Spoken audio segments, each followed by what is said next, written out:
Good morning, everybody. We'll call the meeting to order. Council is conducting this meeting in person and via conference call in accordance with the Municipal Government Act, Section 199. Council chambers is open for public attendance in person.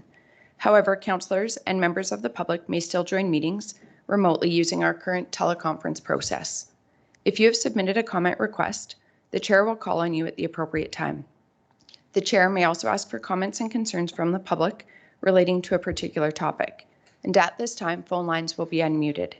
If you would like to speak, please state your name. Individuals will be allotted 5 minutes to speak or 10 minutes for a group as per our procedure bylaw. If the meeting is recessed, callers will be put on hold until the meeting reconvenes, with the exception at noon, where callers will be asked to call back in. This helps with call quality. Please note that this meeting is being recorded and may be uploaded to our website and/or social media. To eliminate background noise, please mute your phone during the meeting. We also ask all attendees to mute their devices to reduce disruptions to the meeting. Everyone has a right to be present at council meetings and council committee meetings.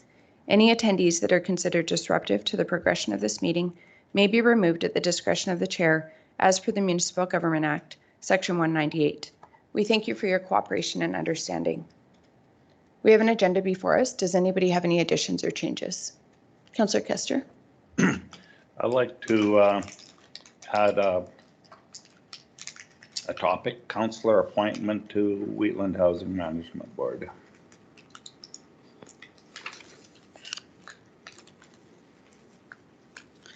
Now we do have a closed session. The second closed session item is regarding the Wheatland Housing Management Body Member at Large appointment. We had a resolution from the previous meeting. Council's wishes to add councillor appointment. Councillor Kester. That was for a councillor at large, for a member at large? Yes. This is for a councillor. Yes. It's different, Just related. right? Yes. Yeah. Different but related to a previous motion of council. Kinda. Council's wish, well, I guess. So you're And mine requesting is that not as an in amendment? Okay.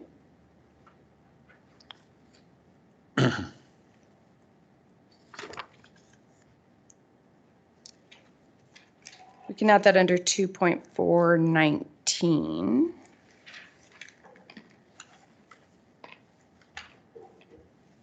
Any other additions or changes to the agenda? Good morning, Reeve Link, Brian from Administration. Administration is proposing to add an in-camera item, the 2024 Cost of Living Allowance, Pay Grid, and Organizational Chart. And we propose to add that under Agenda Item 4, under FOIP Section 24, Subsection 1, Subsection D. Thank you. Thank you, CAO Henderson. Any other additions or changes? A motion to approve the agenda is amended. I'll make that motion. Thank you, Councillor Kester. Any questions or discussion? Call the question.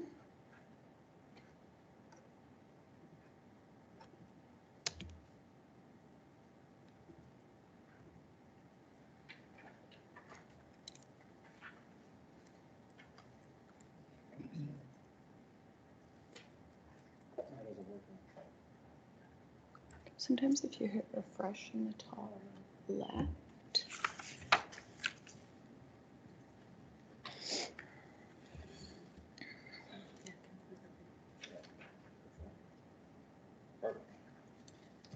Thank you.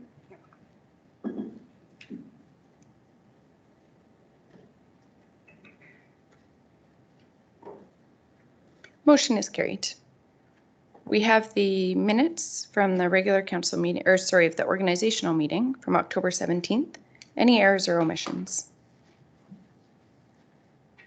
If not, a motion to approve. I'll make the motion to approve. Thank you, Councillor Eichert. Any questions or discussion? If not, I'll call the question.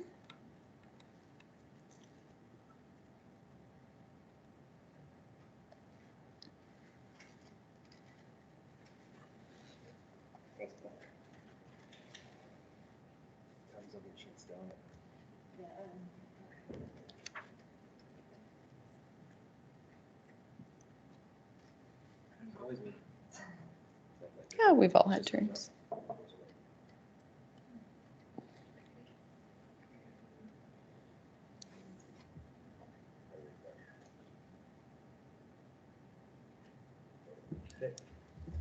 It's not even showing that you're logged in. I'm not in either.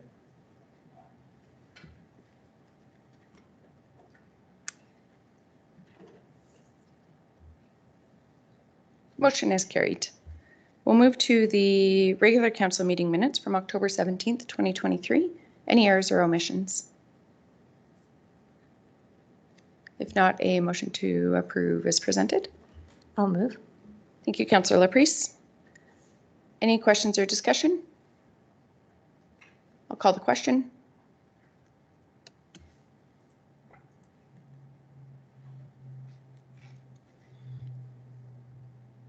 Motion is carried.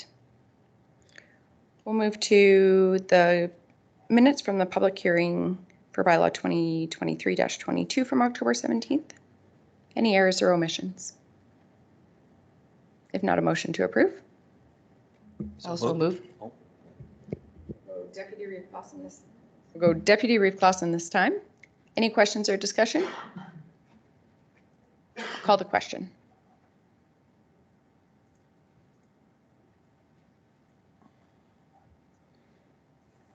Motion is carried. Now we'll move to the public hearing minutes from October 17th for bylaw 2023-23. Any errors or omissions? Also move. Thank you, Councillor Bigger. Any questions or discussion? I'll call the question.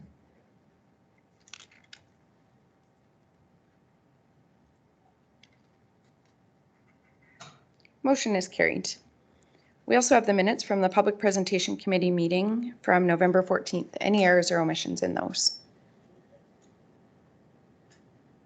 If not, a motion to approve. I'll move. Thank you, Councillor Kester. Any questions or discussion? I'll call the question.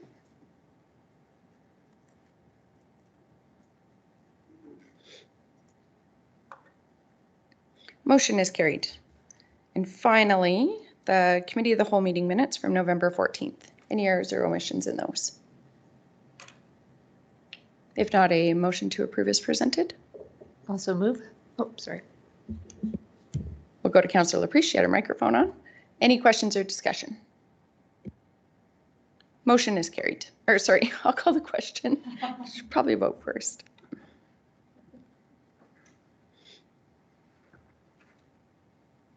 Motion is carried now. Thanks, everybody. We will move to agenda item 2.11, public hearing for a land redesignation.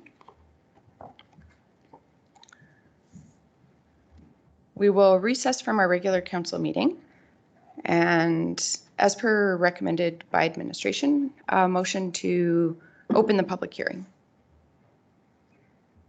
So move. Councillor Kester has opened the public hearing for bylaw 2023-14. I'll call the question.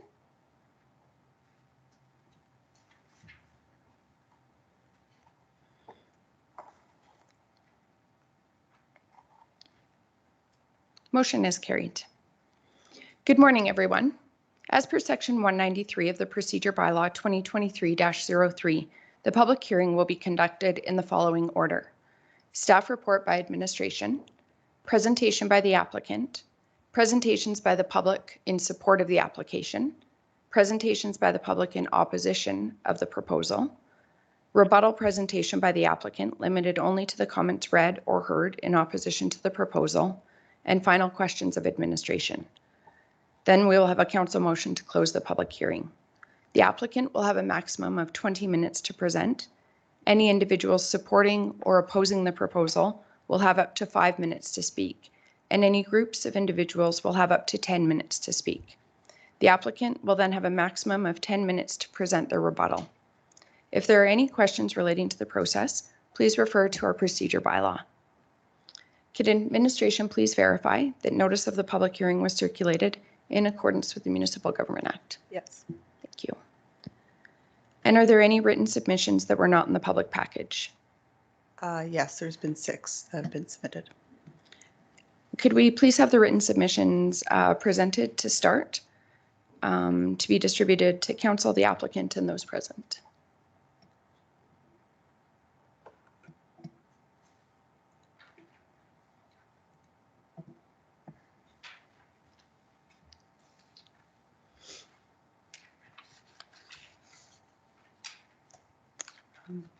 Should I read them in?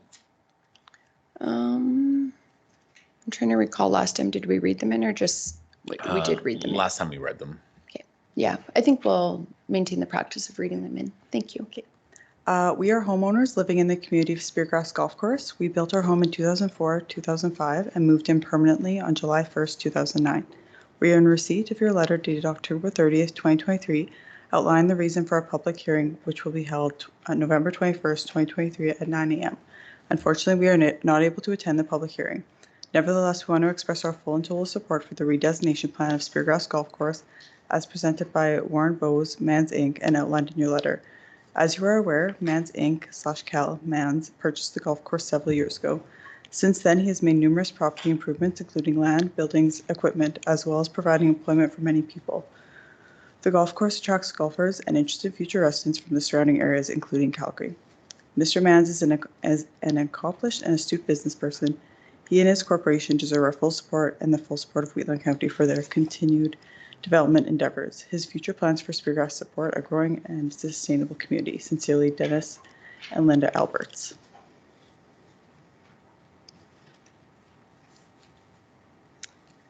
My wife and I are residents of Speargrass and live at Redacted. I've lived there for over 20 years. We are in strong support of the changes proposed by the owner-developer to revise the land use zoning. The owner-developer has made significant improvements to the golf course and the facilities, which has enhanced the community and property values. The new revision to the land use zoning is a proactive plan to fix a recurring problem with the slumping of land on the golf course. This plan will enhance the golf course, which is the center of the community, and along with future changes, will enhance the reputation and the community as well as enhance property values. The owner-developer is putting money into the golf course and community and should be congratulated for the improvements made to date and plans for the future. Rob and Ingrid Jeffries.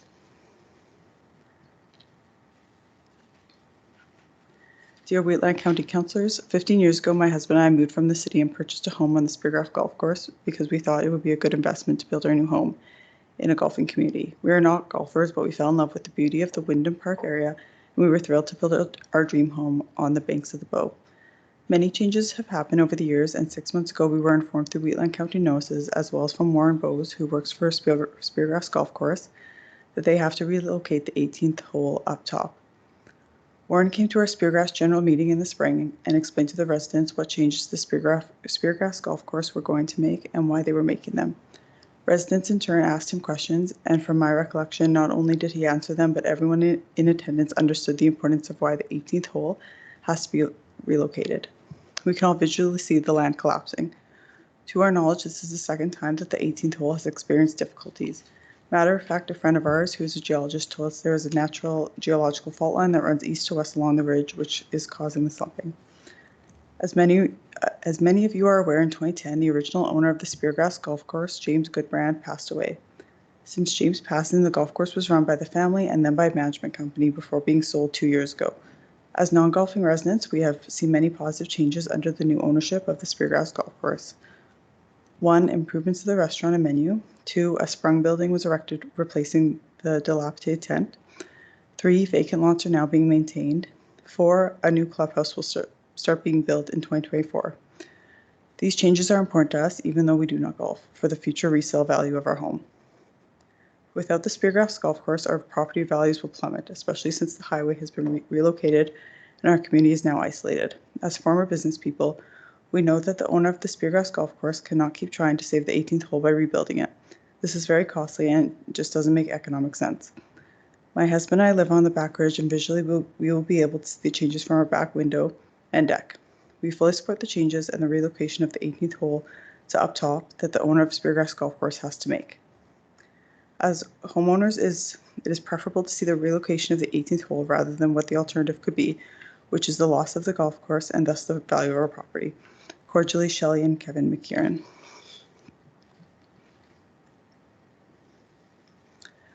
Wheatland County Council, support for the relocation of golf course hole 18th for Speargrass Golf Course.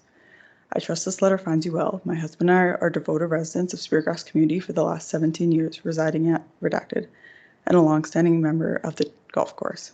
We are writing to express our wholehearted support for the proposed relocation of hole 18 at Speargrass Golf Course. As golf course members and avid golfers, we have witnessed and appreciated the evolution of our beloved course. Ever since the transition to new ownership, the positive transformation of our golf course has been nothing short of remarkable. The new proprietors have not only demonstrated a keen commitment to enhancing our golfing experience, but also reinvested profits judiciously back into the course. The considerable improvements made thus far as a testament to their dedication in revitalizing a course that was in dire need of meticulous care and attention. It is unfortunate hole 18 is falling and has topography challenges. It is evident that the current issues surrounding hole 18 and the new ownership has been actively addressing them. Their proposal to relocate and enhance the view from the households is promising. The prospect of relocating hole 18 is an exciting development, one that we believe will significantly enhance both the aesthetic appeal and overall landscape of the course. The positive impact on the view from various vantage points is sure to contribute to a more enjoyable and satisfying golfing experience for all members and residents of Speargrass.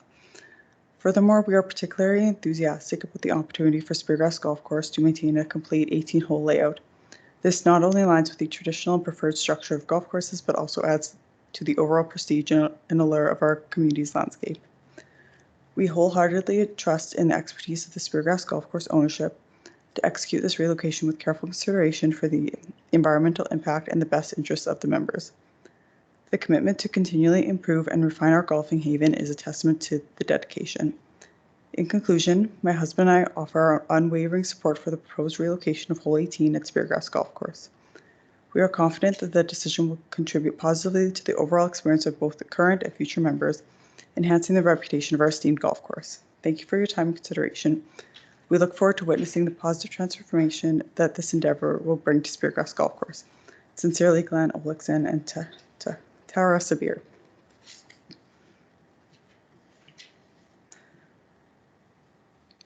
Hello, Wheatland County. My husband and I have been residents in the community of Speargrass for over 5 years. We live at Redacted. We are golfers and volunteers at Speargrass Golf Club. This is a great community to live in, and we fully support the proposed relocation land use proposed by the golf course. Yours sincerely, David and Sharon Moore.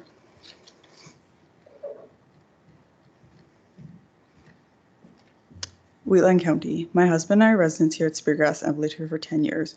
Our address is Redacted. I am also a longtime golfer. We would like to express our support for the new 18th hole at Speargrass Golf Course.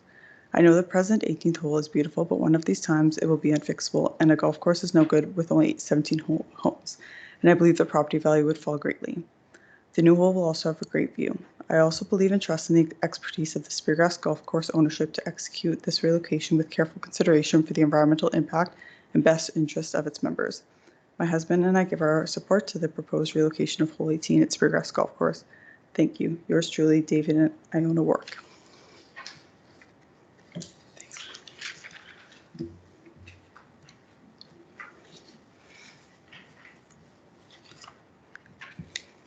Thank you for that. We appreciate it.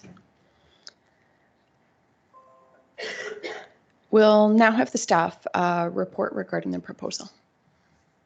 Good morning, Council. Jessica Russell with Planning and Development, presenting bylaw 2023-14, which proposes to redesignate a plus or minus 6.19 hectare portion of land from multiple districts to the Speargrass Special Density Residential District.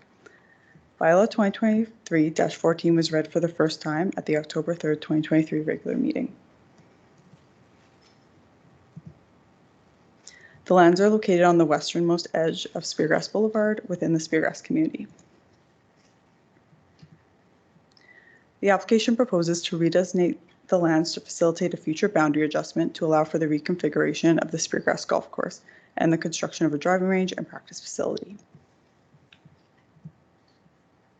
Approval of this bylaw would redesignate the following areas to the Speargrass Special Medium Density Residential District. A plus or minus 3.80 hectare portion of the Southwest Quarter, Section 5, Township 22, Range 25, west of the 4th Meridian, designated Agricultural General District. A plus or minus 0.19 hectare portion of Lot 2, Block 1, Plan 0211957, designated Speargrass Low Density Residential District, and a plus or minus 2.20 hectare portion of Lot 3, Block 1, Plan 0211957, designated Parks and Recreation District. No textual amendments are required. The proposal is consistent with the South Saskatchewan Regional Plan, the Regional Growth Management Strategy, the Municipal Development Plan, the Land Use Bylaw, the Speargrass Area Structure Plan, the Speargrass 2 Area Structure Plan, and the Intermunicipal Development Plan between Vulcan County and Wheatland County. As such, administration recommends approval as per the motions provided. This concludes the presentation of Bylaw 2023-14, and I am available for any questions. Thank you. Thank you. Any questions regarding the proposal? We'll now open the floor for a presentation by the applicant. And we'll just ask anyone who's speaking if you can please come to the microphone. We'll just have you push that button and state your name, please.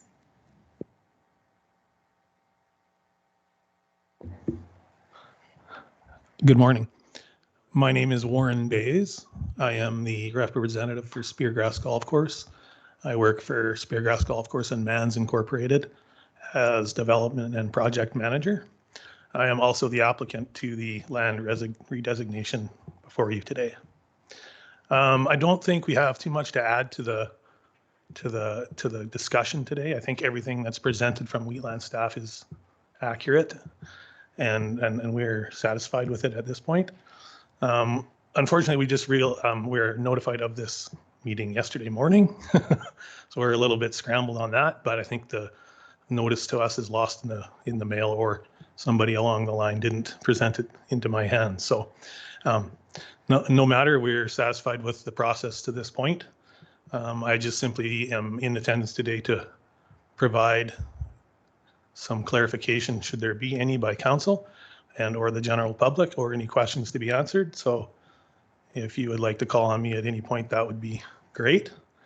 And I'm grateful to be given the call from the Wheatland County office yesterday morning to allow us to be here this morning. So thank you very much.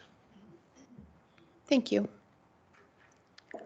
We'll now open the floor for any public in support of the proposal who would like to speak. And again, if you can just come to the podium and state your name, please.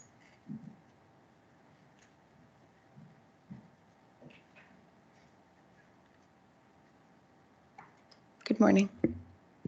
Is it on? Good morning. My name's LaShawn Andrews. I'm a resident of Speargrass since 2008, and I'm also a real estate agent, 25 years. I've been involved in Speargrass since day one, when Jim Goodbrand did own and develop the golf course. I've been involved in a lot of pre-development throughout the years as a real estate agent. Eagle Lake is a prime example of something that was attempted and didn't go through. I was very impressed with the Goodbrands on how they did come about developing the golf course first, then selling the lots. I was part of Aztec Real Estate, which was their go-to local real estate company at the time. And so I was quite involved in it all. Unfortunately, when Jim passed away, Lisa and Brady were the main support for the golf course, and I became their go-to realtor to sell the lots. So I saw what the development was like and how things went about. It was very, very slow due to them trying to sell the golf course. Then the purchase by the Mans has just made things leaps and bounds in how things have gone forward with Speargrass, as I see it as a realtor and as someone who lives there and loves the community. I believe that what the Mans have done since they've taken over has been very cooperative with all the residents on going forward to make it a better place, and in building it up. What I see as a real estate agent, we need as the community to keep it growing. And I think that's what he needs to do. And he's shown that. Unfortunately, with the deterioration of the hole on 18, I believe that continually putting money into something that continues to deteriorate will take away from him to be able to build the golf course and build a community.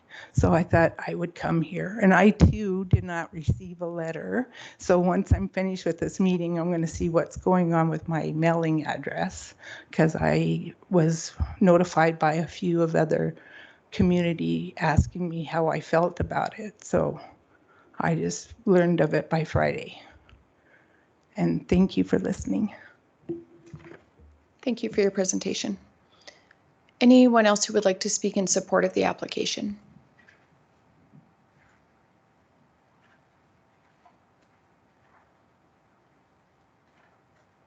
Good morning. Morning. Oh, I sorry. turned back off Perfect. again, sorry. My name is Wayne Graff. I've lived in Speargrass for 3 years now. My wife and I have enjoyed, we're golfers. People have eloquently, hi Julie, eloquently said already that the improvements that have been made by the group that have taken over. So there's not much more to say about that. We've have been here to see. We saw the new tent go up and thought that was a great move to replace the old one and that. And the 18th hole needs to be redone because it is going to either be in the water sometime or it's just going to cost too much to keep things up. So I'm in favor of the relocation of the hole. Thank you. I'm Julie Graff, and I also just want to show my support for the changes for the golf course, because a 17-hole golf course wouldn't be fun. Thanks. thank you for your comments. Anyone else who would like to speak in support of the application?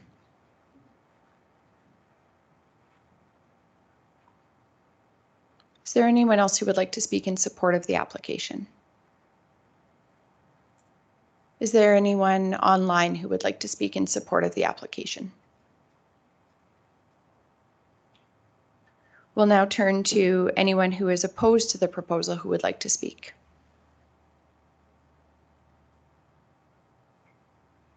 If you can just come to the podium and state your name, please, sir.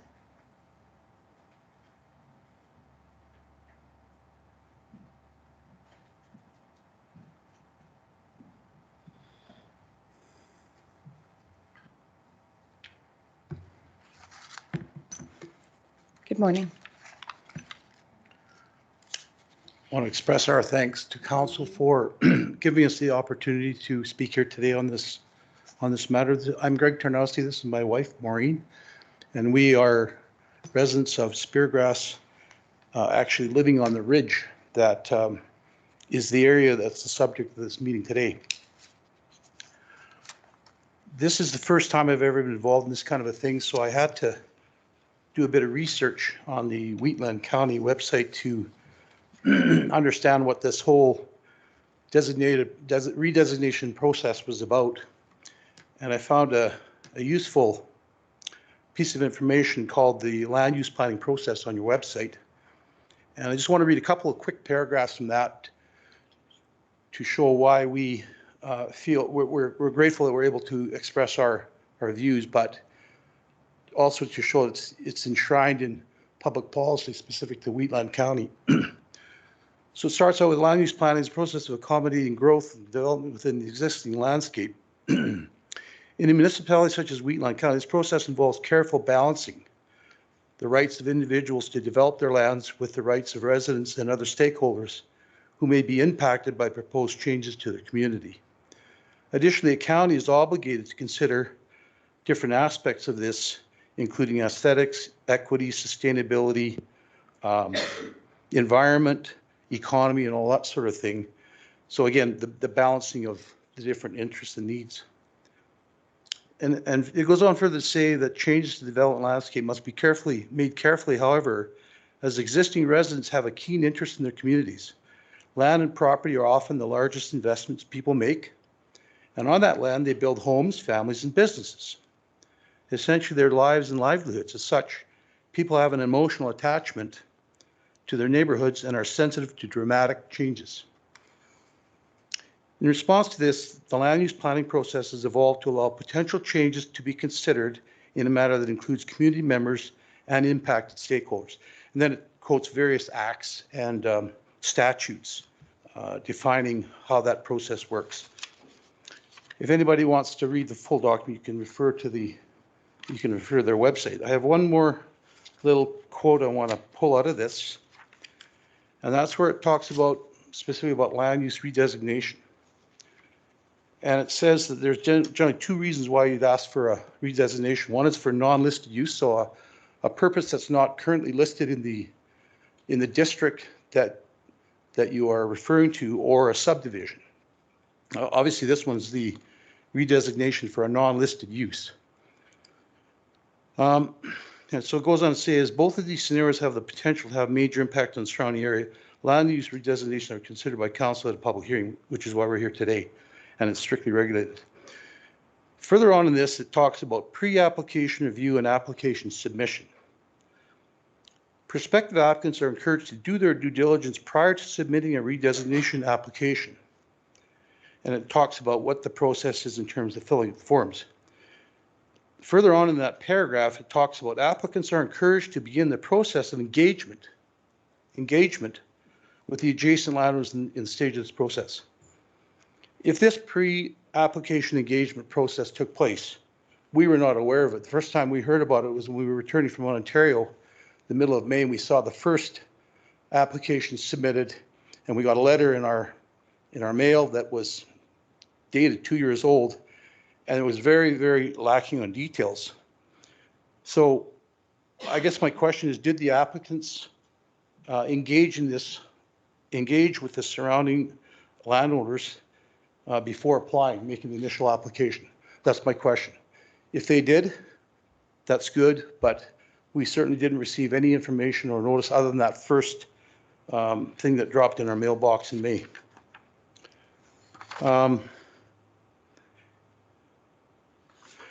So it goes on further to say that as the process develops, if the applicant has not furnished enough information that all stakeholders can make an informed decision, or at least understand what's before them, they are required to provide any responses and other additional information documentation in order to address any concerns that may be raised. So that's how the website addresses redesignation. Again, that document's on your website. So one of the key concerns that we have as being opposed to this is the Park and Recreation District parcel redesignation. Again, I tried to dig through the website to find the definition of what is Park and Recreation District.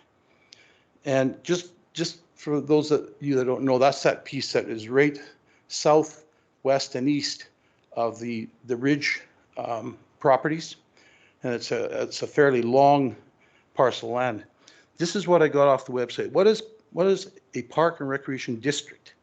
Park and Recreation Districts are hereby authorized to be formed as municipal corporations for the purpose of providing leisure time activities and facilities and recreational facilities of a non-profit nature as a public service to the residents of the geographical areas included within their boundaries.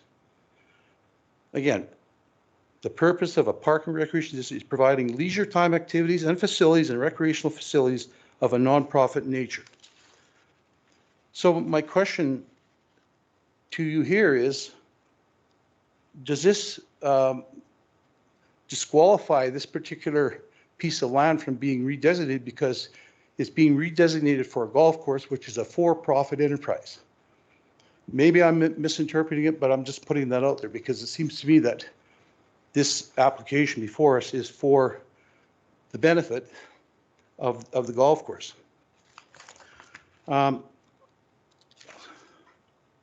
So one of our big concerns, this entire process seems to be very rushed. Any information provided by the applicant is severely lacking in detail. In fact, the map that I have, the only one that I've seen on this, is this one. The only measurements on that map are the sizes of the parcels sought to be redesignated. There's no context. We have no landmarks. We have no before and after renditions of what the lands will look like. We don't have a 3D. I saw a 3D version up on your website. Unfortunately, I didn't have that before seeing today. So we see these parcels and we see the size of them. We know what they're after. And quite honestly, I want to be a good neighbor, but we have not been given anywhere near enough information to even understand what they're doing here. Normally, when you have a project like this, you'll have before and after diagrams that have context, they have landmarks, and you see, well, that's going to go, here's where that's going to be, there's where the tee-off box is going to be. We haven't been given that. So the entire process seems to be very rushed. Any information provided to the applicant is severely lacking in detail with no illustrations. Before the application is made to the county, the applicant should have provided a comprehensive information package to all stakeholders that at a minimum include detailed drawings showing obvious landmarks for context, the contemplated changes to the landscapes, and this information package should have also included any mitigation steps that the applicant has considered to reduce the impact to residents, particularly on the ridge, or possible concessions or remedies to demonstrate that the interests of people living on the ridge in particular have been duly considered. I don't see anything in this application that considers our interests. I see a very cursory map and some narrative on what they're asking, but I don't see anything that considers other positions. Okay, I'll turn it over to my wife to take it from here.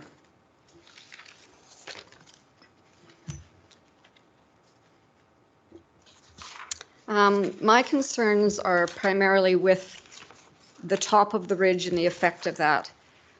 We understand that the golf course has a business to run and the 18th hole is in a precarious position. I have not seen any alternate plans for where they might run that. The top of the ridge is precarious. The bench that the existing 18th hole on is obviously precarious, which is why they're seeking an alternate route. They are looking at taking some adjacent farmlands and redesignating them. I'm not sure exactly what's running where. For us, the strip of land at the top of the ridge behind our homes has been used since our time in Speargrass extensively for dog walkers, hikers, cyclists, kids in the neighborhood playing out in that back field space. Currently, residents have a relatively flat walking route on grassland from the west edge of the development, headed west out towards Warden's Point, and ultimately to the top of the road. Good morning, Council. Brian from Administration. Just to inform Council that the allotted 10 minutes time for a group of persons to speak has elapsed. So that's just in the procedure bylaw. Thank you. So because there was two of you, we did allot 10 minutes for your presentation. To proceed further, we'll need a council resolution. Council's wishes. So we'll need a motion if we would like to extend the time for the presentation. I'll make a motion to extend the time. Any questions or discussion? I'll call the question.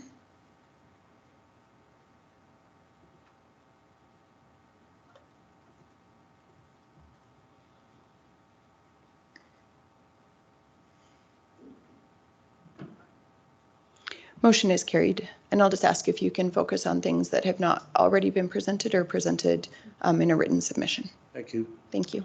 I'll just finish that point. The walking route that we can take westward would be impacted, if my understanding is correct, that a proposed option for the 18th hole would be to run westward along the top of the ridge. If golf course activity were to put balls in play parallel to the top of the ridge, there would no longer be that safe walking route west. There are existing route trails below the ridge, but they are goat trails at best, with steep changes in elevation in many sections and precarious footing with any kind of precipitation. There has been a proposed multi-kilometer walking cycling path from the ridge to Johnson's Island, part of a bigger project. And we do not understand how that application would be affected by redesignation of the top of the ridge.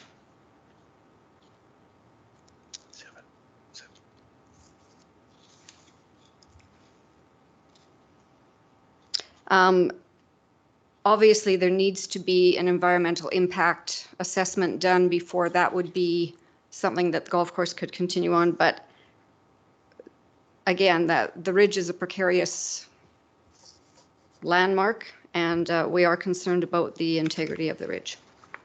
We thank you for your time. Just to close it off, due to the extremely rushed nature of this application and considering the lack of any significant information and details in connection with the application, we request that the county defer any decision on this application until all interested parties are provided with the necessary information to understand exactly what the detailed plan and consideration of the interests of the residents most impacted by this application should succeed. Once all parties have the necessary information more fully understand the proposed development, all stakeholders may then seek a mutually acceptable solution that benefits all parties, not just to the benefit of a for-profit enterprise. Thank you for your time. Thank you for your presentation. Is there anyone else who would like to speak in opposition of the proposal?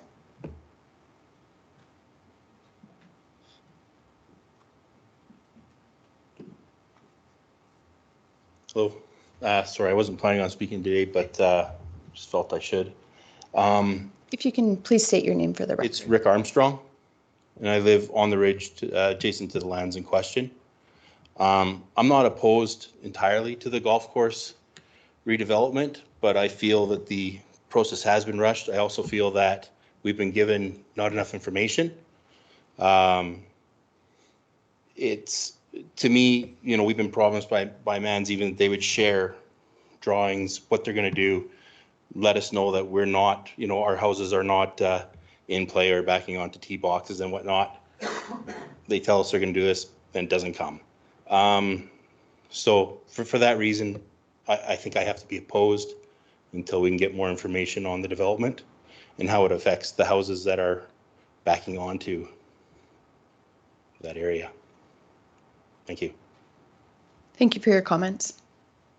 So I'm Diana Rose, and we live just above the 18th hole.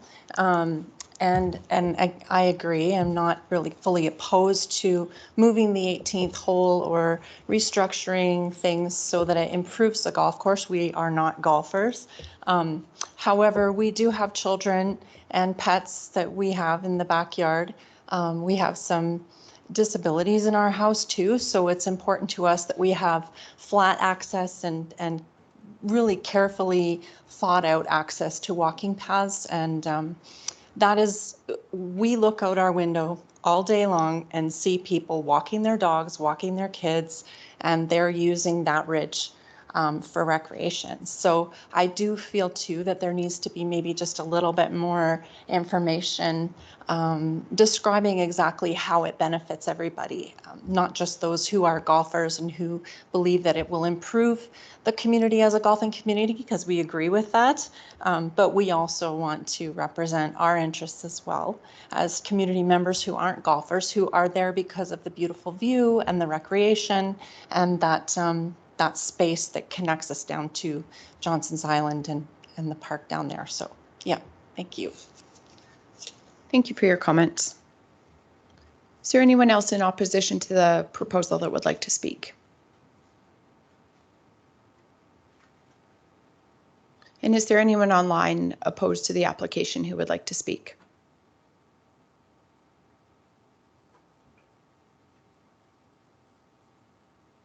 Does the applicant wish to present a rebuttal?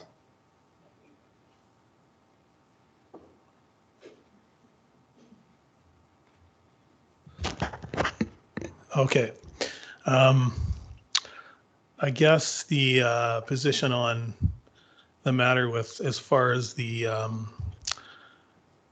release of information to the residents as far as the Mans Group is concerned is we are fairly new to the process, and we can understand the concerns that the adjacent landowners would have. we were simply kind of new to this. So Mans Incorporated is not a land developer. They are now a land developer of some sort, but so we are only following the direction the council can give us, or Wheatland County can give us, as far as what the application should look like. So we don't put together the information that you receive as far as your notification is concerned, and I couldn't agree with you more that it is extremely vague, and you are not privy to the actual design of the golf hole, nor some of the more detailed aspects of the land redesignation. I could not agree with you more. Now, the direction we got from Wheatland was more of that will come out as far as when we apply for the development permit. So at that time, we would have to be fairly in depth with our drawings. I mean, certainly it exists today. I could share that with anybody. And having gone down this path now, we realize the importance of I think, having maybe a town hall meeting with our residents prior to the Wheatland notices going out, so that you do have that information. Now, we tried to do that at annual general meetings that the Community Association of Speargrass puts on. I thought that was fairly successful, but also at the end of the day, I realized after that not everybody is attending those meetings. So some of that information is lost along the way. So it's certainly not the position of Mansing to withhold any information. We'd be more than happy to share that with anybody. I do have to apologize to Rick because I did mention that I would send him plans, and that had slipped my mind in the interim, but that we can do. That's not a problem. I can share it with the Tarnowskis as well. But I just would like you guys to keep that in mind when you're making your decisions on this file. This is not our bread and butter, so we're learning as we go.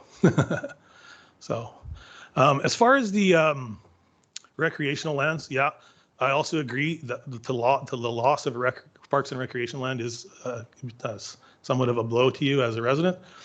Also, our intentions are not clear in the package. We intend to change the 18th hole up top. Yes, that's true. Once we have done that, the lands down below that are currently the 18th hole would be redesignated into Parks and Rec as sort of a change, as a direct swap. And I understand the elevation is down and then back up to get up and out of there, but that was the intended concession as far as, yes, we're removing Parks and Rec land to rezone it into Speargrass medium density residential, but we were hoping to provide a similar acreage down below for Parks and Rec use after the fact. So yes, while it was being developed, you would lose access to those lands, but we would hope to be able to provide you with those lands again, once development was complete. So that is not clear in the notice as well as I've seen, and you are well aware. So that all goes back to live and learn. We know what we need to do different for next development. Town hall meetings will probably be something we host in the event center or the new clubhouse when it's finished, and then that will hope to quell anybody's fears and get you the information that you need prior to Wheatland County sending you the development notices. So that's sort of the information I can provide for as far as Mans Incorporated is concerned. And if anybody has any questions, I'd be happy to answer them now. Yeah. I'm sorry, we can't take questions from the public. Okay. Does council have any questions? Thank you for your presentation. Oh, sorry. I did have a question on right where it's probably the smallest, well, I'll give you the landmark, would be the power pole. Yeah. Would that be dismantled or put underground? Yeah, I don't know if you can put that picture up, but that shows the lands. But yeah, the extent of the beginning of the new hole would be at the back. As everybody's aware of when I speak about the land. Everybody's aware of the landmarks, but as you come out of the back of the golf hole now, the cart path that is not used for golf comes up to the top of the ridge there. It's kind of like if you could hover over the spot. So using that as a landmark, the tee box would be, do you feel east or west or south of that? West, yeah, that would be the extent of that. The pole would be the back of the pro tee deck. Okay. So the so tee we- box would the go west. of west that from pole. there, yeah. Okay, thank you. I guess I have a quick question too. Just, I'm sure you've done this, but I just want to have it on the record. Have you looked at other options for hole Yeah. 15? Yeah, I mean, we've looked at options for 2 decades now as far as, what can we do to stabilize the hole? I mean, all of our discussions and consultants have basically recommend we remove ourselves from the position. So it's a prohibitive to do stabilization because the access to heavy equipment is very difficult down there. So cost-wise, it's extremely difficult and costly to do any stabilization. So we're kind of at the mercy of, Mother Nature and the land. Is, it mostly affects us when the river is high and high runoff times, and it erodes the toe of the slope away. But to get it permission to do anything there, and you just simply can't do it. There's a 30-meter drop from there, and you just simply can't get equipment there to do anything. So yeah, that's been discussed multiple times, but But is there any other location? location-wise, sure. I mean, I suppose we have 80 acres of land that it could reside on, in any position in that land. However, it's, fairly important part of our business is that hole in its location is, not comparable in the flat 80 acres as it is on the riverbank. So, the hit to the golf course as far as it being a bit of a signature hole is significant, so. This isn't a question, but it's more of a comment. You're right, the development permit will go through this same process and the public will have a chance. And it's nice that I hear that there'll be more public engagements. Yeah. To get more detail. For I sure. think that's what they're asking for. Yeah, I More appreciate that. detail. Yeah, I wish that we could have provided that prior to, I wish we had known, to be frank. So, yeah, thank you. Oh, Councillor Larson. So you've mentioned that the current 18th hole could be turned back into recreation. So I have Right. 2 questions with regard to that. Will it give them the same access as the current recreation area, particularly for people with mobility needs? Second question is, if that's too dangerous to have the 18th hole on it, is that a good location for it to be turned into recreation for people? right. I guess the answer to it being a mobility, I guess anybody with mobility issues would probably struggle a bit to get down to that location, yes. And there would be no doubt about that. We'd have to look at, switchback cart path somehow to get down there so that would meet that goal for sure. I think the question on whether it's safe or not is a tough one to answer. I think that we feel that it is safe down there. We wouldn't have our customers down there if it wasn't if we did not feel it was safe. With our consultants that we've had geologically, they say that the movement there is not ever going to be such that it's going to fall completely away in one motion, but that is not something they can guarantee, I guess. So I guess it's a risk we take, but I don't think that the Mans Group feels that it's a safety issue. It's simply something that moves on a continuous basis. It probably, it can move. In 2005, it moved 7 feet in about a month. So I don't know if it would ever be something that anybody can answer as to whether or not it'd be a catastrophic drop. So I guess we just don't know that. What I think I just heard you say is it's too risky for the 18th hole, but it's not too risky. No, for too recreation. risky only from a financial standpoint in repair. It's hard to justify continually putting in, let's say $250,000 every time we have to reshape the hole to allow golf traffic. But it's not to a point where it's a detriment for anybody's safety when that happens. It's simply not ideal for golf. And it is extremely expensive to repair. I believe some of your repair is your irrigation every year. Yeah, I mean, it's a complete new system every time it happens. basically have to redo the entire playing surface, greens, tees, and fairways to reshape the area well. I have another question, and maybe Donna might be the better person to answer this. I'm not sure, but with the proposed pathway, are there other options to get to that pathway from the community? So if they wanted to access that kind of walking on a flat surface, they'd be able to access it. Yeah, our pathway is, I believe the pathway that they're planning can use that, but there's other Access points. options. Yeah, so Speargrass Boulevard comes along. Like, so like in the 2.2 hectare area, that's the Parks and Recs zone that would be lost. And that's the area they use to access the trails to the river lands. We'd simply, you could either put it down on the existing 18 hole or up along the edge of the road and down our 80 acres somehow and hook back up with those trails they use right now. Those developments are somewhat down the road, so I'm not really sure. We just have to include those, access points now, so. Yeah, I have to say that Speargrass has communicated with the Pathway group on helping them get this through too. Any other questions? Thank you. Thank you. And does administration have any final comments? Okay, thank you. A motion to close the public hearing.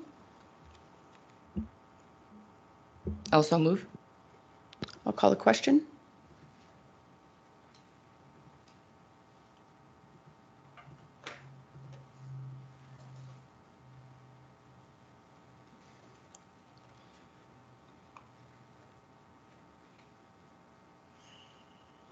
Motion is carried. We'll move to consideration of second reading.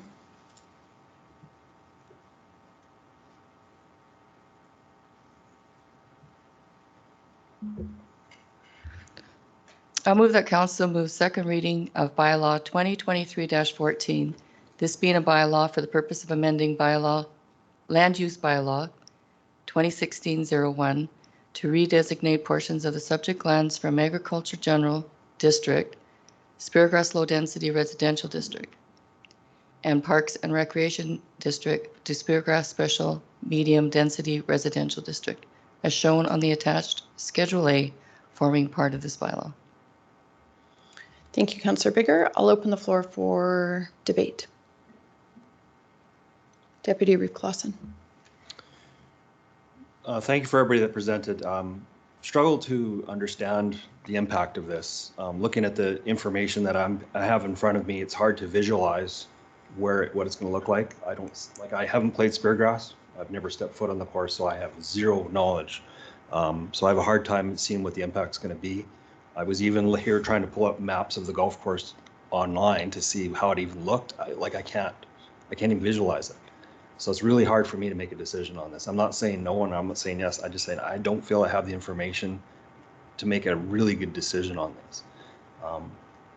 However we got to this point, I don't know, but it's hard to, when it's somebody's yard and their way of life, it's hard to make that decision. And I just don't think there's enough information here for me to do that.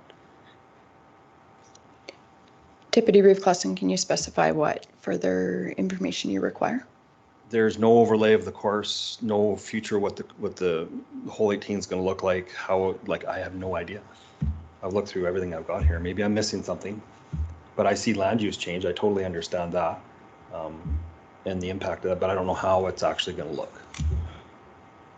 And I know there is a process for that in the development permit stage, but I think now would be a great time to have that information. And I hear it from the residents here too. I've been involved in other projects where information at the start goes a long way. So, and I'm not faulting anybody. I just think it's really hard to make a decision. Councillor Larison. I think I'm not in favor and I'm not opposed, but I think there needs to be more information. Even the developer admitted that and good for them for admitting it, that this is not their expertise and they could maybe do a few things better. I think we probably need a little more information, particularly the before and after diagrams, or even better, a 3D view of something, and then what the access for recreation would look like, and then we can make a more informed decision. So again, I'm not saying yes or no, I'm just saying we need more information. Thank you, Councillor Larson. Just to answer your, some of the questions, that I do know the area, that power pole, using that, it is tough because it's on the ridge. So there's ground up here, ground down here. But at that power pole, the housing is east and the T-box would be, he just said if it was west. That was my concern of where it would be. So being west, I feel that it's, like where it is west, I don't know, but being west, that the housing is not affected as well. As much, for sure. Councillor LaPriest. So I guess I see this as a flaw in our own processes and not in what the developer has proposed. I always find that in land use redesignation applications, there's some uncertainty because we're not at the development stage where we have that level of detail. So it's really difficult. It is always difficult to do land use redesignations without the full, scope of the project and with measurements and pictures and you're right, I did the exact same thing. I went online to try to see map of the golf course, and you're right, it's not online. But for me, this is a golf course community. They need that hole. And I think that if we approve this at the land development permit phase, it's up to the developer to ensure that any risks are mitigated to so that we'll approve it. We get that option at that point. So I'm prepared to support it at this point, knowing that there is further consultation required and forthcoming. So just for the comments around the redesignation process, I think the reason that we can't, I think it's prudent that we not look at the specific potential development that will be coming. And the reason being, if we redesignate this, any redesignation that council approves opens up that land to any of the permitted or discretionary uses in the land use bylaw under that land use. So while most developments are redesignating for a specific development purpose, as council, we have to contemplate all of the permitted and discretionary uses that redesignation could entail in the future. Redesignation is a significant decision that we make, and so we have to take it with careful consideration, as was referenced, to all of the considerations regarding the application. And it is always complex.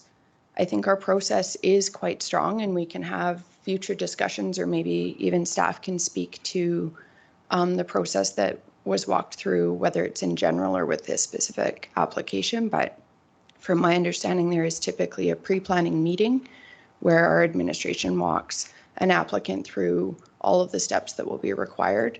I believe our administration, and I'll let them speak to this, do encourage that public engagement and public education prior to the public hearing. Ultimately, the public hearing is our primary public engagement mechanism, and it's a strong mechanism.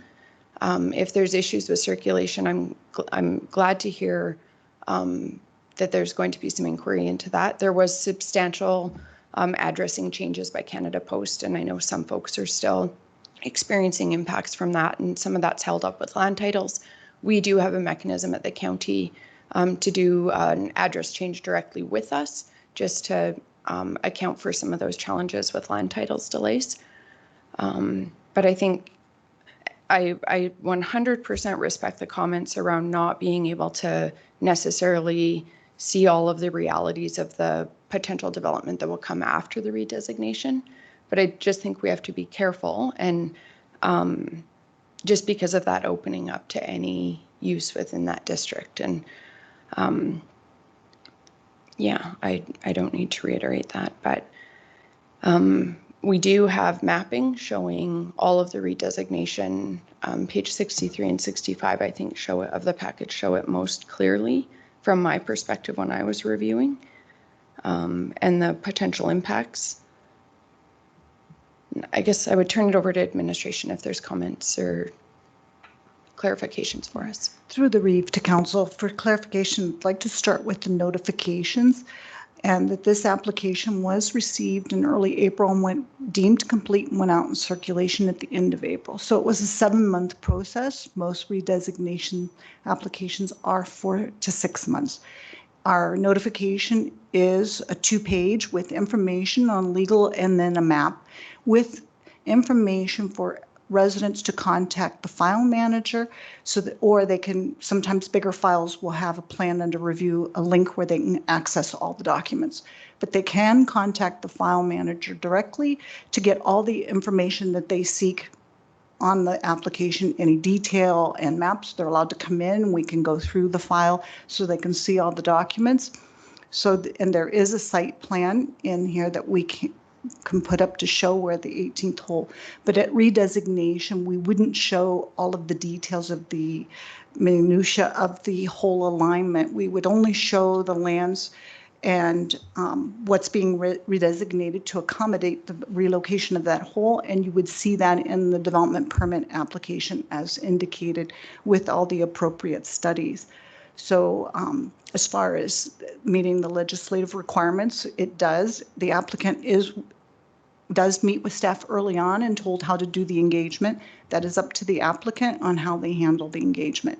Comments that come back, staff did share it with the applicant so that they could reach out to anyone that had objections or needed further clarification that we weren't able to provide. So that communication does exist. And as far as the public hearing notifications under the Act, we follow the process of doing both. Under the Act, you only have to do one or the other, but we do both, which is mail out as well as advertising for 2 consecutive weeks in a public paper. We do get return mail, as the Reeve had indicated, and what we usually do is take that return mail, check with tax to see if there is a different address, as if it's not been updated. If they haven't updated, we mail it out again, or it's one of those that we don't have an address and we rely on the public advertisement that went in the paper. So I think, and as far as the redesignation application and the objectives that met the overall concept plan and the area structure plan of the Speargrass area structure plan for the goals and objectives of a golf course community. And if you'd like, Mr. Kuntz can explain the detail of the site plan of how that hole's aligned to maybe help clarify what you're seeing in on page 65 of the agenda package. Okay, through the chair. So yeah, just to make a little bit more clear what's kind of happening here. We start with the 7.01 acre portion. You can see just east of that, that's the existing driving range. So what this anticipates is that it would be kind of angled 45 degrees running to the northwest there. And then that would be kind of where that's located. And then as well as a practice facility in that location. The 5.44, just going down to the bottom there, that would be the new location of like the tee box and then the fairway for the 18th hole. The little portion, the 0.46, that kind of obviously because it's very constricted in that area, so that would allow kind of the approach area. And then the 2.37 acre portion is the proposed location of the new green for the 18th green, or 18th hole.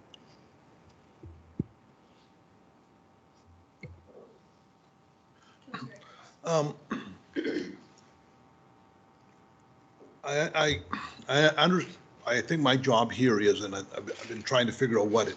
My job is to. This is a land redesignation, and the bottom line is, can the golf course, which is a golf course, can it function without us doing the land redesignation? Without, I mean, a $250,000 repair on a golf course is a massive amount of money. Golf courses don't make a lot of money.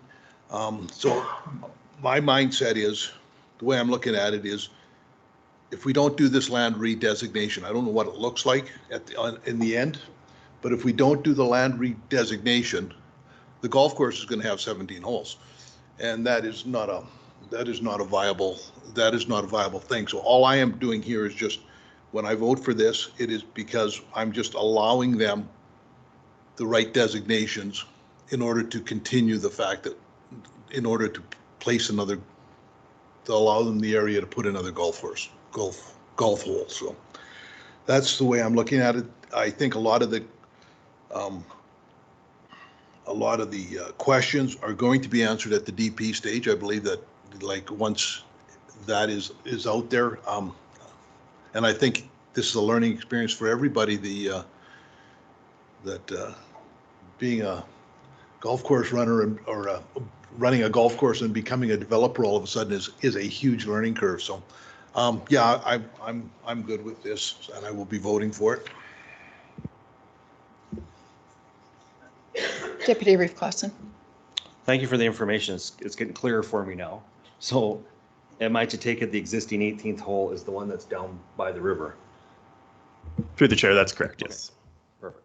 That clears a lot of stuff up for me. Thank you very much, because I honestly had no point of reference. Again, never been on the course, been to the clubhouse, that's about it. So thank you.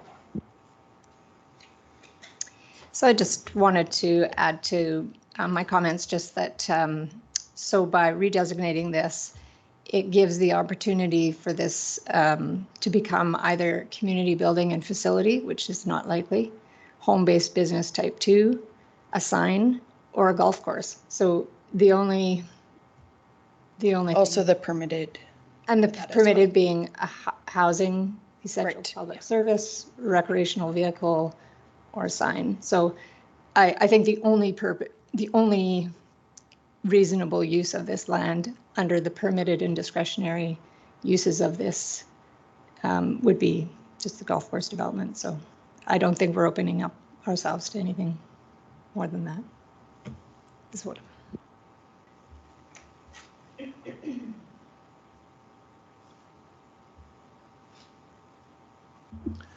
I think we have to remember that's part of the process.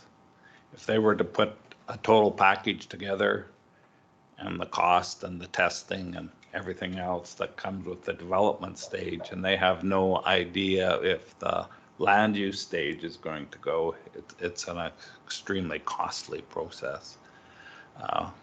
They've spent minimal amount now, the big costs coming up after and with the costs comes the definite plans of what they want to do. So everybody will see. And who knows, their plans they have drawn out on paper now, maybe the test holes don't conform to it and it has to be moved again, or maybe it's just not going to test out. We just don't know. So it can be redesignated to my thinking. It's a golf course community, needs a golf hole. They've picked this spot. If we redesignate it, they can do further planning. If it doesn't work out, we can redesignate it back and go to Plan B. But it's just the step. This isn't, oh, there's a new golf course there. That's not the way it works. So yeah, it's just the step. I don't say it lightly either. It's a step. Any other questions or discussion?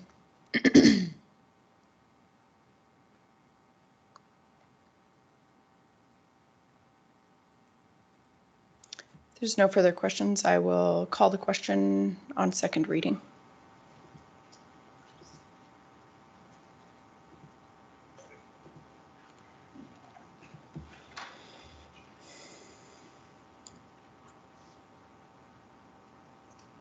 Motion is carried. Council's wishes for consideration of third reading. I'll move the council moves third reading of bylaw 2023-14. This being a bylaw for the purpose of amending land use bylaw number 2016-014 to redesignate portions of the subject lands from agricultural general district, Speargrass low density residential district, and parks and recreation district to Speargrass special medium density residential district as shown on the attached Schedule A forming part of this bylaw. We'll open the floor to questions or discussion.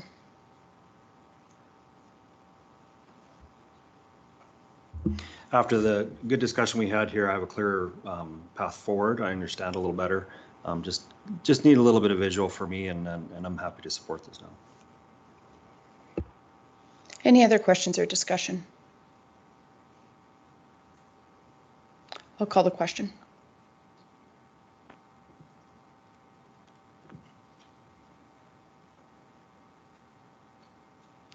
Motion is carried. Do you guys need just a 5-minute break? Please. We'll reconvene at 10:20. Good morning. We'll call the meeting back to order. My apologies for the delay. We will move to agenda item 2.12.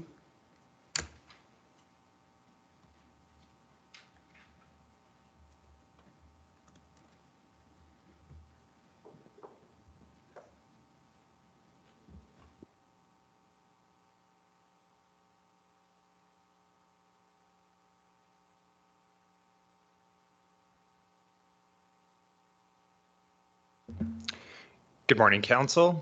Taylor Felt with the county's Planning and Development Services team, here to present bylaw 2023-17 for Council's consideration of first reading, and to request that Council schedule a public hearing for this bylaw on December 19th. Referring to page 90 of Council's agenda package, the subject lands are located immediately east of the hamlet of Carsland, immediately northeast of the intersection of Railway Avenue East and Bartstow Street. This bylaw proposes to redesignate a 0.26 acre portion of Lot 2 from Agricultural General District to Hamlet Commercial District in order to facilitate a boundary adjustment resulting in a 0.65 acre parcel and a 46.07 acre parcel. Carsland Handy Equipment Repair, Inc. operates a mechanic shop from Lot 1. As we can see here on page 95, the footprint of the auto repair business has encroached eastward onto Lot 2, and therefore the landowners are seeking a land use redesignation in order to facilitate a boundary adjustment between the affected lands. It was noted through the circulation process that an extension has been added onto the southern facade of the repair shop. I will try and zoom in here, which is this gray rectangle here along the south property line. The extension of the building does not appear to meet the minimum side yard setbacks established in the land use bylaw, meaning the building may not be a conforming building, or it's a non-conforming building, sorry.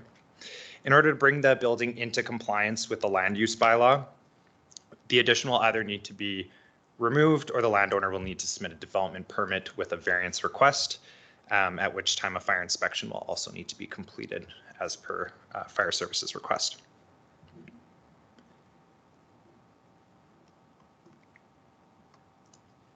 Administration has no concerns with the redesignation proceeding as proposed and recommends that Council grant first reading of the bylaw and that a public hearing be scheduled for December 19th.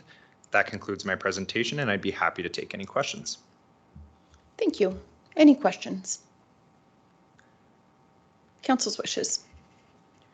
I'll move that Council move first reading of bylaw 2023-17, this being a bylaw for the purpose of amending land use bylaw number 2016-01 to redesignate plus or minus 0.10 hectares within southwest 72225 west of the 4th Meridian from Agricultural General District to Hamlet Commercial District as shown on the attached Schedule A forming part of this bylaw.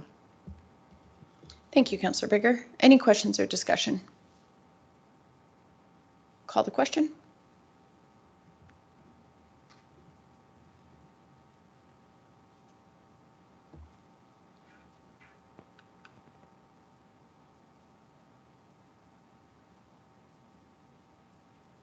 Motion is carried. I'll move that the public hearing for bylaw 2023-17 be scheduled for December 19th, 2023 at 9 a.m. in Wheatland County Council Chambers. Thank you, Deputy Reeve Clausen. Any questions or discussion? I'll call the question.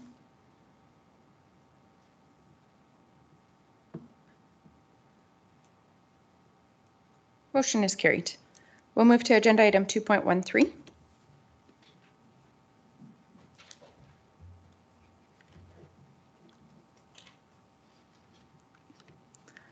Jessica Russell with Planning and Development Services, presenting bylaw 2023-20 to implement textual changes to Wheatland County's land use bylaw. The application proposes to amend section 8.15 regarding home-based businesses to allow for type 2 home-based businesses to occur in an accessory building.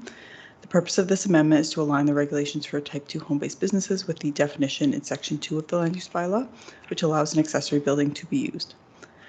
Further, the application proposes to amend section 9.11 to add solar facilities as a discretionary use in the intensive industrial district.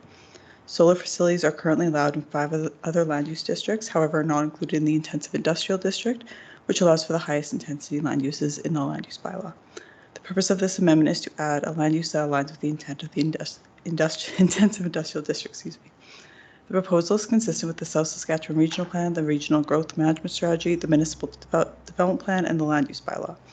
Administration is recommending that Council grant first reading of Bylaw 2023-20. This concludes the presentation of Bylaw 2023-20, and I'm available for any questions. Thank you. Any questions? I'll move that Council move first reading of bylaw 2023-20, this being a bylaw for the purpose of amending land use bylaw number 2016-01 to amend specific use regulations and the industrial intensive district. Thank you, Councillor Laprise. Any questions or discussion? I do just have a question. I understand that we're considering amending the requirements for home-based business type 2, and I'm just wondering about the rationale for not allowing accessory buildings for home-based business 1. I recognize that home-based business 1 does not need a development permit, and I'm just wondering about, like, do we anticipate that an accessory building would, like, just the difference between using like just your home versus an accessory building? We have a number of provisions in place to make sure that impacts to adjacent landowners would not be realized through the home-based business 1. And I'm concerned that we're still not aligning with that overarching, like the first definition of home-based business on page 27 of the land use bylaw. It's page 27 of the PDF. I think there's a different potential number on the other one. Through the Reeve to Council, we can review that and bring it back as an amendment at the public hearing and second reading, but we would clarify because they could operate it in an accessory building as long as it didn't change the nature and the looks of the site, because we don't issue a DP for home-based business 1. I think it's just that chart we would also need to amend that one where it says no use of an accessory dwelling. I have had just a couple of ratepayers ask what the delineation is or the difference, and my original thought was that there could be potential more impact with an accessory building, but then we have so many provisions, like it explicitly states you cannot have impacts and explicitly states several impacts that like you cannot have with a home-based business or a development permit would be necessary. So I would propose, or you would need a motion to amend, or administration would just bring it back. We will just look into it and bring that proposed amendment in the package. We wouldn't amend it yet. We'll just make sure that everything aligns before we bring that, and we'll bring it back for the public hearing and make that amendment for the second reading. Okay. Those were my only questions. Any other questions or discussion? I'll call the question.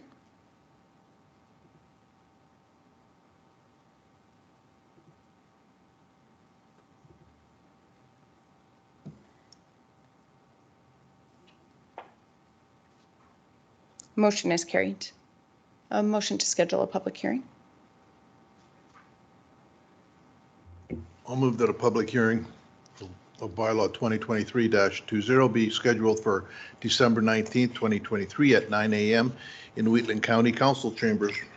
Thank you, Councillor Eichert. Any questions or discussion? I'll call the question.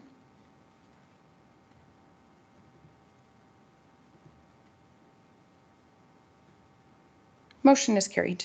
We'll move to agenda item 2.14.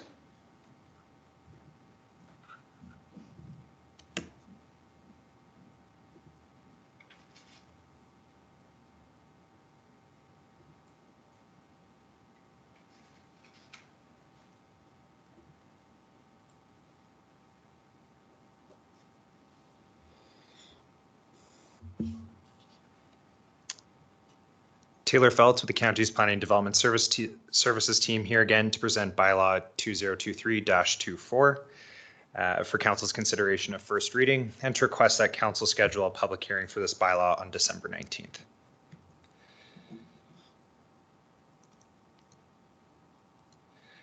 Referring to page 117 of a council's agenda package, the subject lands are located 1 mile west of the town of Strathmore, immediately northwest of the intersection of Range Road 255 and Highway 1, on the west side of Range Road 255, within southeast 182425, west of the 4th Meridian. This bylaw proposes to redesignate a 14-acre portion of the subject lands from the Agricultural General District to the Rural Business District in order to facilitate the development of an agricultural support services business that will include the sale of tack, saddles, feed, and other related supplies and merchandise to local farmers and 4-H clubs. The site is developed already with the dwelling, secondary dwelling, and several farm and accessory buildings. Potable water will be provided via an existing private well on site, and wastewater will be managed via a holding tank and hauled off site for further treatment. The remainder of the site will continue to be used for agricultural uses. The applicants have provided a business operations outline and a servicing plan. A transportation impact assessment was also submitted to determine if improvements to the county's transportation network might be required to support the proposed development. The TAA was reviewed by the county's engineers, and no technical or safety concerns were raised at that time. And I'll provide more details on these technical aspects of the TAA at the public hearing. The proposal generally aligns with the relevant statutory and non-statutory policies and was evaluated in accordance with the municipal development plan. The MDP does encourage businesses that offer agricultural support services that enhance and contribute to the rural and agricultural pursuits throughout the county.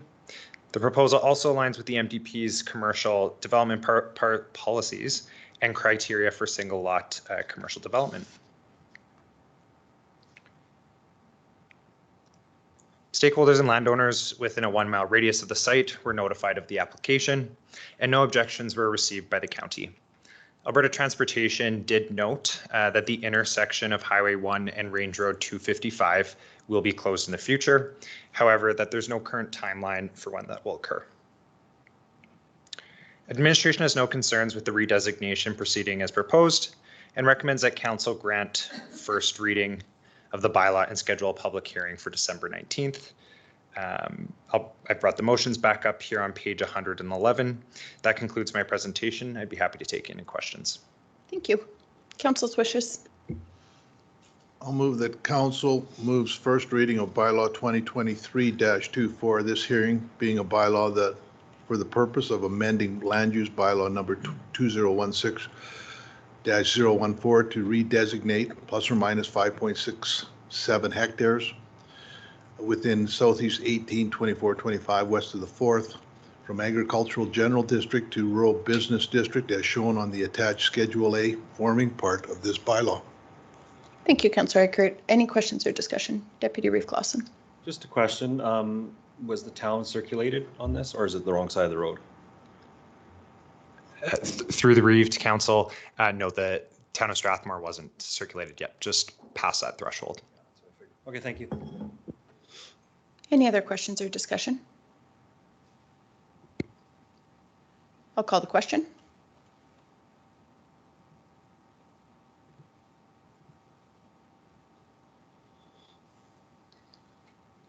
Motion is carried. And a motion to schedule a public hearing. I'll move that a public hearing for bylaw 2023-24 be scheduled for December 19th, 2023 at 9 a.m. in Wheatland County Council chambers. Thank you, Councillor Bigger. Any questions or discussion? I'll call the question.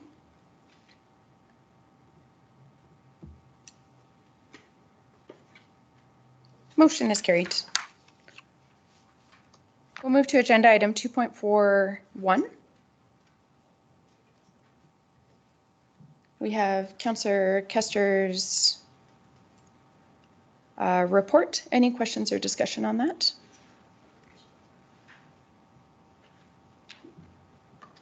If not, a motion to accept his information. I'll move. Thank you, Councillor Kester. Any questions? I'll call the question.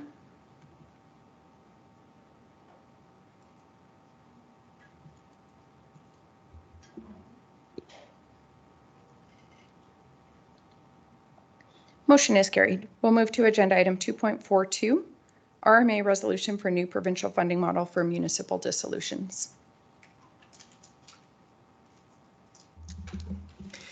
I asked this to come to council. I went to, at RMA, we went to a dissolutions workshop, or I did. I don't know if anybody else actually went to them either, but it was quite concerning, that stories that I heard there. And I was wondering if council would be in favor of possibly, I thought of maybe giving some of the rules, if we could push through, or not push through, but present a resolution that maybe would help the rules if dissolutions were coming to their area that they would be taking on, that we could somehow ask that, not MSI, it'd be LLGF, no. Yeah, they typically, or they currently use ACP funding, but you're proposing LGFF? Yeah, LGFF.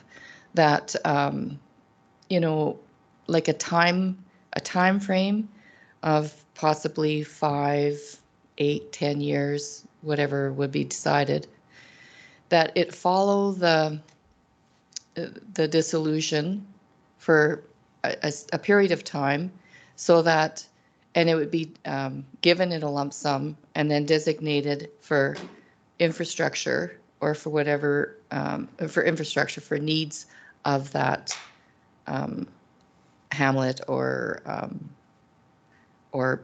town that has been dissolved. And that the rural doesn't have any say on what, you know, that they, when they are taking this on, they actually don't have any input, what was shocking to me, on, or even some of them didn't even get notice. It was like a 2-week notice.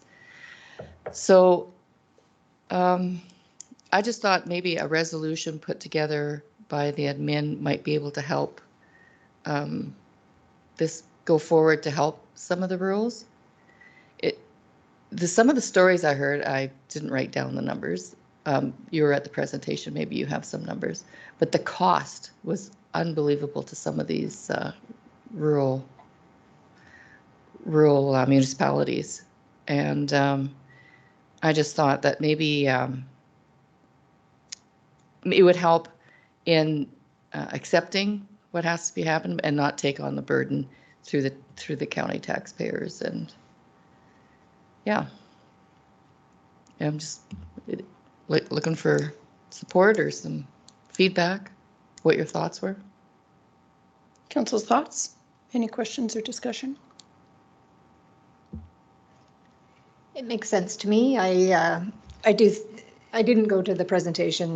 There were others that I was interested in, but yeah, I have heard stories where a village might dissolve and the county ends up with enormous infrastructure debt that might have, and so we're not just talking about our municipality, but all of the rural municipalities in the province. This would help all of them. Exactly. It's Yeah, not, all of them. it's not necessarily our issue currently, but to have something like this where a rural municipality is guaranteed some funding from the province to help with the transition, I think is a good idea. There used to be a fund. Before my time coming here, there was a fund. If you look at Clooney, they have a reserve. That reserve, I believe, come from that fund. And Gleason got some money, but it wasn't enough to cover all their debts, and they have extra, and some of them are getting paid off their debentures from dissolution. We went through a dissolution study with Azar here 5 years ago, 6 years ago. That was almost a 2-year process. And the minister said it can stay for now. It come down to a vote. So I can't understand how it only took 2 weeks for some people to find out. That must have had some history to it. But there is it's a lengthy process, and the county, we were involved. Like Ben went to all them meetings. I was alternate. Ben made them all. I didn't have to go. So yeah, it can be quite a burden to the municipality, and it's not fair to everybody else. Yeah, I didn't feel that our situation was the same as some of the situations that at the workshop, the lady that was talking, what was happening, what had happened to her in the past, that there was, and some of it was 3 different, like 2 or 3 different villages that were doing it at the same time, which really put a big onus on the rural municipality. And following the LGFF makes sense to me that would be coming from the province anyway. So if we follow that through a period of time, plus it helps the village residents. Helps the village residents, feel more secure that if they had to dissolve, that fund is there to help them out, right? And designated for them. No problem supporting this. I know the process they do. They go through and do an infrastructure assessment of the village or hamlet or whatever or not hamlet, but town that's going to dissolve. So there's numbers that are known at that time. To hand it over to the county and expect to just it goes on and we pick up that debt is huge. And I think now that the costs, all of our costs, our operating costs are going through the roof, higher and higher all the time with inflation, and it's going to come back around to some of these places. And I hate that it's going to do, but it's just the reality of the cost of doing business is so expensive. At one of the scenarios, if this one village in this rural municipality dissolves and they have to take it on, they're going to ask for dissolution into another rural municipality because they won't be able to sustain it. And I think as a province-wide, this is a province-wide, going to be a province-wide issue, it'd be a good resolution to bring through to RMA. So I absolutely support the idea of putting forward a resolution around the funding for dissolutions. RMA has done extensive work on dissolutions that we could draw on for a resolution. There was a good paper put out on dissolutions that workshop was based on, and sharing a lot of the information. If the report is not public yet, it will be shortly. It is complete. And it's a really good report, as you referenced. So to Councillor Kester's point, there is still funding available upon dissolution, but like historically, it's insufficient, unequivocally insufficient. Rural or receiving municipalities do have some options in terms of a local improvement tax that they can put on like a community that does dissolve and become the responsibility of the receiving municipality, that can be challenging. As Councillor Bigger mentioned, there are substantial costs to the receiving municipality. The highest that I have heard was $80 to $100 million. That was for a town that dissolved. That is an outlier, but it is a very real example.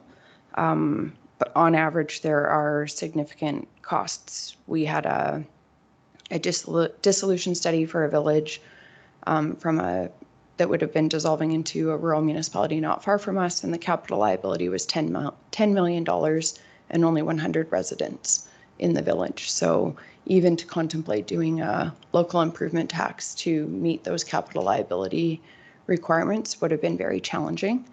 And when we're referencing capital liabilities, much of that is essential servicing around water, wastewater, things like that. So I support the resolution. I wouldn't mind council considering just expanding it slightly to include a request for improvements to the process of the dissolution study. The province has made the process more efficient, which is good. So they've shortened the timelines around that process. However, there's still gaps in information that is shared. What I would love to see is a requirement for the province to have both the potentially dissolving municipality as well as the receiving municipality put forward proposals on how they would address those capital liabilities and then the tax implications for the residents. That would give the residents a more evidence-based decision when they do go to the vote. Typically, there is a vote for the community that's considering dissolution.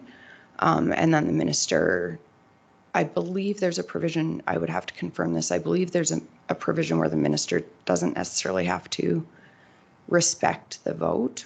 I believe the minister can dissolve a municipality, but the ministry also very strongly supports municipal autonomy, and from what I have seen, typically respects the decisions of the community. So if there's an appetite to integrate requests for improvements to the process as well.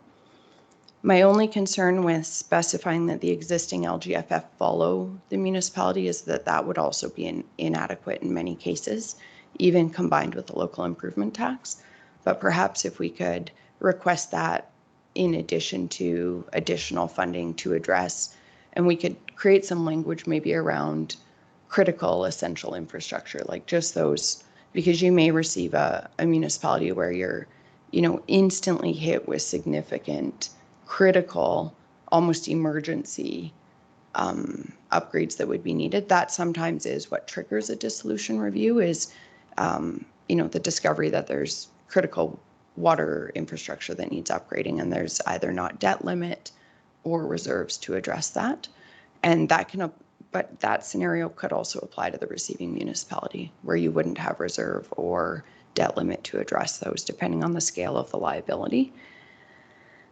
I guess I would, with that, it would be asked if it could be in a lump sum. And at least it would, LGFF would follow it's rated on the population. So it would be population driven. So at least the province has some way of coming up with a number. But it could be for the next following in a lump sum, a 5-year worth or a 10-year worth. So it could be measured by that. For sure. Yeah, and with population and the other factors for sure. Even just based on like the title of what we're contemplating, a new provincial funding model, we could even just turn that over to administration and they could draft, something either based on that or if analysis shows that would be helpful, then we can take that forward. If there's something around like requesting another stream or an increased allocation through ACP or however we want to request. I think the bottom line, my critical priority is that we're asking for more adequate funding to follow that dissolution. For me, this is the ultimate download because as Councillor Bigger referenced, the receiving municipality has zero say in whether they receive the municipality or not. They do have some autonomy in terms of how they address the requirements going forward, but this is the ultimate download, and there is anticipation that there could be increased challenges around this in the future. Councillor Kester. I think a risk of having this new MSI following that.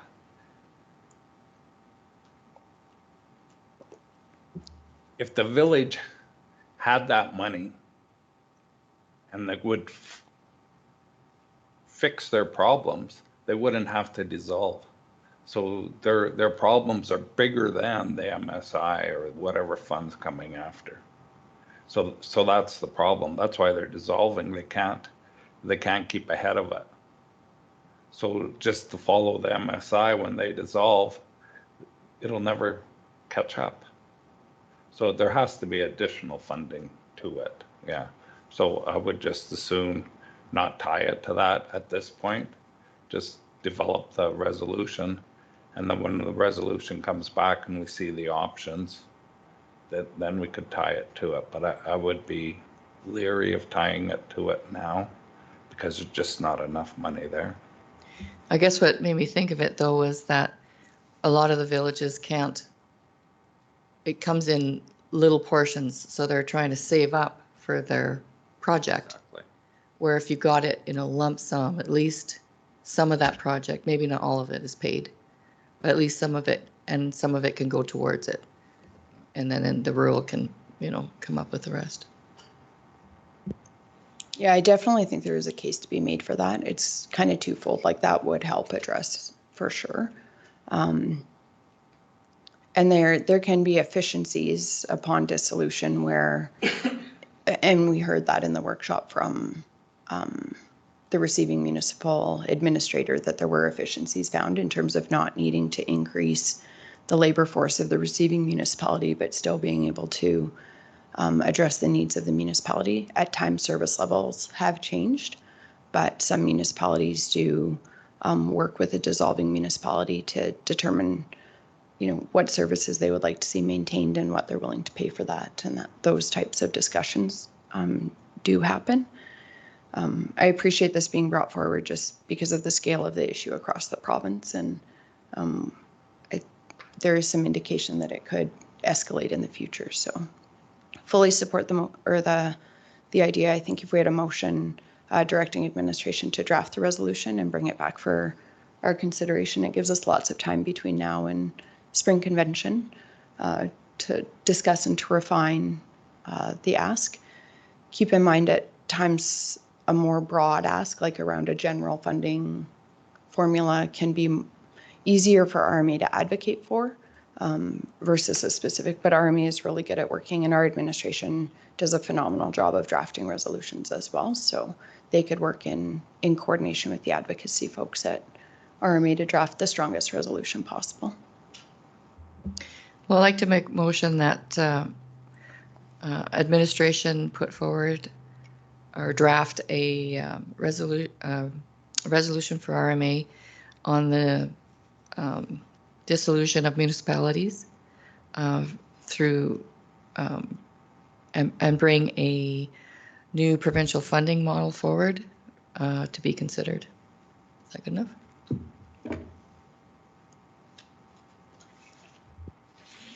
Did we want to add some language around improving the process as well? The dissolution for process? Funding and process. Yeah. So perhaps to direct administration to draft a resolution for a new provincial funding model for municipal dissolutions and to request improvements to the dissolution process. Does that encompass? That's what I said, isn't it? Did we capture everything? Thank you, Councillor Bigger, for the motion. Any questions or further discussion?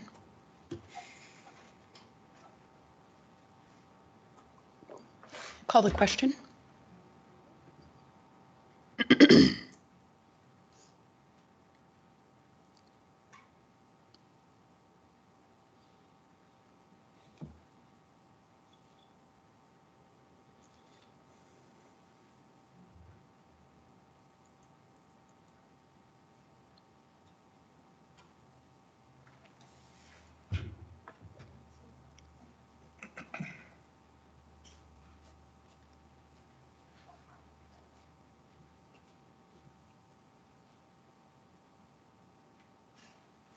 Motion is carried. We'll move to agenda item 2.43. Good morning, Council. Brian from Administration. On page 127 of your agenda package is the Council Resolution Tracker Report, dated November 21st, 2023. As always, anything in green is deemed complete. Anything in yellow is deemed ongoing. Then the report starts on page 130. If there's any questions, please let me know. Thank you. Any questions? Council's wishes. I'll move that council accept the Council Solution Tracker dated November 21, 2023 as information. Any questions or discussion? I'll call the question.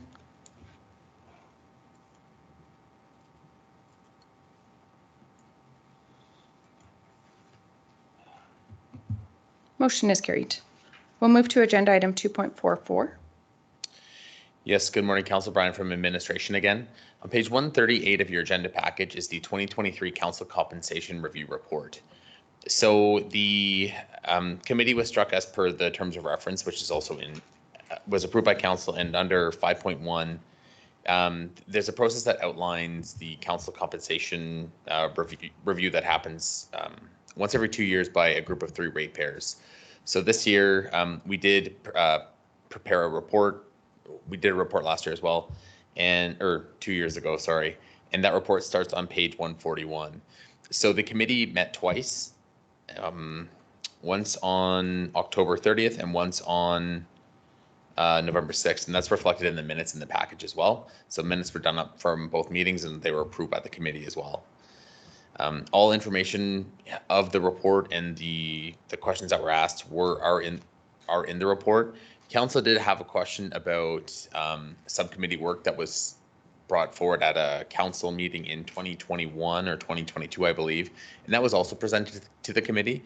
The committee did address that question in their recommendation. So that would be recommendation 3, and the recommendations are on page 143 of the agenda package. So all 3 members, just the recommendations, all 3 members in agreement, the committee made the following recommendations retroactive to November 1st, 2023. So cost of living increase recommended at 4%, and that cost of living should be tied to a percentage of the Alberta Consumer Price Index. Change legislative policy to state that receipts must be provided for meals. And 3, no per diem will be paid if a subcommittee meeting takes less than 1 hour, but mileage will be paid. So these were the recommendations of the committee. If there are any questions about the committee or the process, please let me know. Thank you. Any questions for CAO Henderson?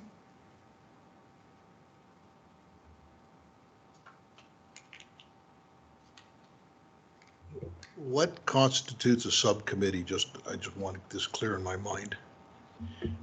So to me, a subcommittee would constitute a subcommittee of a board. So outside of regular board function.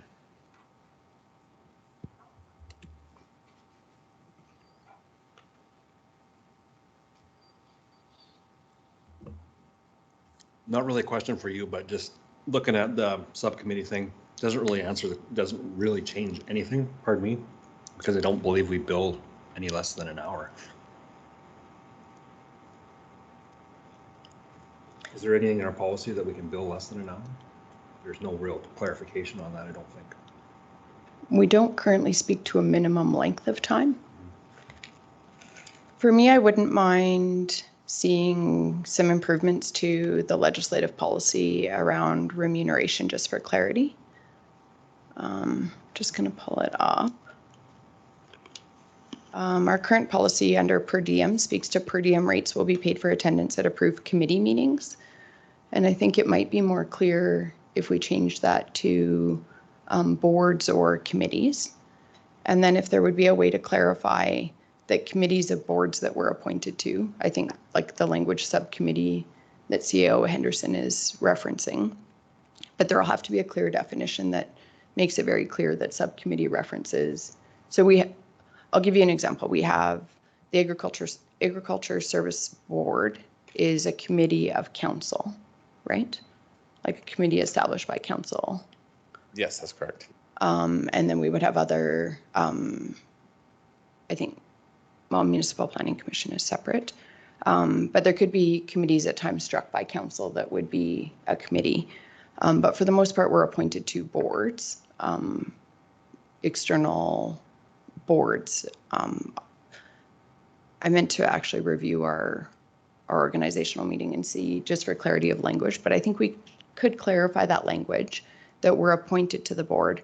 Where I've heard discussion come up in council previously is around subcommittees of boards that we're appointed to, and then just the accountability for tax dollars that may be spent on that committee work under those boards.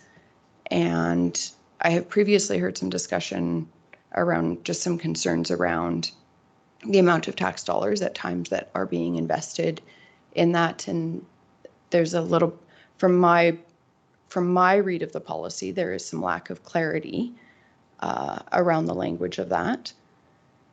So I wouldn't mind if administration could try just drafting some amendments to that policy for increased clarity. And then we had previously discussed, and there was no motion because we were waiting for the committee's recommendations. But I agree, I'm not sure that it quite addresses it doesn't address my concerns adequately, but I think there's a chance for council to review amendments to the policy that could address the concerns that I've heard, where we could direct administration to either bring back an estimated number of board meetings that we would be appointing councillors to. Some of that work was done historically just so that we understood the commitment that we're making to when we serve on a board or committee. And then council could contemplate either the policy speaking to compensating for sort of that estimated number of meetings plus some sort of contingency for, many boards may have a special, like an AGM, or you may need to call a special board meeting. This is not to say that council would not compensate beyond that, but then beyond that could come back to council for approval. That would be my preference. And then there's also just been another change since we went to the partial day per diems. And I have spoken to this before. I do disagree with differentiating between partial days during the day or during the evening. I do acknowledge and appreciate the argument that you may be giving up like potential time with family attending an evening meeting. There is also the chance that, you're making other sacrifices by attending a half-day meeting during the day. And at times there are tangible costs to people to attend meetings during the day, similar to attending a meeting during the evening, that I think arguably the partial day per diem may not address adequately from my perspective.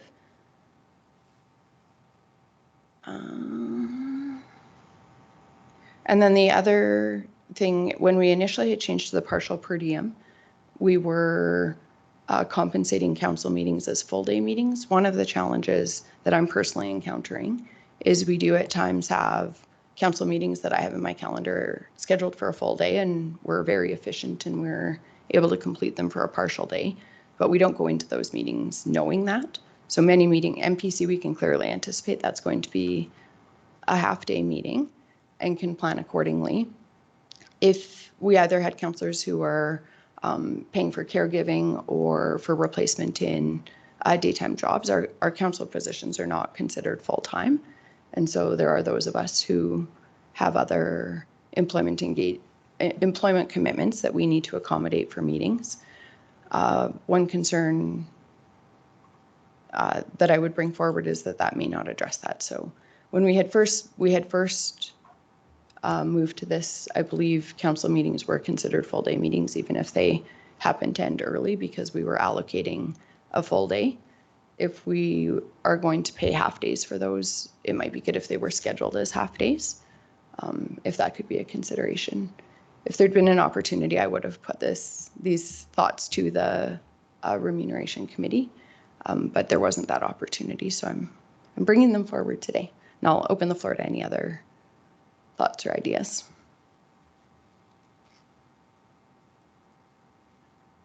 So for me, subcommittee work, some of the boards, like there's an executive committee that is really substantive to the organization. But the committee work that I'm thinking of is something for a specific task, because it happens all the time. I think it happened at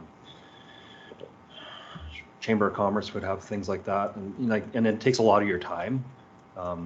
So it's not, it's kind of out of scope. So when I think we put people on various boards, we know the commitment of the meetings, and somewhat we know there's some executive parts of that too, but all that subcommittee work, we have no idea. So, and we have zero input into that in terms of reference or anything like that. We have no knowledge of. So that's where my concerns lie.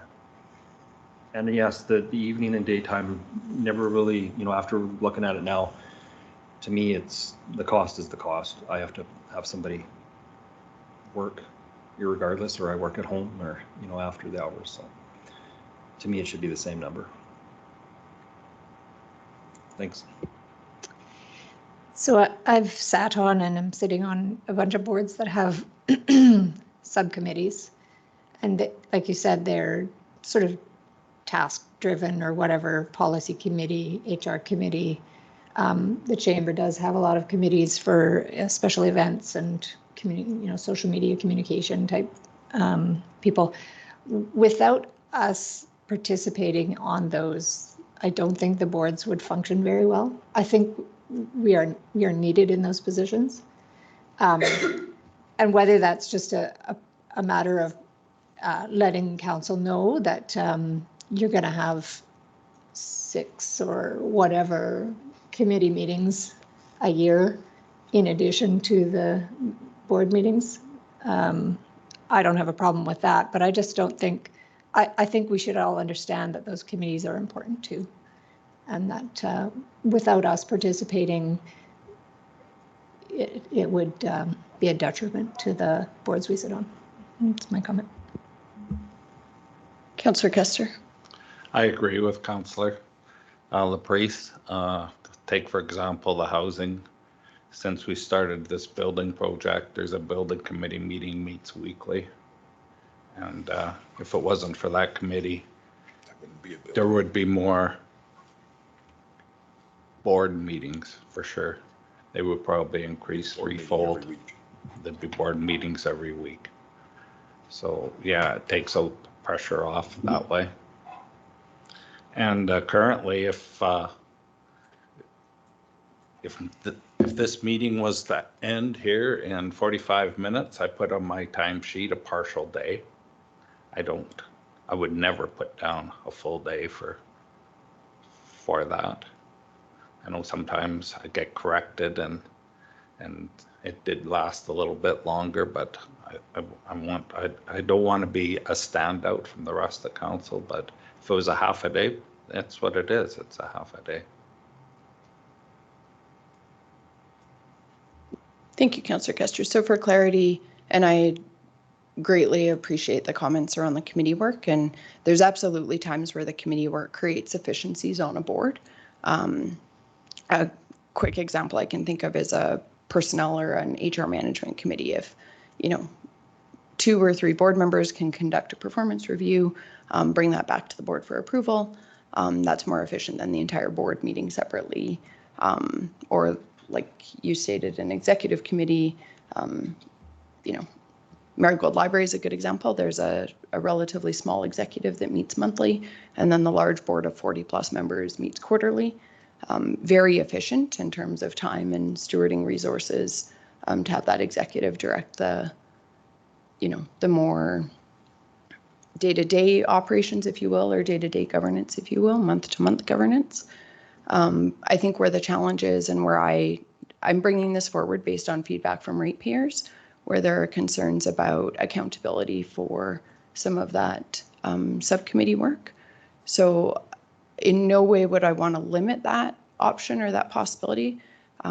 We had a good example where you brought a request for approval, and council had that discretion to review basically the scope or the terms of reference of committee work, and then to authorize that. So the model I I would propose would be where at our organizational meeting, we're basically approving and ratifying attendance at your main board meetings. And then there would be a provision following that once you've assumed your seat on that board and you're aware of what the committees are. And ideally, prior to committing to committees, if you were going to let your name stand for a committee and request compensation from council, it would come back to council with a terms of reference, with a reporting, mechanism, and then council can approve ratification for compensation for that committee work. That mechanism would still be there, but it would be more clear in what we're approving at the organizational meeting. At the organizational meeting, we do now have a document that outlines sort of the roles and responsibilities of the boards that we're appointing to, the estimated time commitments, those types of things. What we don't have at that approval is terms of reference for any subcommittees or the financial impacts to our taxpayers and what mechanism for accountability there will be.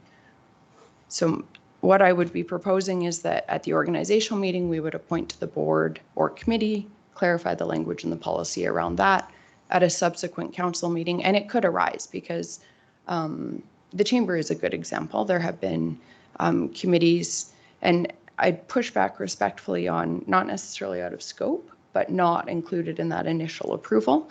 But council may determine, what, this aligns with our strategic plan and, in this way, and we want you there representing Wheatland County. It's important. And we have an opportunity to approve that and compensate for your time and your expenses. What's key for me is just the transparency and the accountability around the appointments that may be lacking at the organizational meeting. So I appreciate those comments because I don't think we would want to preclude efficiencies. That makes no sense and does not align, I think, with our strategic priorities or with the direction that I hear from council. Councillor Kester. The committee meetings have minutes and they're reported to the board as such, and the minutes are in them. That's the accountability of that board. The personnel committee meets, there's minutes at met, who was there, what was discussed, if it was in camera or not in camera. And yeah, so that's the accountability portion of it. That's the accountability to the board where the subcommittee lies. That's where the responsibility is. So the board members can bring them minutes of the board to this council table as information during their reports. So the building committee was one subcommittee that I have had concerns raised by ratepayers, and my understanding was that there were not minutes available for the building committee. Our policy does state under activities reporting that attendance at meetings, conferences, or courses approved by council resolution is contingent on the provision of a written or oral report to council inclusive of actionable items. But that certainly could still be a part of the, and should be a part of the accountability, that those minutes would come to council for sure. But I think it's still good for council to have the authority to determine if that investment in that work aligns with strategic priorities and if there is that sort of alignment from a council perspective. Building committee meetings, I'm thinking you're referencing the housing. They are confidential for board consumption only because they change regularly. They are planning meetings and talking to our, I don't know what you call them, consultants. They, no, they're not public because they're proprietary. They are, the meetings themselves are needed. And there was some talk after the approval or the building is built, we can make them public, but even then there are parts of the minutes that aren't to be public. They are part of the consultant's proprietary work, if that makes sense. But the meetings are needed. There's terms of reference, and they are time consuming. To make them public, well, we make public what we can make public. How's that sound? Where we'd have public presentations. There's some coming for that, and maybe 1st of February we're planning another one. We've had 6 before. We had 7 before. Those are public meetings. They're direct results of the building committee meetings and board meetings. It's a planning process with proprietary information. So yeah, I can't say a heck of a lot more. Councillor Larson. Presently, the board is informed of the minutes and they are provided minutes, but it's all in camera. Councillor Larson. I think what you're suggesting puts an undue burden on the councillors that sit on different committees. I hear you talk about ratepayers have brought concerns to you. I certainly haven't heard those same concerns. I would suggest if there's that broad a concern out there around that administration maybe conduct a poll or however they can do it to find out how many people think that we're on too many committees and who's complaining about this, because I've not heard anything. I don't know if any of the other councillors have, but I've heard nothing but good things about the committee work that I do from my ratepayers. Yeah, that's great. I think as Reeve of the county, I often hear concerns. I do, when they're specific to a division, I do commit to copying the councillor of the area on forwarding the inquiry to administration. Just in the last week, Councillor Eichert can confirm one of his ratepayers. I just happened to run into them out in public, and I made sure that I actually reached out to Councillor Eichert first and to check where he was with the ratepayer, and then I made an inquiry to administration, copied Councillor Eichert. I wouldn't say it happens daily, but it certainly happens frequently where concerns regarding council or Wheatland County do come to me. I'm not sure of the scale of them if they also go to other councillors. This one has been brought forward through council previously, and it's good to hear those different perspectives and to hear the feedback that you've gotten. I just share what I have gotten from concerns. Polling can be challenging because we would want to make sure that people are making really educated, informed decisions. And as a representative democracy, we make decisions in every meeting on behalf of our ratepayers based on the feedback that we have gotten. So I would fully expect that you would represent those perspectives that have been shared with you. And we have that responsibility to represent the diverse perspectives throughout the county. And I would ask that if you're getting these concerns raised to you, that you share them with all of council so we all know about it. I am sharing them right now with all of council, and I have shared them Going forward, previously. it would be nice if you would copy all of council on the emails so that we can say who's saying what about what.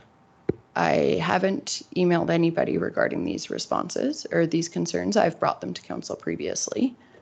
And that's my duty to make council aware of municipal information as per the MGA. It's all of our duty, and I have fulfilled that duty. And we have discussed this in council previously. And I respect and appreciate the diverse perspectives on it. But this is coming from the committee or the... Yeah, the reason I raise it is because we had discussed potentially addressing these issues at this time when we had the report from the committee. Yeah, this is coming from the report committee. Right. Yeah, exactly.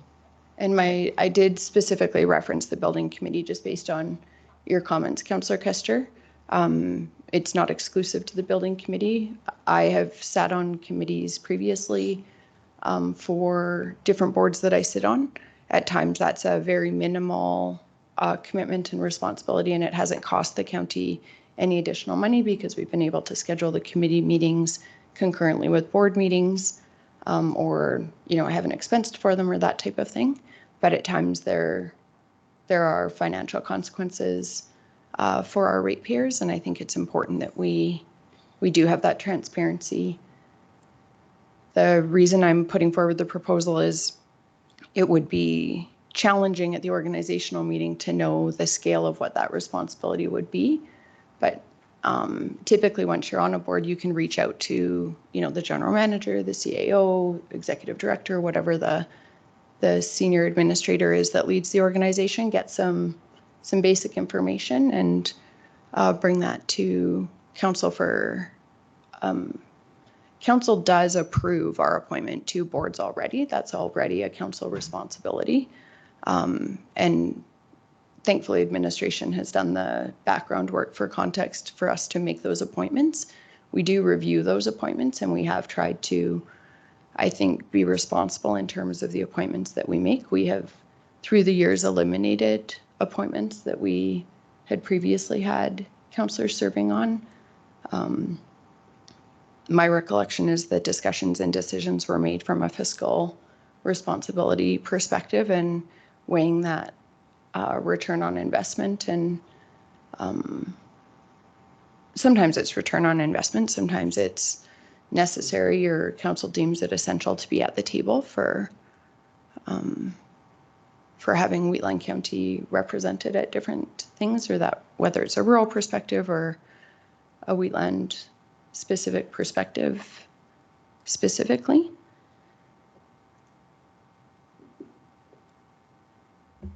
I do have a couple questions. Absolutely. For receipts for the meals,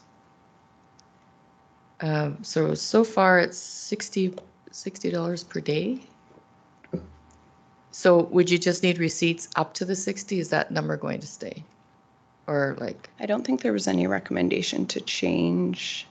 It says we have to have receipts, where before we didn't have to. Right. So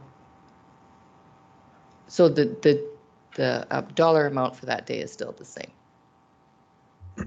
My understanding from the committee recommendations is that it would just be to provide a receipt. Okay. And my other question is the health spending account. I thought we do have that. It doesn't list it that we have it. I haven't never used it, but just curious. Yes. So council is entitled to the same benefits as employees, and employees do have that health spending account. Okay. So that was more just kind of in line with the health benefits. So all councillors were entitled to health benefits, the same as employees, as kind of titled on the report or the bottom of the chart on page 144.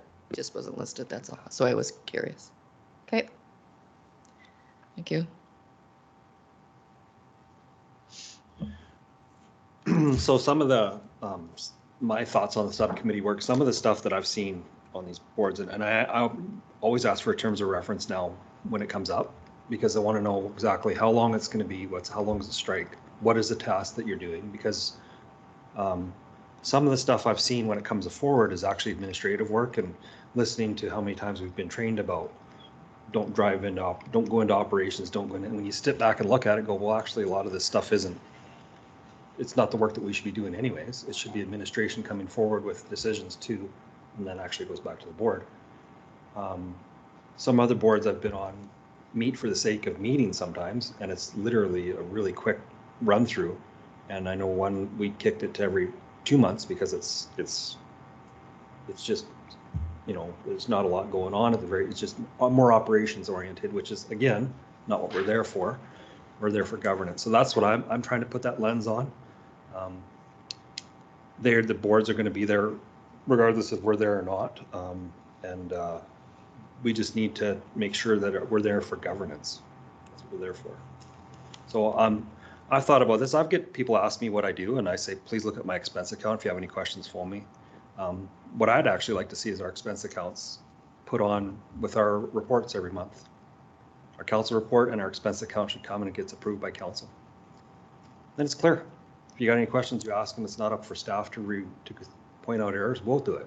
We're peers of each other. We're put here by the elected people have elected us in this position. We're here to make sure we're all doing the right thing. So So it's kind of where, like, we do post it, but we don't approve it. And there is other municipalities that approve all expenses. So then if there's questions coming up as they build up, you can say, hey, well, what about this? Why is this the case? And you can have that question. I don't think you can get any clearer than that. Just a suggestion. I'll put a motion on the floor to direct administration to amend the legislative policy regarding, sorry, I'll just get the title, elected official remuneration. And then there may need to be consideration for the appointed non-elected committee member remuneration. We typically keep those aligned. So just if administration could review the non-elected as well to ensure alignment, to direct administration to draft amendments to those policies reflecting the first and second recommendation by the remuneration committee around cost of living and the legislative policy stating receipts must be provided for meals, in addition to a new framework for council appointing to boards and committees reflective of the information that's available during the organizational meeting. So I would need some help from administration on how to draft the language, but essentially so that at the organizational meeting, we're ratifying attendance at the main board or committee meetings, and then that a motion would come forward to council at a subsequent meeting to approve appointment at a committee.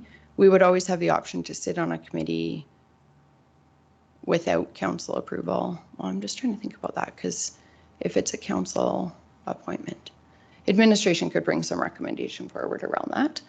And then as well, to require that expense claims be included in the council package to be approved by council. To Deputy Reeve Clausen's point, that I am aware of some municipalities where the Reeve is responsible for appointing, and I don't love that model. And then the Deputy Reeve would approve the Reeves. But I do think it could be a good model where council would be approving those. We would need administration to determine how that impacts timing for submission, because I think you have to have it to the bank quite far in advance. So administration could bring something forward to us regarding that. So sorry, I realize that's not a succinct motion. Move to amend the legislative policies with the first two recommendations by the committee and to integrate a new procedure for council approving appointment to boards and committees.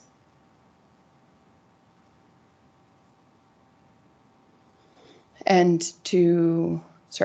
further to require council expense claims to be approved by council prior to remuneration. Councillor Lawerson. I'm requesting that those be put on separate motions and that we approve Resolution 1 and Resolution 2 that's before us, and then we bring that in as a separate motion just for clarity for administration and for us. Okay, we can sever the motions into two. So for the first motion, let's do the longer part, the amendments to the legislative policy and the new appointment procedure for boards and committees. And then you're suggesting sever the board approval or council approval? Resolution 1 and 2 that we should vote on Resolution 1 and 2 that's before us, and then you can draft whatever motion you want to do afterward. On page. We don't have to, I have a motion on the floor. If you would like to sever it, we can sever. Is there a section you would like to sever off of the current motion? Well, it looks like you're trying to incorporate Resolution 1 and 2 from page 139 into your motion, and I want them separated. I was not including accepting the report, but we can do that following my motion. I wasn't clear. Did you want to sever the part about council approving, or are you comfortable with that being part of one motion? I'd like them separated, please. So we will sever the council approval of council expense claims, I will bring a second motion for that following this motion. So administration has done an excellent job of capturing my very wordy explanation. Is everybody clear on the motion?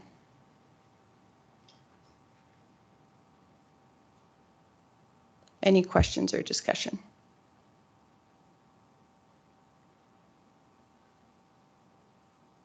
I'll call the question. Hold it here. It says to integrate a new procedure for council approval appointment to boards and committees. This year would happen at next organizational. Being that It would depend on how the policy is and being worded. that most of the boards people sit on have had their organizational for the year. We can't. What are we going to start all over again? We may need to, Affects me much.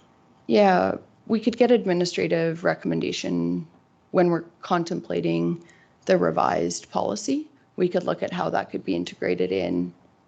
Pardon, Councillor Laursen? I missed what you said, Councillor Laursen. I never said anything to you. Oh, okay, thank you. We could look at some of those execution questions when we're considering the revisions to the policy. But it's a good question, thank you. So it didn't answer my question. Does this take an effect immediately? Or does it take Nothing's effect taking at the effect today because we're directing administration to bring policy So when revisions it back. comes back? Or is this for policy for next? I think we would need to look at how it's worded and how we would execute it, but we could determine that when we are voting on the revisions. And administration may be able to bring back a recommendation on the most effective way to implement the policy revision, given the timing. It's very unclear to me. Yeah, me too. So nothing is changing today. And this has been very unclear to me based on our current policy. I think there's been several discussions in council around a lack of clarity with our existing policy, and that's unfortunate.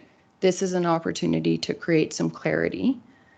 But I would like to give administration some time to draft those revisions, and then we can, the collective wisdom of council can determine the best way to implement those.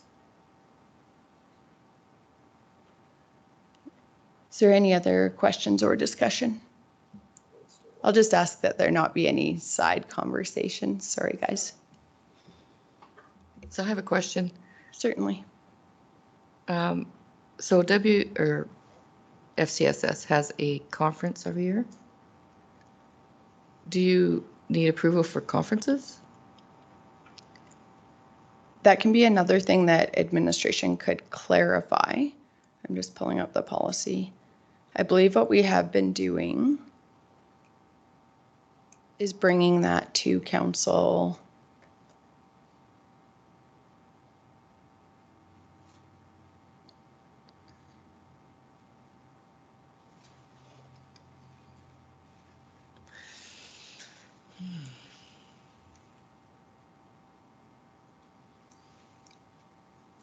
Which is tomorrow. Nothing's changed today.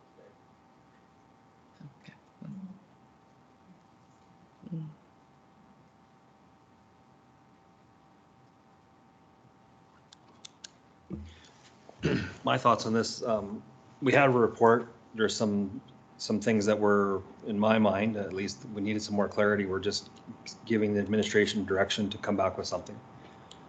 Timelines implicated at our discretion, once it comes forward. So we know how long it takes to get things back to us. It's nobody wants to talk about this stuff, but it's what the public, we work for the public. It's public dollars. I like something that's clear, so if I'm appointed to something, I know, and I'm good. That's all I'm seeking. I'm not trying to attack anybody. I sit on 2 boards that have executive meetings that I just got put on another one. It'd be nice to know that that is part of the job right up front. And traditionally we haven't. really known all that stuff. It hasn't been brought forward, but I think it's good for the public to know what we sit on, why we sit on it, what we do. Because there's all costs in all this. And again, the boards need our input to function, absolutely. It's not, it's just clarity. Yeah, I agree. When I sat on the chamber, I did feel uncertain about what I should be billing the ratepayers for and what I shouldn't. And so there's merit for sure in just having clarity around that. Then you're not second guessing every meeting that you go to. Should I bill for this? Should I not? Is this kind of within the scope of my responsibility there or not? It does provide some clarity. I agree with that. And I think I said this before, the costs are getting higher and higher for all of us. Everything we do costs more, same with our taxpayers. So they want to make sure that they're getting value for the dollar that we're doing. And if taxpayers don't feel you're doing something that you should be, then there should be a case for that. So that's all. Councillor Kester. Let's take the chamber. You were unsure, but this was chamber work. This was talked about at a chamber meeting. The chamber deemed it important to do. They asked you to do it. And now the council's asking that we get it approved here. We're taking the autonomy away from the chamber and putting it here. Here, we're making a decision, and we weren't privy to the meeting. We don't know what was going on at the meeting. That's why we put representatives on the chamber meeting, so we don't have to do everything here. The autonomy of the chamber is important, and every board is the same. They should have the responsibility to make sure everybody's doing an efficient job, shall we say. But to bring it here, when this board, this council doesn't know the context of the decisions, is not right. It just isn't in the context of what the chamber is trying to do. And every other board is the same. These boards are populated with elected officials that are paying just as much out of their coffers as we are. So there's the minutes are available to every board meeting. You can get the approved minutes, put them here, and the ratepayers can see. But to take that, this board, this council doesn't ratify decisions made by another board. Like, no, that's just not right. Appreciate your perspective. I don't think there's any suggestion that this council would be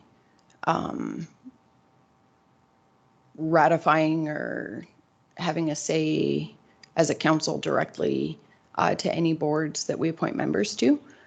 I do consider, so I sit on Community Futures Wild Rose. Wheatland County is a shareholder of Community Futures Wild Rose. While we are an independent board of directors that operates or that governs another entity, I do consider us directly responsible to Wheatland County. I take my reporting from Community Futures very seriously to this board. I do try and summarize each of our meetings within my monthly reports so that the council is up to date on what programs we're doing, what grants we're accessing. Wheatland County doesn't have a direct financial obligation to Community Futures. We're primarily funded through federal funding and then through different program funding. So there's not that direct financial implication for Wheatland County, but we are a shareholder of the organization. So while I do sit on Community Futures and I make decisions based on what is best for Community Futures Wild Rose, I do at every meeting recognize that while I'm there for the entire Wild Rose region, I am also there as an appointee of Wheatland County, and I take that very seriously. So balancing that dual autonomy of the board, but also recognizing we're a shareholder and the accountability that I have to Wheatland County ratepayers who pay my per diem to attend those meetings. If I were to sit on a committee there, in no way would council approving the appointment to the committee be, examining individual motions or that type of thing. It's making that decision that we are allocating, as Deputy Reeve Clausen referenced, scarce resources and tax dollars to that committee work. There's definitely diverse perspectives on this, and I hear the passion in response to the question around conventions. When I very initially first got on council, I was told that when you're appointed to a board, that appointment covers your expenses on that board. Then there was some discussion, and I recall, and we did not have a council motion on it, but there was council discussion that the organizational meeting appointment is to the border committee, not subcommittee. And I recall you brought forward, like there was a council resolution to, I believe, appoint you to one of the committees for the chamber. I believe that happened at one point in time. Our policy does explicitly state on page 5 of the policy package online, under point 1, attendance at courses, example EOEP, conference and or conventions require council approval via council resolution. And I think we have been following that. At times, ratification of attendance at a previous conference, but I believe that we have been following that. So that is explicitly stated in the policy.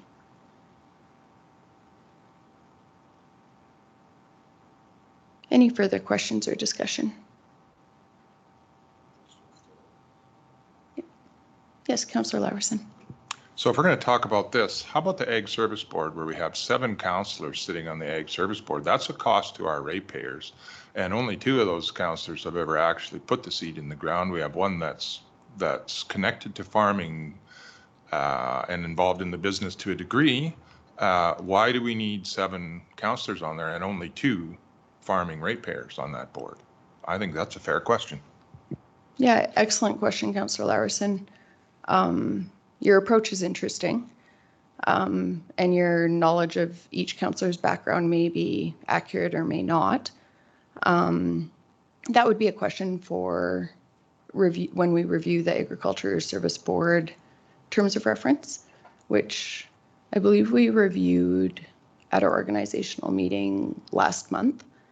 That terms of reference has had different iterations through my time on council, probably multiple iterations prior to my time on council. We have had times where all of council has served on ASB and times where a subset of council has served. While I'm not currently an active agricultural producer, I do take my responsibility to represent my ratepayers in terms of consideration around agriculture very seriously and engage with my ratepayers frequently to ensure that I am fulfilling my duties through representational democracy appropriately. But that is something that we could certainly contemplate either at an ASB meeting through a request to review the terms of reference or at our next organizational meeting when we appoint councillors. Just a note to council and the chair. There's a motion on the floor. Debate should be limited to the motion on the floor. If council wishes to add an item to a future agenda, there's a process for that. So that would just be a point from administration. Thank you. Thank you, CAO Henderson. Any other questions or discussion regarding the motion? I'll call the question.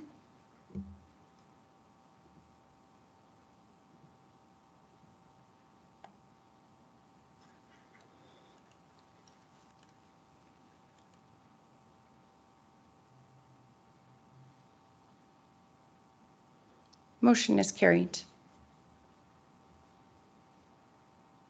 Perhaps a motion to, I will move a second motion that was severed from my first motion let me just get the language right.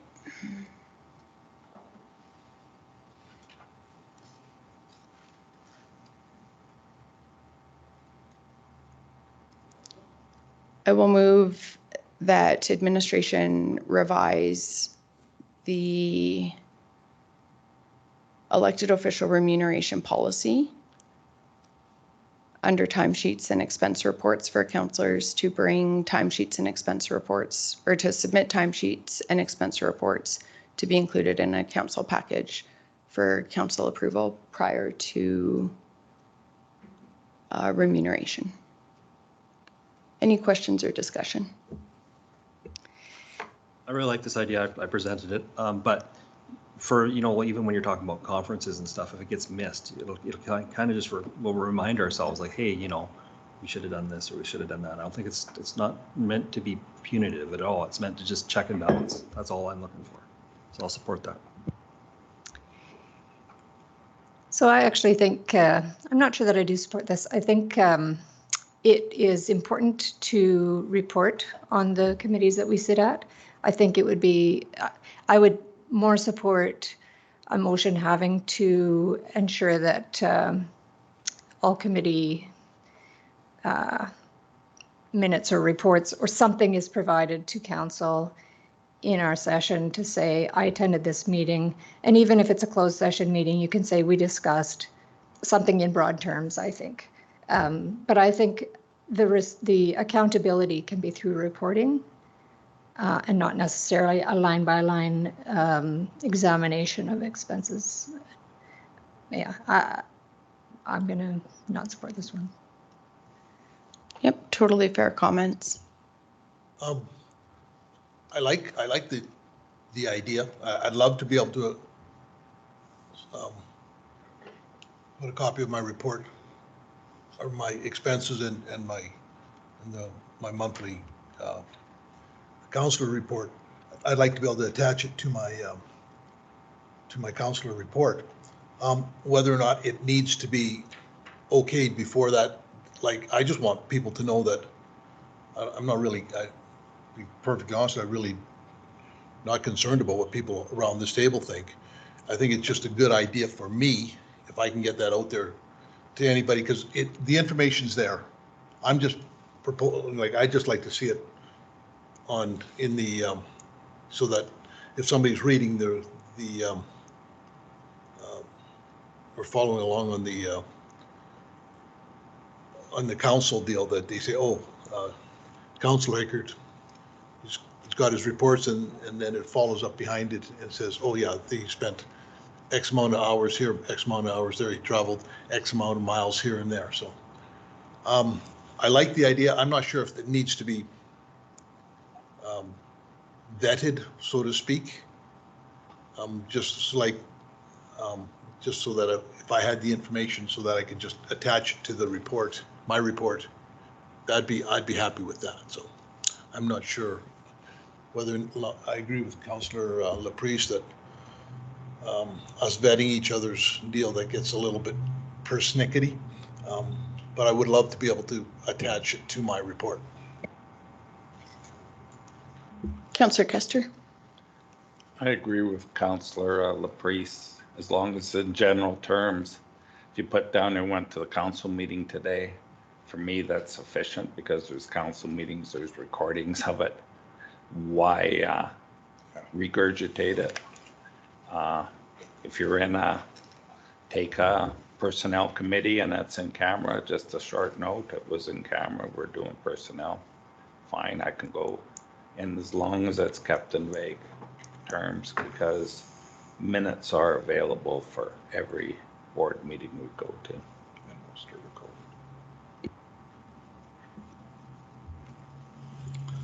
I wasn't intending to have a breakdown. Our timesheets, like Councillor Eckert was talking about, I'd have no problem to tomorrow attaching my timesheet to my report. Here's my report, here's where I was at, here's my timesheet.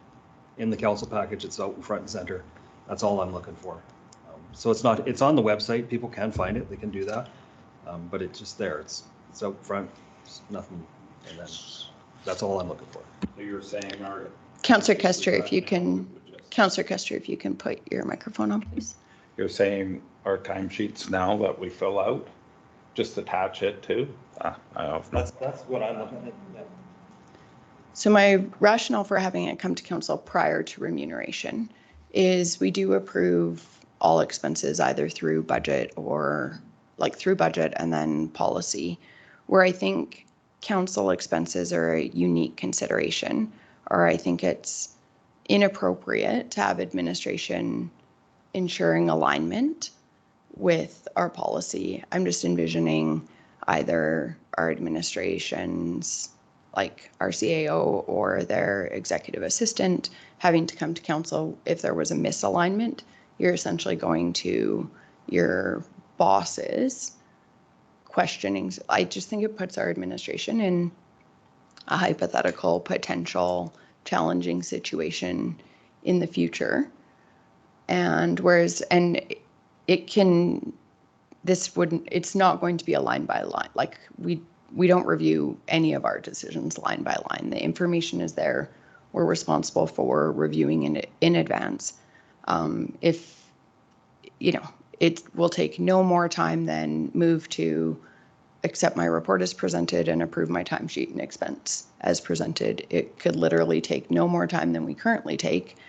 If there is a misalignment, and I do not recall who said it, but at times there's an oversight. I have accidentally put the wrong either a half day or a full day for a meeting strictly on an oversight, and administration has corrected, and I appreciate that correction.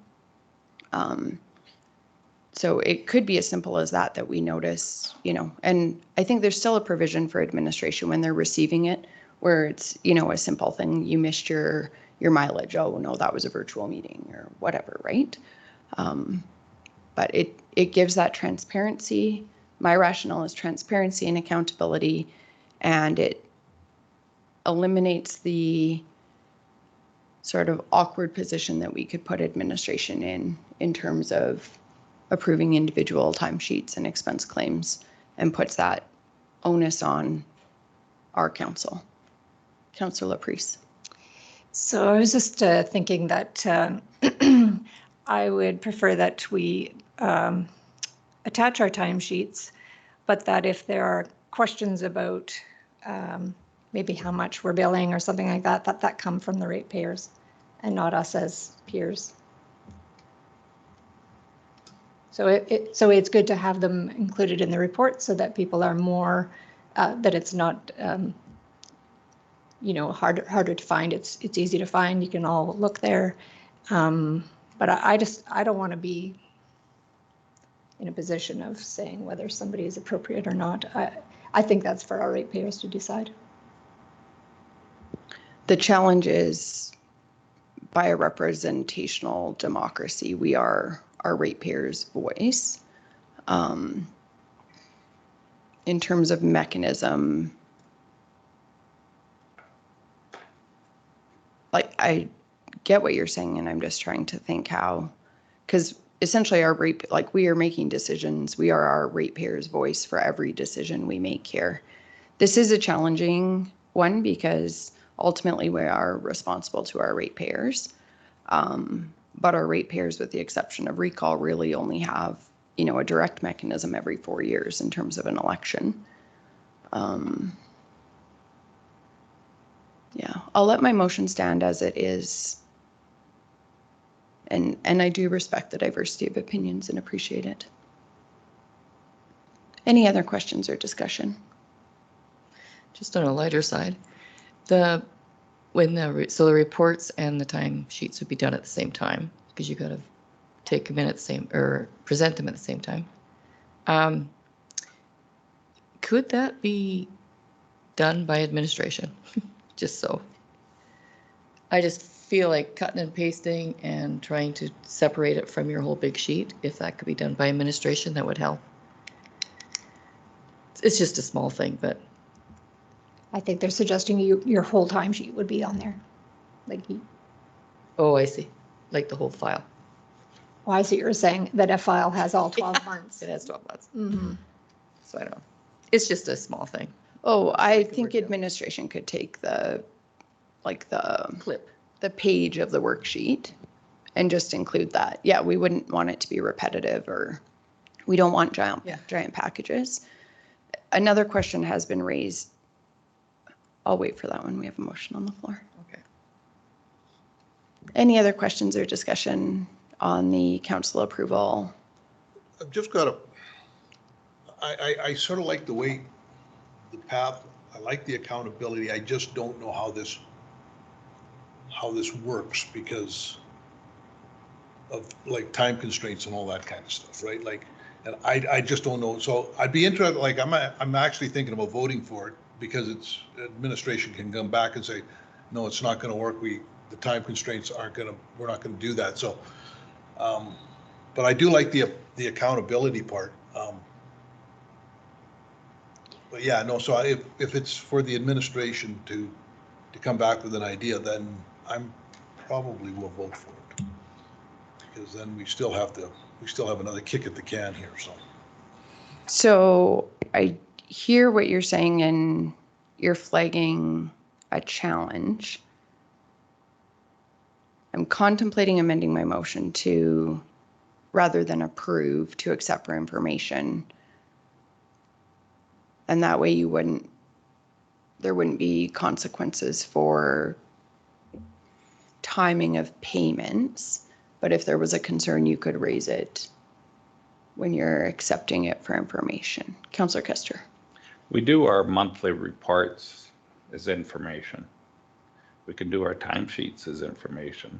So if you would amend your motion to include the timesheets with the monthly reports to accept as information, then I think I would be a lot, and we can start from there and see how it works, and we can amend it as needed. But I think that would keep it simple.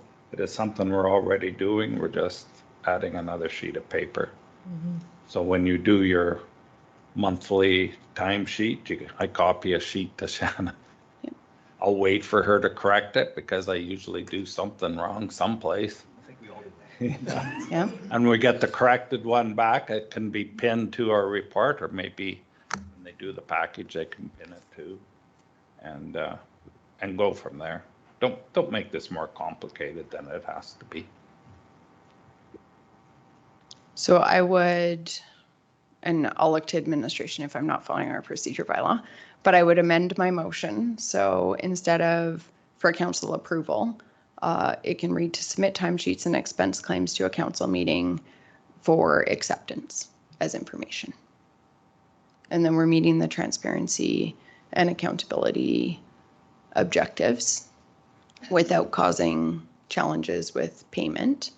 And if there are concerns, they can be raised. And if I'm raising a concern, it is because a ratepayer has brought that concern to me. In all honesty, I have never gone and looked at somebody's timesheet and expense claim unless a ratepayer has asked me to. Councillor Kester. If we could pin it to or tie it to our monthly reports, it would answer a lot of questions. Yep. Instead of having two separate things. Put them together, people can look at that exact date, look at your report, and see what it was for. Yep, and we can definitely do that. I don't know that needs to be in the motion, but it can just be included with our reports, and it's right there.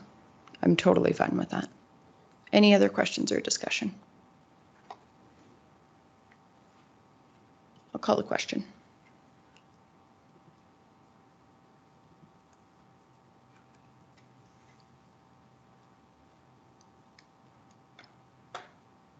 Motion is carried.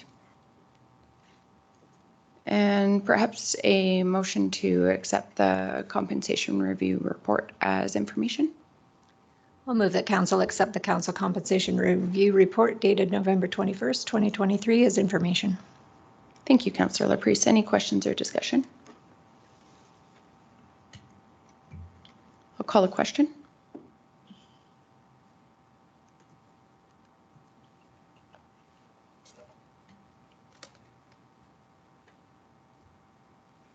Motion is carried. And we will recess for lunch. Just sorry. Link, would it be possible to do the next RFD? Just because we just want to make sure all Yes. the council is here and Oh, just for after the break, I'm not sure if everyone will be. So Yep. this should not take very long. Perfect. So we'll move to agenda item. Yeah, thank you, CAO Henderson. 2.45, the draft calendar. Yes, good afternoon, Council. Brian from Administration. So this was just from the organizational meeting. As per Section 193 of the MGA, all of Council must be in attendance to approve the calendar. It just needs to be passed by Council resolution of the majority of Council. However, we did prepare the calendar. It is on page 152 of your agenda package. It is identical to the 2023 with the same number of meetings. The only meeting in 2023 that has not occurred in 2024 is a special council meeting, and those you can call those under the provisions in the MGA. So those are clearly outlined there. So we wouldn't put that on the calendar. Everything else is identical, and they're in the calendar as noted on the page in the agenda package. If there's any questions, please let me know. Thank you. Thank you, CAO Henderson. Council's wishes. Make the motion to approve the Wheatland County Meeting Event Calendar 2024 as presented. Thank you, Deputy Reeve Clausen. Any questions or discussion? I'll call the question.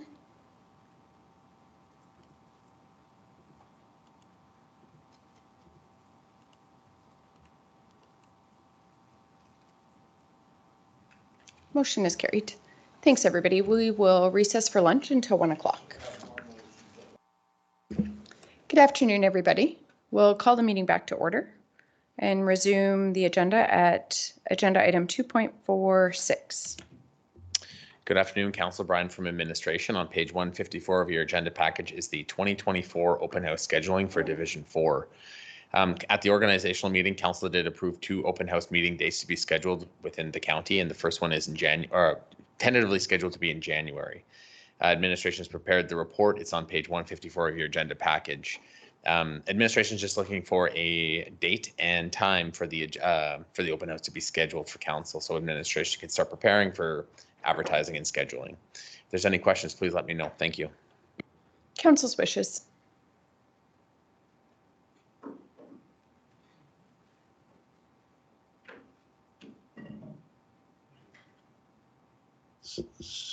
WRC's on the 17th, right? Yeah.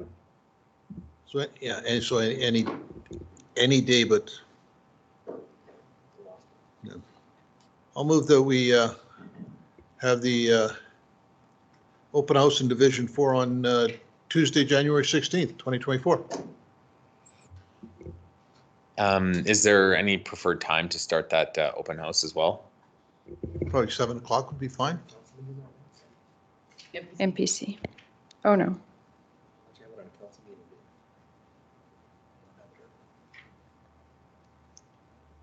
So what's that, the 9th?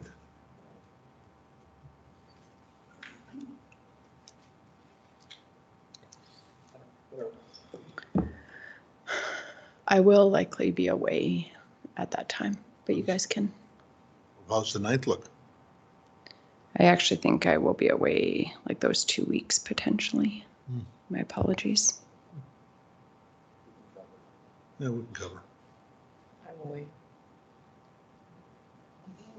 So when do you guys? Donna.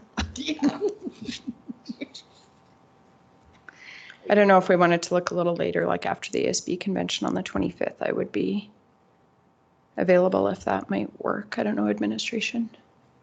Administration can make any time work. We just aren't privy to Council's calendars, so we just don't know the availability of all councillors. So we're just looking just to firm a date down for Council now. Thank you. I'm open. Councillor Kester, does the 25th work for you? Donna's not back until the 4th.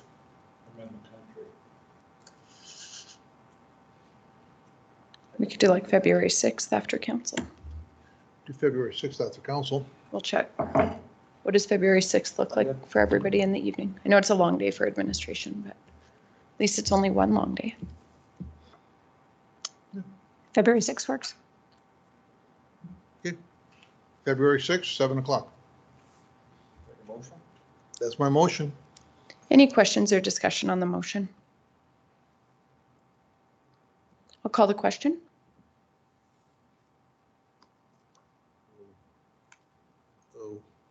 Oh, dear. Might be in trouble here, people. Hit refresh. Well, no, you can't do that on this. Isn't there the? Can you just take my vote? I have to go back in, and how do I do that? Oh yeah, I gotta go here. Sorry. Take a minute. Did.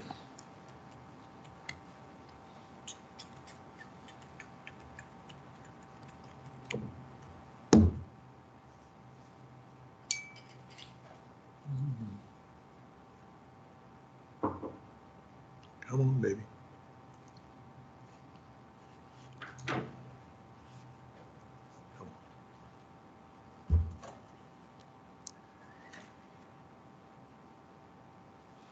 Wait. Thank you. Motion is carried. Thanks, everybody. Let's move to agenda item 2.47. Yes, good afternoon, Council. Administration has received a few comments from Council that they may not be able to attend the Committee of the Whole on November 28th. So administration is just bringing this forward just to see if Council did want to take any action to potentially defer that November 28th Committee of the Whole. The only reason I mentioned this is because I did hear from 3 separate councillors, and if there was one not in attendance, the Committee of the Whole wouldn't have quorum. So just something to consider for Council. There's either, I guess, 2 options: action or no action required. If Council can attend, then great. Then the topics listed in the report are there as well that are going to be presented. If Council wishes to defer, they can as well by resolution. Thank you. Council's wishes. I'll make a motion that we defer the Committee of the Whole till December 12th after our MPC meeting. Does that work for people?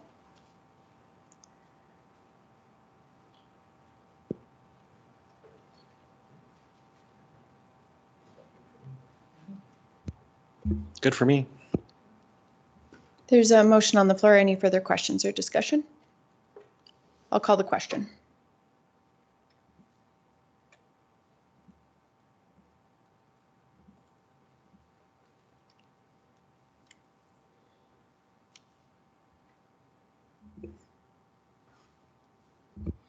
Motion is carried. We'll move to agenda item 2.48. For the next 2, I will recuse myself for pecuniary interests for the next 2. I will be in the council. Okay, we'll have somebody step out and let you know as soon as we've completed those agenda items.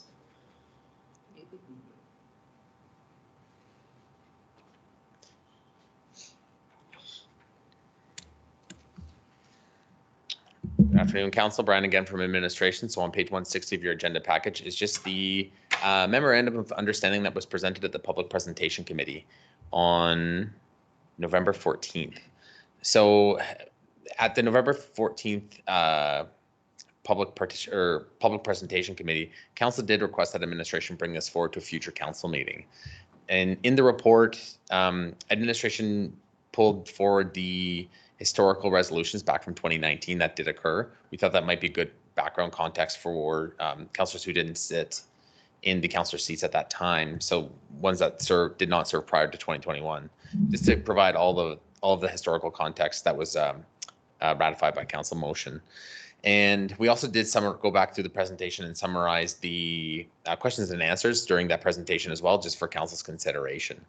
The main focus, or the main question that administration has heard over the last number of years is just the ridership and the numbers within Wheatland County and how it's best serving county residents.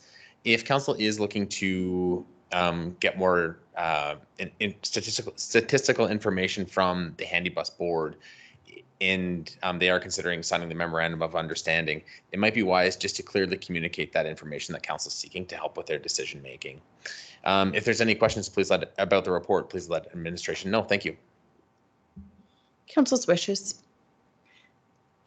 I'd like to see our contribution higher. I didn't really want to sign the memorandum of understanding till we got that data that they were calling for. It's just that we're trying to keep our elderly more in their own homes, and I think this really supports that theory and that them to be able to do this.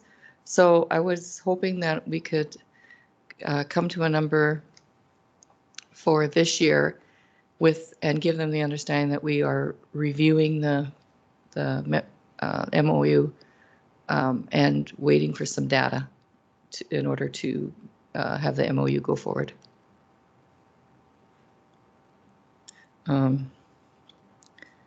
My number was the same as last year, but I can't see that down here. Oh, 35,000 was the one I was thinking.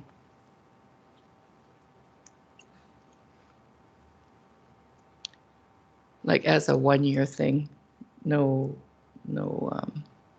MOU attached to it. I want to see some numbers here. I mean, on page 161, as of December 31st, 2022, basically 20% of the client base had some ties back to being a current or former ratepayer. Well, that has nothing to do with anything. I want to know what the real number is. I believe that it's incumbent on the Handy Bus Association to, if there's somebody in my area that it needs this assistance. I mean, I got a couple of things. Number one, they haven't raised the rates since 2019. And I really, that's, I mean, just the price of fuel alone in those intervening years has skyrocketed, right? So I'm just trying to figure out what is the right number. I agree with you that there's got to be, there's a number there that we can find, but I don't have enough information to make that at this time. Like I want some basic questions asked. Like I want to find out what actual ridership is. And yeah, because the more money, like we're spending ratepayers' money here. There's an awful lot of people that never ever are going to use this service, and we're just going to, take their money and give it to them. I'd far sooner figure out a way to they give the money to the Handy Bus, because then at least I know that this is important to them. So I would support Councillor Baker's, I don't know if it was a motion quite yet, but her idea. But I do think that this is an important thing for us to do. Like she said, we always talk about how aging in place is preferable to having to move to a different situation, and this helps them do that. The costs are high for individuals to access the service, and they do rely on subsidization. It's just because of the geography of Wheatland County, it's long distances they're traveling. They're important. It's these for, in most cases, I would say, doctor's appointments and important things like that. Those are the things that keep people in their homes. You'd asked about numbers. They say 73 out of 300 clients were identifiable as county residents or former residents. So that is 24% of the ridership. And then I know we had asked about village versus county. And just because I sit on this board, I did get a number from them. They say that current clients, Rockyford has 5 and Standard has 2. So that would be 2% of the trips. And I just think that unless we want to create some other kind of transportation system, we need to support this. And if we're supporting 7 clients from villages in order to keep the service whole, then I'm okay with that. And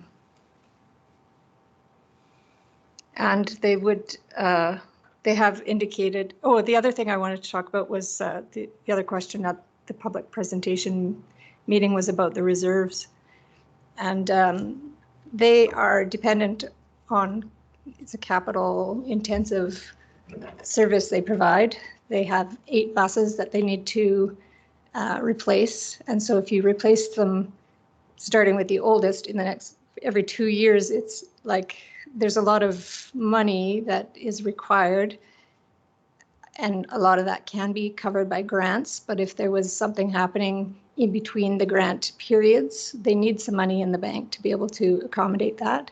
They also have some uncertainty about their location, where they own the building, but the town of Strathmore owns the land, and they're not sure what the town of Strathmore is intending to do with that land in the future. And they are also outgrowing the space. So there's a lot of reasons where they might be looking for a different barn to hold the buses and to have office space. So I don't know. I think that this organization is very well run. I think they are fiscally responsible. And I think our residents need it. And I think it's critical for all the reasons we always talk about keeping our seniors aging in place. So I personally, I think we should go ahead and sign the MOU for $40,000 for the next 4 years. But if the will is to do a 1 year and ask for more information, then I'd be willing to do that too. I don't know if it's required. I think we have the information we need, but maybe others don't feel like that. It shouldn't be that difficult for me to find out how many residents in the county use this. The fact that they used to live in the county has nothing to do with anything, because the city of Calgary can then go after people that move from Calgary into Strathmore to do whatever they want to do, because those people in Calgary used to pay taxes. It's got nothing to do with anything. Give me solid numbers, figure out what it's going to cost, and let's go from there. Have these people gone to the, have they gone to the service clubs? I mean, we sit down there and we say, we are now, the majority of the people will never, ever, ever, the majority of our ratepayers will never, ever use this service. There has to be incumbent on, it doesn't mean that we're against the service, but there are service clubs in there that could subsidize people that are in areas that don't do this. As for the villages, they are their own municipalities. We should not be reaching into their municipality and telling them what we're gonna subsidize for them. They got residents that are there, they should be paying for them. There's got to be a fair and equitable way to do this. The numbers we got here, there might only be 6 or 7, 8 people in the county that are using this service. I don't know. They won't tell me, because it's, you know, they used to live in the county. That just doesn't cut it. I mean, we have to be fiscally responsible. We just can't say, yeah, it's in the scheme of things, $40,000 isn't that much. But if you 40,000, 40,000, 40,000, it becomes something.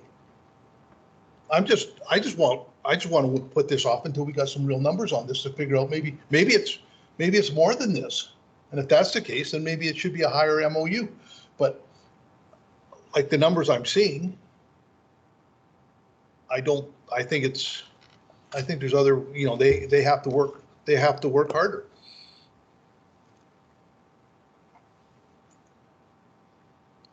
I would echo many of the comments. I think this is an incredibly valuable service that's provided, and I'll echo the comments that I made in the Public Participation Committee.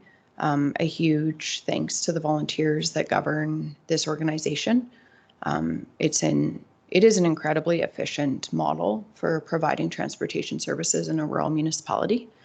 And transportation is part of our jurisdiction in terms of service delivery, and it can be incredibly costly. And I've seen models where it's done incredibly inefficiently, where a municipality commits to providing some sort of public transportation option, and due to low utilization or, you know, multiple challenges, it's very inefficient.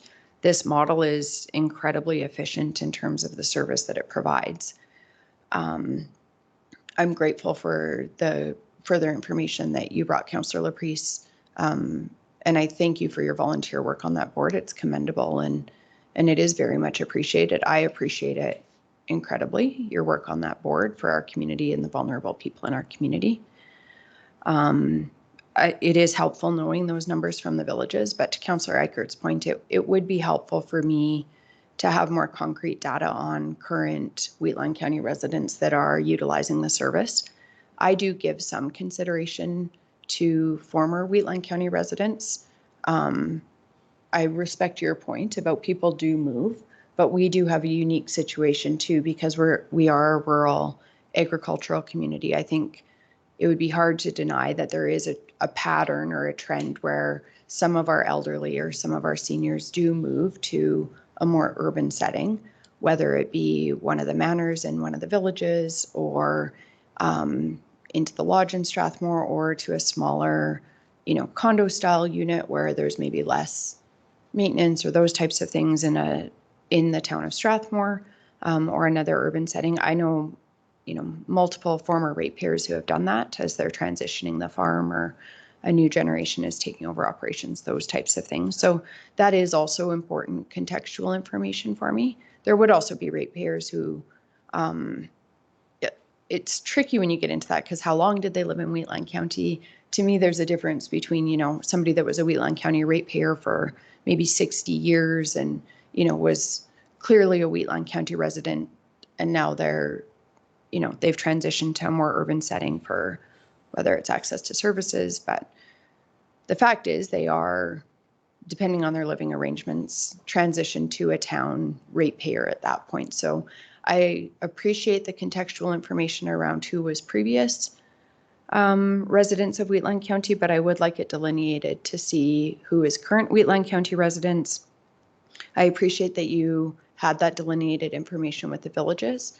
I think that's important for two reasons. To respect the autonomy of the villages is the primary reason. At times, I think the general public there is just sometimes uncertainty around how governance works and where the boundaries are to municipalities and who we're ultimately responsible to serving. And so that's the primary reason I think it's important, is just to respect the autonomy of those villages. And then obviously it gives us a clearer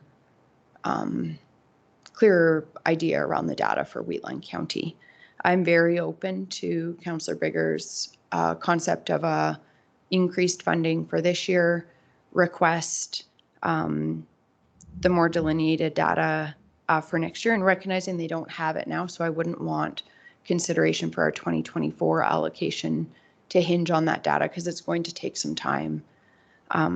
I would like to give them some time to determine that, and I'd like to see clients and also perhaps actual rides if that's not cumbersome, just to see if there's a chance that those rural residents are either using the service disproportionately more or less than somebody in a more urban setting, and it would just be good to have that information. I know we couldn't give direction in the Public Participation Committee, but I would like to see the development of a reserve policy and some sort of asset management framework to come back to council. My rationale for that is it's easier for me to share my rationale with a ratepayer for allocating Wheatland County tax dollars to an organization if I can confidently say that they have a framework around their reserves and those reserves are not, exceeding what would be reasonably expected for operational and capital planning. I fully support the use of reserves and I think it's prudent. I don't want the onus to be on our council to have to be asking for financial statements, especially if we're entering into a multi-year MOU, to be having to be cognizant that we're checking those financial statements every year, ensuring that I don't want to overtax to grow a reserve for another entity that isn't sound. So I'm happy, or I feel confident I can justify my rationale as a representative for my ratepayers for a reserve, but only to a certain extent. So that's my rationale for that. Also a question to administration. I know we get the reporting on the CVIP, and forgive my ignorance. I know we had done an in-kind allocation of office space. Is that still being utilized as well? Through the chair, no, it's not. Okay. So I believe that stopped being used in 2021. Okay. And that office has been filled by a county employee. If there ever was a wish for that office space to come back, I'm sure we could rearrange the office and have a space for them as well. Okay. No, that's perfect. I thought it had been discontinued. I just wanted to make sure that we were considering that. And the other thing, and it is reflected in their letter, and I appreciate their recognition of the CVIP, the vehicle inspections, because it's not a huge contribution, but it does add up as well. And I think makes sense to contribute in that way. I would be comfortable supporting Councillor Bigger's notion of an increased allocation within our 2024 budget, and then a request to have the MOU come back with those policy and asset management framework. Obviously, the handy bus is autonomous, but they seemed very open and willing to work with us. And my requests honestly are coming from a governance perspective in terms of my responsibility and accountability to our ratepayers. And I'd be more comfortable signing an MOU once those are in place, including the data that has been discussed as well. I don't want it to be onerous for the board or the employees, but I do feel it's important. In terms of an amount, I hadn't really arrived on that. I think your comments around asset replacement are really important too, because we recognize that that's challenging. Costs have increased in terms of capital replacement for vehicles and that type of thing. So I am aware of that. I do like the idea that Councillor Eichert had, and maybe there's a possibility to take that back to the board to reach out to some of the service groups. And that might be a way to help fund that. I see Councillor Eichert's position, because I think we're cognizant of, we don't want to take money that could be donated by ratepayers where they could get a tax receipt and be taxing that unnecessarily. Transportation is less gray to me because it is, through legislation, one of our responsibilities in terms of service delivery. But there's also that possibility that service groups could, and there are advantages to our ratepayers if there are opportunities to do it that way from a tax perspective versus allocating tax dollars to it. But that obviously would take some time as well. And my number one priority is I want the handy bus to be sustainable, because this is an incredibly important service for vulnerable people. And I know that this group does it more efficiently than we could as a municipality, or I believe that they do it more efficiently than we could as a municipality. So I would pass along my thanks to the organization and to the board. Any other questions or discussion? I look at it a little bit differently. This is a service nobody wants to use, right? Nobody wants to get sick, but we all pay insurance and hope never to use it. But when we want it or need it, we hope it's there. So the same thing with this. We can't get it down so low that it defaults. They're in that deficit situation. A few years go by and then they have to fold, then it's not there for anybody. So if you look at it in the way of insurance, that we just got to give them we got to support them to keep them going. And is it something we want in the county to go? So I can support the $30,000 this year, and they can get a little bit better information that we want and visit it again. They can do another presentation. We can have an open talk with them. But if we look at it as a service, I think it's a little easier to defend. Thanks, Councillor Custer. I can't recall if I said it either. I do support the concept of an MOU. I think it helps the organization with long-term planning and sustainability. I just would be more comfortable entering into that once some of that information is provided. So we don't have a motion on the floor.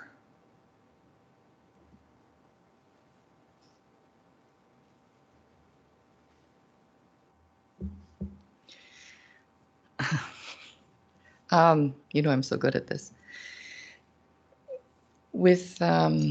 I would like to put a motion on the floor that council give Strathmore Handy Bus Association $35,000 for the year of 2024, with the understanding of it is not a memorandum of understanding will not be presented at this time, until we get questions answered with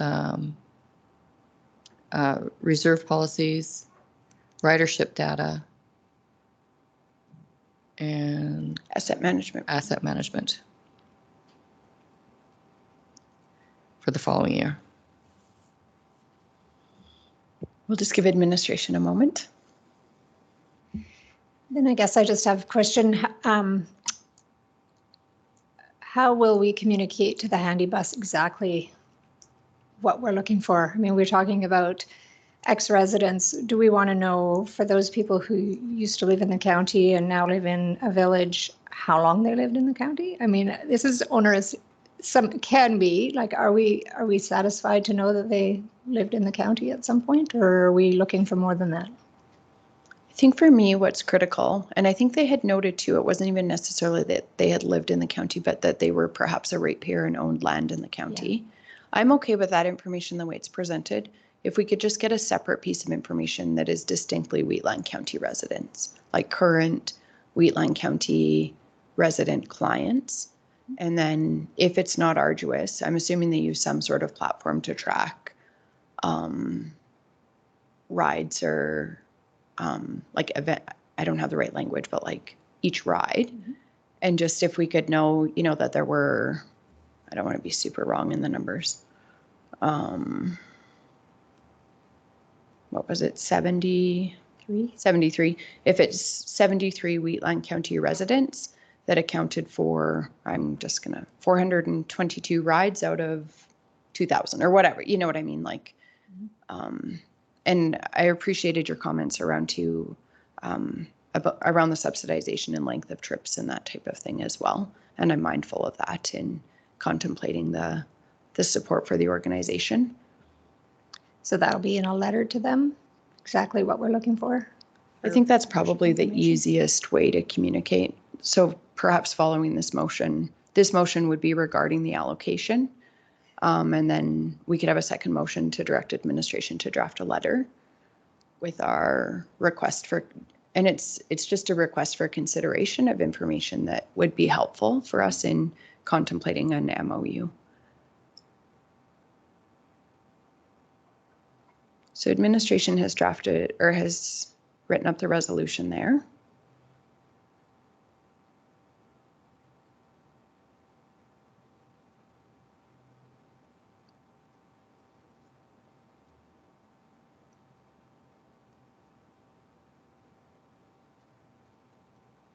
Is everybody comfortable with the motion? Is there any further questions or discussion? So then this would be integrated into our 2024 budget. Any other questions or discussion? I'll call the question.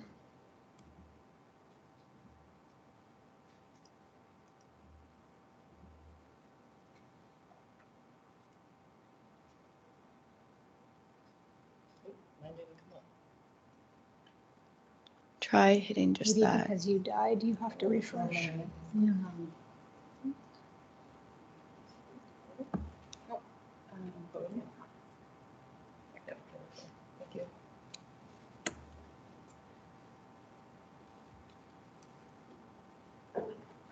Motion is carried.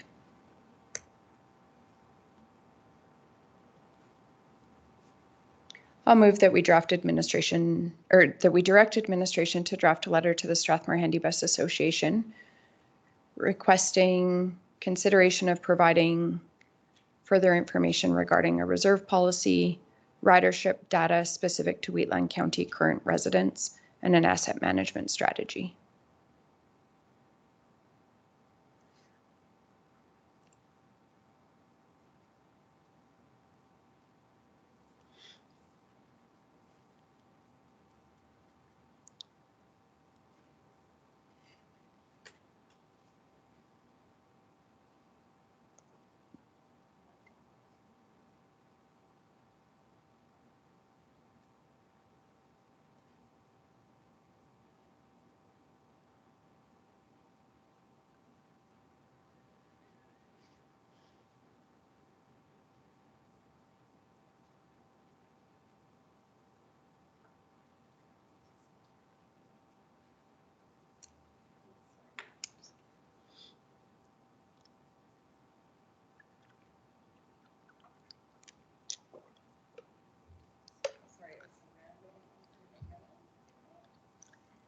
Consideration of providing the reserve policy ridership data specific to current Wheatland County residents and an asset management strategy.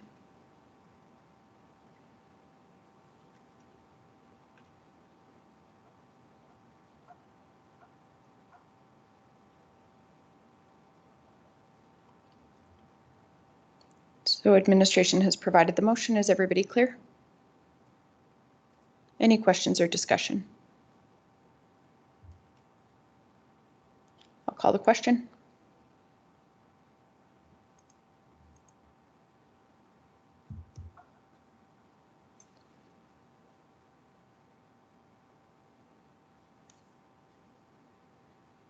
Motion is carried. I don't think we need to accept for information because we've actioned, so we can move to agenda item 2.49. Yes, good afternoon, Council. On page 188 of your agenda package is just an RFD for a house cleaning item in the Financial Services Department. So on note 18 of our financial statement, there is a two trust accounts. One of them is wound down because we utilize the funds on something for the Wheatland West Fire, but the second one is for the Seniors and Physically Challenged Trust. I've been at the county since 2015, I think, and we have not done a journal entry into this account, so the account has remained inactive for at least 8 years. So administration's recommendation is just to transfer this account to the Strathmore Handy Bus, just so they can utilize these funds instead of the county just holding on to them and not really have a plan or intention to use them. If there are any questions about the report, please let me know. Thank you. Council's wishes. I'll move that council directs administration to transfer the remaining balance of $2,964.54 from the inactive Seniors Physically Challenged Trust account to the Strathmore Handy Bus and subsequently close the trust account. Thank you, Councillor Laprise. Any questions or discussion? I'll call the question.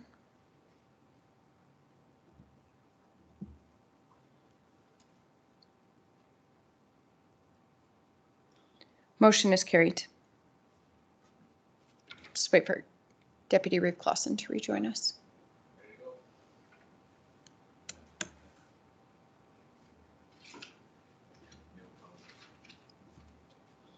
We'll move to agenda item 2.410.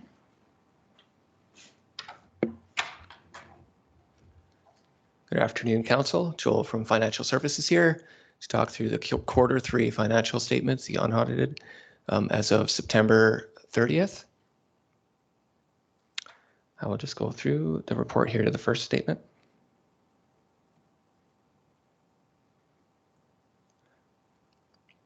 So just to summarize, there's not a lot of changes from the prior quarterly reports in terms of expectations. Merrifield continues to be one of the key drivers for variances in the sales of the lots, just because that's, as has been mentioned before, an unbudgeted item, and that comes through in revenues as well as on the expenditure side as well. Overall, for the total expenses, things come fairly in line with the Q2 results. If you kind of annualize based on the Q3, what we have year to date, we're still projected around, I think it was like the $46 million mark, which was similar to the Q2 projections as well. Something to keep in mind for the Q4 or year-end financials is that there are year-end entries that we have to do in terms of public accounting standards and all like audit preparation that can involve other entries and non-cash related items that will be done during the audit process that won't be included in this report, but will obviously be included in our audited financial statements at the end of the year.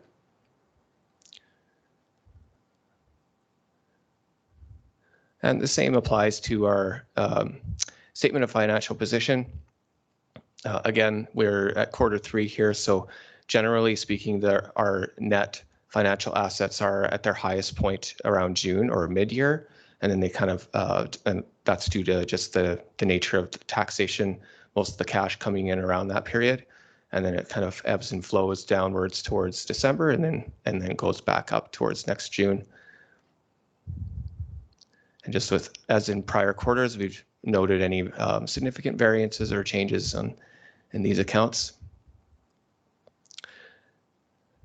Something that we've included this time for the Q3 reports that wasn't in the prior reporting was there was a request, I believe it was in the September 19th council meeting, regular council meeting. That was where the new reserve policy was passed, and there was some discussion about wanting to have some corresponding balance information on those, and so that's what we provided here. It's not a comprehensive review of all of the policy aspects of it, so we've just provided some high-level categorization, the purpose on the reserves themselves, and then the main focus obviously being on the balance, with some subtotals by the type of reserve that it is, whether it's capital operating, or we have some special purpose reserves in there as well.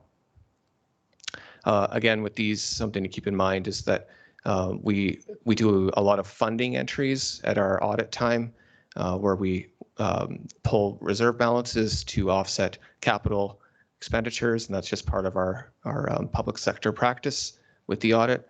And so those balances will change. They'll go up and down at the audit process as we prepare for that. And I'll zoom out a little bit here. And as with the other quarters, we've also provided a project summary detailing all the projects. As of Q3, the amount spent versus the budget, and some details around that as well. Staff are available for any questions. Thank you. Any questions? Councillor LaPriest and then Deputy Reeve Clausen. So I just wanted to ask, for our capital budget, we had budgeted 25 million and we've only spent 10. I realize that there's going to be lots of finalized projects. I meant to go through and calculate all the ones that are 100% and how we're mostly under budget, which is a great thing. But I'm curious about how that affects our taxation and our decisions on how we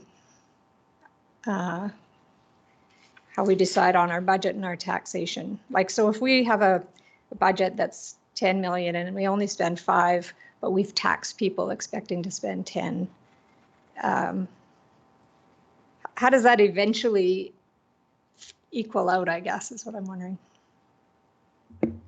Yeah, through the Reeve. So there's an indirect relationship, and we kind of discussed it briefly even during our last budget presentation, in that the reserve balances are what get pulled on to fund the actual expenditures that we make on capital, and not necessarily the budgeted expenditures. And so from operating, we have some budgeted transfers that we might account for or put as an expense line item to transfer to reserves to kind of top up those balances or wherever they may be needed or based on policy. But there's only an indirect relationship there between the current year taxes. Not sure if Brian has anything to add to that as well. No, nothing to add. Thank you. Okay, thank you. My question, page 197, community infrastructure ones, there's one for standard. I just thought that was odd, being that's a separate municipality.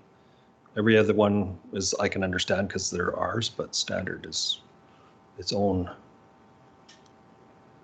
municipality. Unless standard was supposed to mean just standard community infrastructure. I would have suggested different wording. About how far up or down the page are you looking? 197, first top quarter. The balance of 80,000. This goes recreation, Rosebud, storm drainage. It says within the village of Standard. Yeah, it says within the village of Standard, yeah. So it seems very odd. You know what? Administration will look into that, and we'll let you know. That's an interesting question. Okay, thank you. Any other questions or discussion?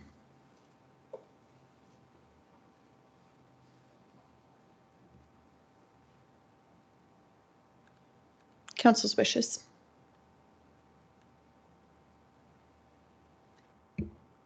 I'll move that council accepts the unaudited financial statements as of September 30th, 2023 as information. Any questions or discussion? Call the question.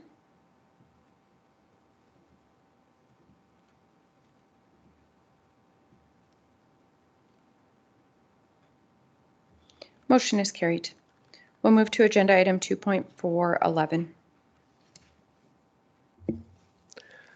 Afternoon. Joel again to present the wastewater lagoon debenture information. So at the October 17th regular council meeting, there was some discussion around utility rates and some questions came up around the this particular debenture, and some information was requested on it. So this report is just a follow-up on that. So what we've included is some of the debenture information itself in terms of the original loan balance, the term, which was a 20 years from 2013 to 2033. The information about the payments that are being made on that as required by the debenture, the interest rate and so forth, as well as some sections of the debenture that may be relevant for any decision making. We also did some financial analysis showing what the current debenture rate is for Carsland and Speargrass. It's $3.42. And then we did some math, and we went and calculated based on all 3 communities, including Muirfield and all the current total number of utility accounts, what the rate would be required in order to cover that annual cost of the approximately $14,000. So that's on an account basis. And then we also show a couple calculations just showing on what that might look like if the rate was changed or implemented during the projected period of time and of when the Muirfield Lagoon itself might be available. So that what we used there was a 3-year estimate on that. Yeah, so the rate of $2.07 calculated here would be available if council chooses to make any resolutions today or in the future on any adjustments that they want. Staff are available for any questions. Thank you. The report was excellent and very clear on sort of the amounts that are currently being charged and some potential scenarios. In response to the discussion, I was really glad you brought it forward. It wasn't something I had previously thought about, but while it may not be hugely significant, it is an important consideration. So open the floor to council's wishes or any questions on the report.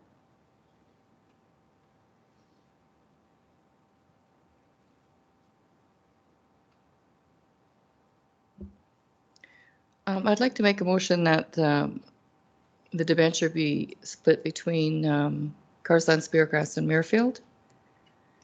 I don't know if you need anything else after that. Maybe just a time frame that while Muirfield is utilizing. Well, yeah, while Muirfield is utilizing our lagoons. Any questions or discussion on the motion? I'll just give administration a moment just to get it up.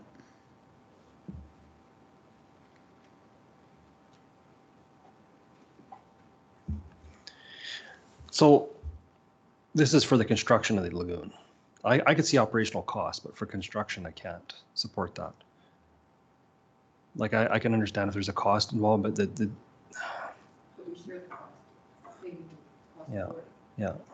But this was for building the lagoon.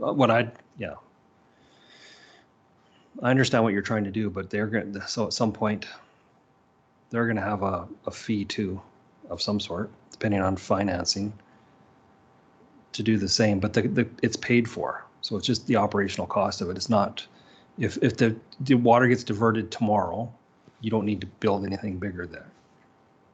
So, you know what I mean? Does it make sense? It just gives our ratepayers. Yeah.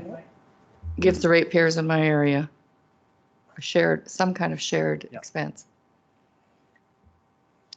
And actually, the operational cost would probably be the same anyway. It would be the same. Yeah. Okay. I think by doing this, it brings us in line with our bylaw that does say that the debenture is charged against each property serviced by the waste treatment lagoon. So I Yeah. just see it as Okay. bringing us in compliance. It also addresses, Councillor Bigger had raised that there are at times like negative impacts to adjacent landowners due to the method, and this is just a small way to sort of compensate the Carsland Speargrass residents that might experience that. Those challenges is how, and I also looked at it similar to Councillor LaPriest, and where it says charged against each property serviced. I realize serviced could be like, I know it's not typical servicing, but it is a key factor in Muirfield wastewater servicing with the model that we have currently. Any other questions or discussion? Call the question.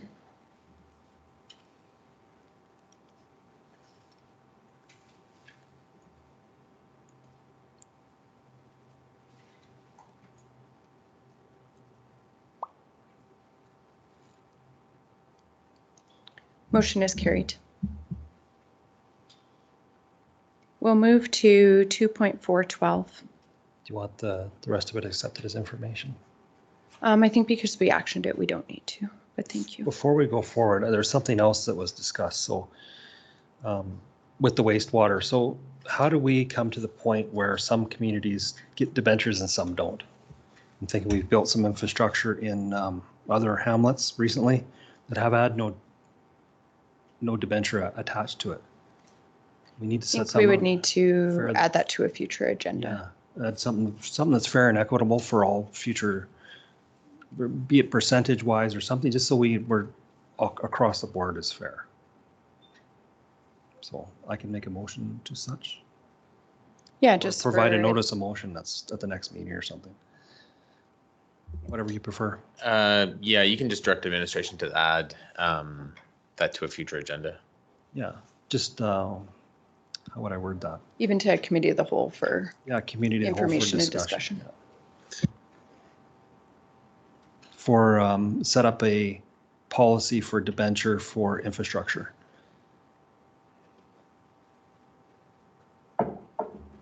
As a motion. Just give administration a moment.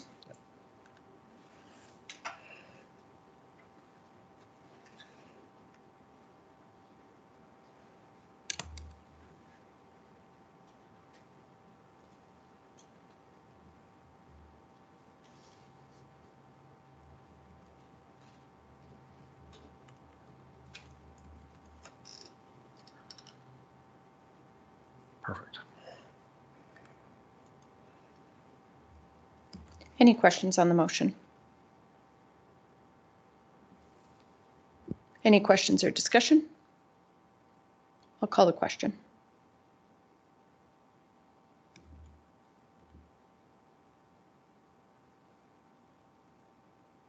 Motion is carried. We'll move to agenda item 2.412. Good afternoon, Council. Dave from Administration. On page 206 of your agenda package, there's a report on the 2023 Glacier Circa CPKC holiday train event. This is the fourth year this event's been held, and this is a request for funding to provide in-kind services and a maximum of $5,000 for this event. And I'm available for any questions. Thank you. Council's wishes. I'll move that council approves funding up to a maximum of $5,000 plus in-kind services to support the 2023 Canadian Pacific and Kansas City holiday train event in Gleason on December 19th. Any questions or discussion? Call the question.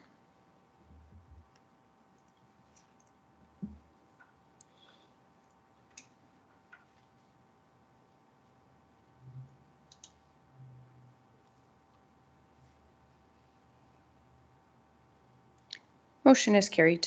We'll move to agenda item 2.413, request to refund 2023 municipal taxes. Good afternoon, Council. Dave from Administration again. And this is a request to refund taxes for the High Eagle Campground. They provided receipts for all the requests that are outlined in the report.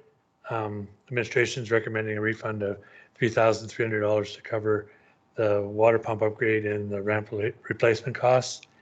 And the relevant policies here are the MGA section 347. And that's outlined in the report as well. I'm available for any questions. Excellent. Thank you. Any questions regarding the report? Yeah, just Lakeshore, whenever, when the new one that's been on Eagle Lake, do they get the same? No, they do not. It's not in the agreement. But this one is in the agreement that we have with OK. That's correct. Any other questions?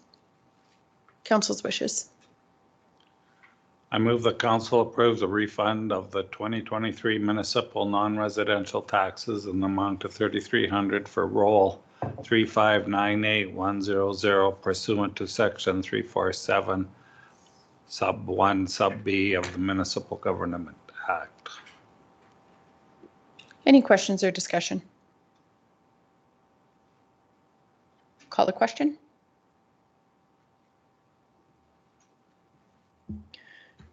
Just before I vote, if we voted against this, would we be breaking a contract?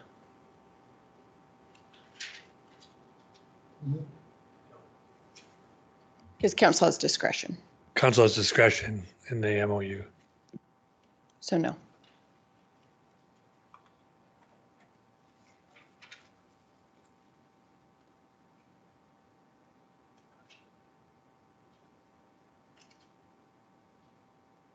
Motion is carried. We'll move to agenda item 2.414.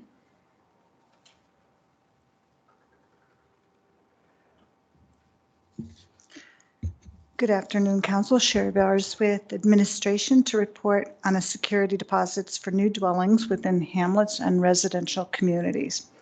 This report is found on page 215 of the agenda package. At the August 15th, 2023 council meeting, the master fee schedule was amended to include a refundable security deposit fee of $25,000 for new dwellings constructed in the Lakes of Muirfield community.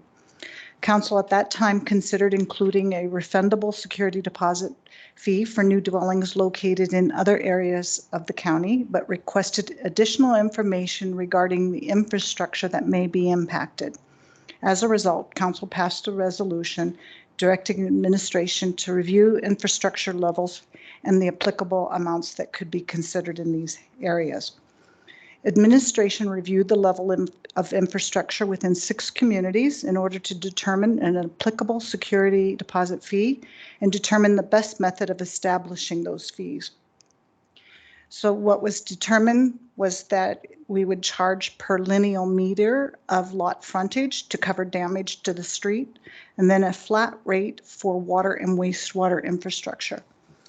So the recommended fees would be $600 a meter of frontage for the concrete and asphalt, and $3,500 flat fee for water and wastewater infrastructure.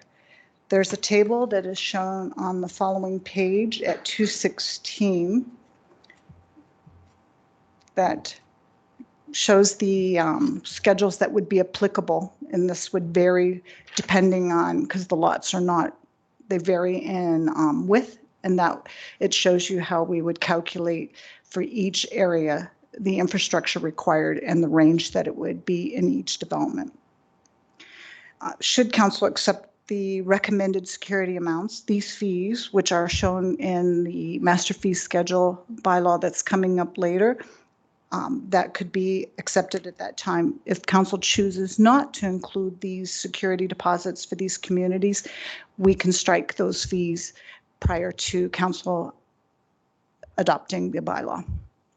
And I would like to note, in addition to these security deposits, what you'll see in the master fee schedule bylaw is that we're requesting a reduction of the fees for duplexes in the Lakes of Muirfield, because currently it's counting per lot, and it's 2 lots It's $50,000, and we're recommending to drop it to $35,000 for the 2 units. And that concludes my presentation, and I'm available for any questions. Any questions? So just, I'm opposed to the idea, and the other communities, especially I'm thinking about Cluny and Gleason. These are 2 areas that we're hoping to be kind of your more affordable places to potentially develop or build or live. I just think that we're adding a level of financial burden that a lot of people aren't going to be able to add on to the cost of building a house there or something like that. So I think we're making it prohibitive to build in those areas.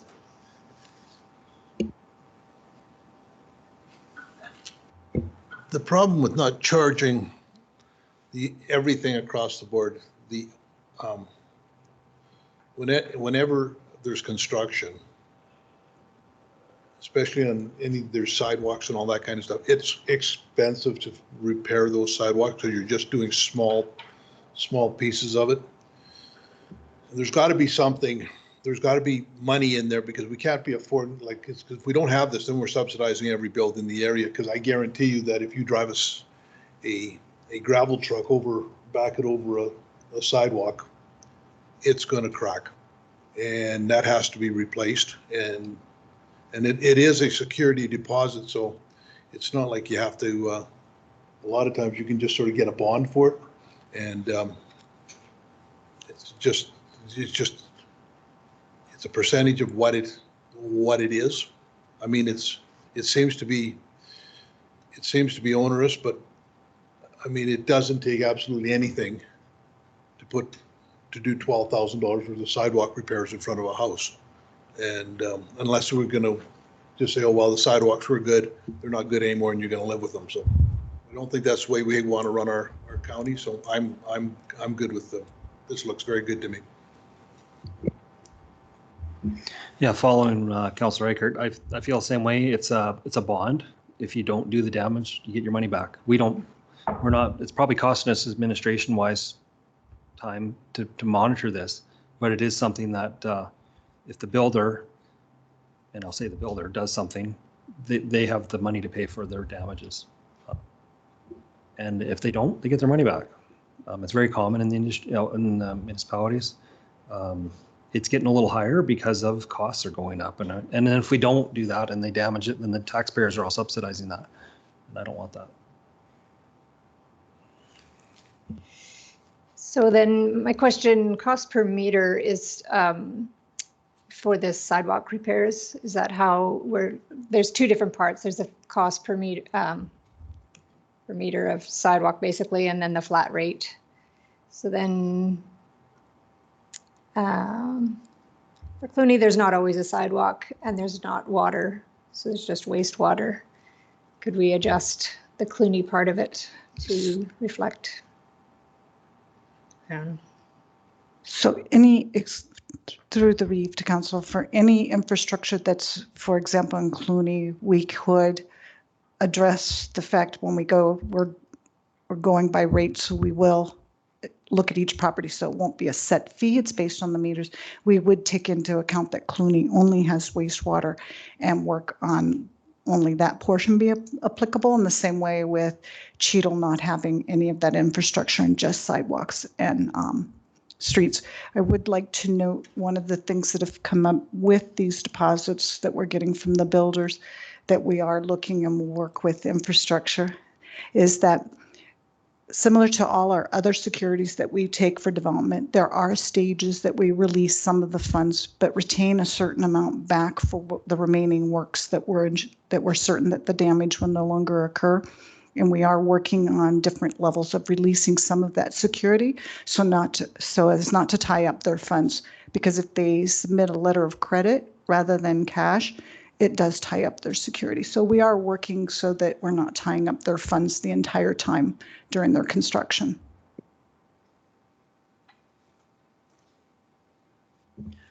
I would think with these ones, you'd have to wait till landscaping's done, which is the final stage anyways, so, yeah.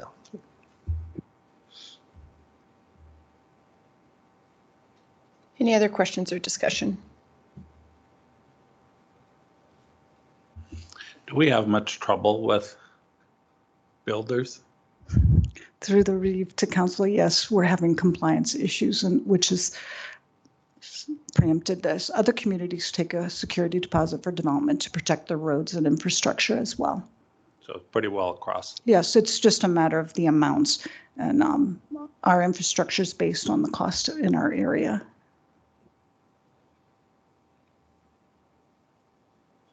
So definitely hearing both sides of this, and Councillor Priest, I had the same concerns, just with given the housing challenges that we know are evident everywhere right now, and to add something, but for me, the responsibility to protect our infrastructure supersedes that to the extent that it is refundable.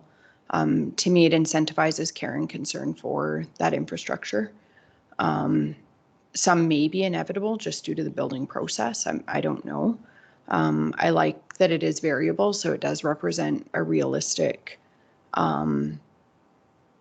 sort of potential cost to the county. And for me, this really just protects our other ratepayers from, as Deputy Reeve Clausen said, subsidizing new development, which I think we want to streamline things as much as possible, but we do need to just maintain that mitigation of risk for our other ratepayers. I do have a question, but it's more about the actual master schedule of fees, and we can address that when we get there. I am assuming this would apply to all hamlets. Through the Reeve to council, just these communities listed. We went through the ones that would have infrastructure, and these are the only ones at this time that had the sidewalks, curbs, paving, water and wastewater servicing. I was just thinking about roads, even if there's potential impacts, even if they're not paved, there could be impacts. And through the Reeve, we could do the lineal meters for rural and add that, but without the infrastructure, and just go with that one's a little difficult depending if it's a large acreage. I think we could come back with a different way to assess that fee. I wasn't necessarily thinking rural, because when you're too residential, you would have an approach that would have to meet standards. But in our hamlet, like there's, I think, 3 hamlets that are not included. And then I don't know about named communities. I'd have to think outside my division. So our hamlets are Carsline, Clunie, Nameka, Chancellor, Glacian, Nightingale, Cheetah, Lyle to Rosebud. I don't know if somebody has the other list up. I know Nameka was not on the list, and we certainly don't have sidewalks or curbs or servicing infrastructure, but we do have roads. And then the other 2 would be... There's a development permit. Could that be covered in a road use agreement? For road approaches, we take a deposit. So we do protect our roads through road approaches. I mean, even thinking about potential impacts to the road itself, just through the construction process, not just the approach, right? Like similar to what you would see, it just could impact the actual road itself. Is this a difficult thing to determine? I think if we had a sliding scale, I think it could be addressed in terms of, there's none of these 4 factors. There's only a road, and it's only this level of development of road. So it could be scaled down. But if it's it's not a hill I want to die on. I do want to be fair and protect from development impacts to our ratepayers.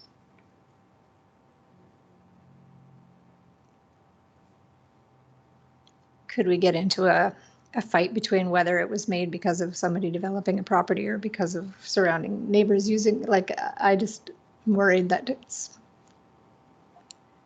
going to be a contentious, he said, she said, how do you prove that it was done by the development as opposed to, I don't know, just thinking out loud. So the 3 hamlets we don't have are Chancellor, Nightingale, and Nameka. And I'm assuming you would have some process where you take photos or you document the state prior to development, and then there would be some checks and balances for, as you said, as the steps are completed for release of funds back. Though that would be, as to Deputy Reeve Clausen's comments, there is some administrative time, but, and maybe it's not worth it in those 3 hamlets. I have no idea. I don't know how much it costs to repair. I would defer to administration on that. Through the Reeve to council, for some of the smaller hamlets that just have the paving, it was mentioned that that's minimal risk for those to repair those as opposed to the ones that have curb stops and sidewalks. And so at this time, we were going to stay with the communities that are identified, and we can look into further something a little more equitable if there's damage. But yes, we do monitor. The builders are very conscientious of providing photographic proof prior to construction to avoid having to be responsible to any damage afterwards. And I'm good with administration's recommendation. Then I think it actually is equitable because it's based on risk to our infrastructure, and I'm fine with that. With that, I'll make the motion that council direct administration to amend the development permit section of the master fee schedule bylaw to include a security deposit fee for dwellings within hamlets and residential communities. Should we amend the motion just to say within noted hamlets or designated hamlets? That's within hamlets noted in the RFD. Yes, please. Yes. So just a clarifying question then, where it says security amount, that wouldn't necessarily be the amount. It's it would be, so if you were looking in Cluny, it might not be 12,000. No, it'll say the 600 meters, whatever. $600 per meter, and the flat rate for the other. And we will note that when we receive an application, should we get one in Cluny, we would look at it that it's just wastewater only. Okay, thank you. So that ties into my question around the master fee schedule. We'll need to note that somehow in the master fee schedule that it's up to $600 a meter based on existing infrastructure or something like that. It's the similar way we do per square foot for calculation. We just give the calculating thing, and then administration would apply that formula for calculating the fees. Now, so just for I might have been misunderstanding then, is the 600 times the average lot width, or is it linear foot of servicing, linear foot of curb? It's linear meter, sorry. So for example, if you had a 15, you would come in with your site plan, and we also have it on our drawings that it's a 15-meter width. It would be 15 meters times the 600, and it's a $3,500 flat rate for both water and wastewater. And we would reduce that in half for Cluny that has only wastewater. Okay. Yeah, I think as long as that's clear in the fee schedule, I'm good with that.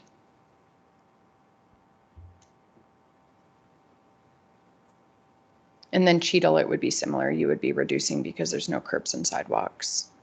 That's correct. It's the no water and wastewater, so it would just be the $600 per meter.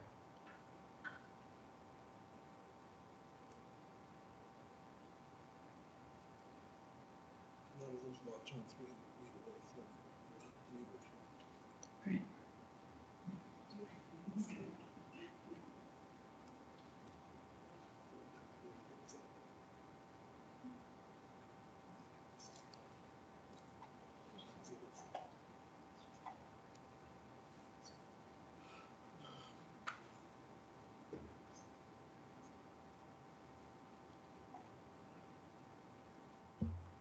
Through the Reeve to council.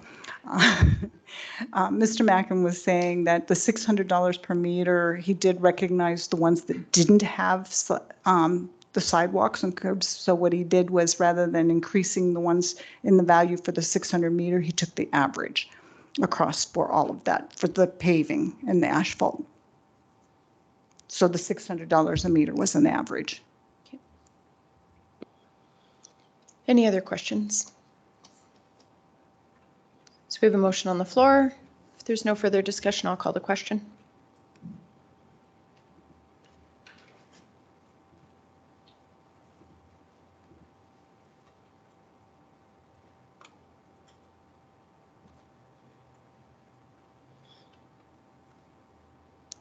Motion is carried.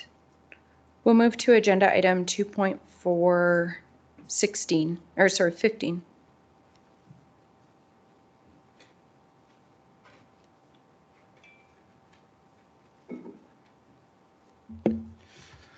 Good afternoon, Council. Cody Zimmerman with Administration, presenting the RFD for Extended Producer Responsibility Program registration.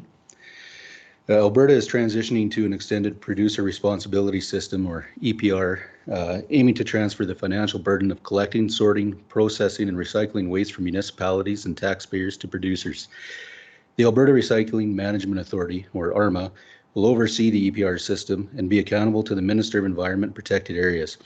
Producer responsibility organizations, known as PROs, will be established that can act as agents on behalf of producers to aid in the administration of the EPR and recycling programs. The EPR regulation for Alberta came into effect on November 30th, 2022, mandating obligated producers to establish recycling programs for single-use packaging and paper products, known as PPP, and hazard and special products, known as HSP, formerly known as HHW, or household hazardous waste, by April 1st of 2025.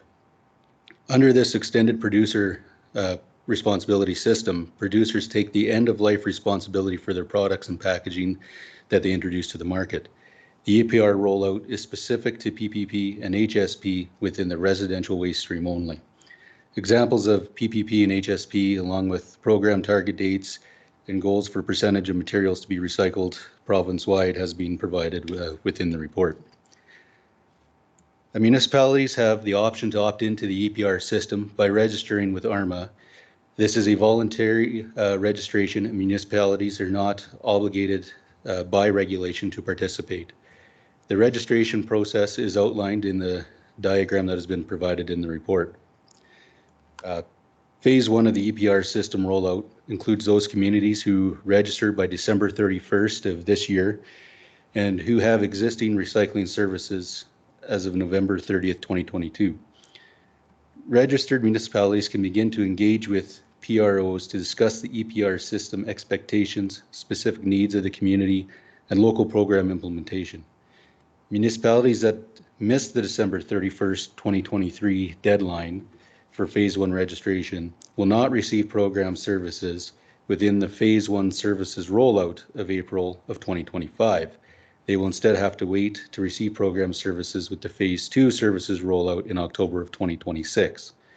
Municipalities that choose not to participate in the EPR system may continue to provide their own services at their own expense if they have them in place.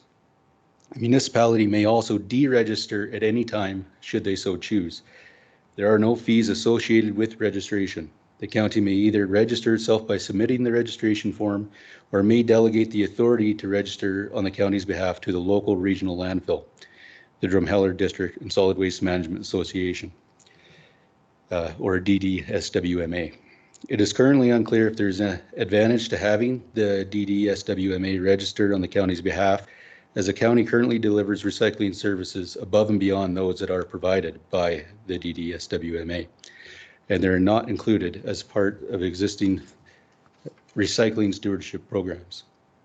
It is also currently unclear as to how ERP services will be rolled out to rural municipalities within the central collection, with central collection and transfer sites and the associated regional landfills, or how the ERP system will affect the Drumheller and District Solid Waste Association's member annual requisition charges associated with recycling fees. The Drumheller and District Solid Waste Management Association is currently encouraging all participating municipalities to register for the EPR system by either method, as there is no obligation to participate after doing so. If Council prefers to delegate authority to the Drumheller and District Solid Waste Association for program registration and representation, recommended wording for the alternate motion is provided within the RFD. Should Wheatland County register for Phase 1 of the EPR system rollout, administration will continue to monitor program developments, engaging with Drumheller and District Solid Waste and the applicable PROs, and provide regular updates as information becomes available for Council discussion and consideration.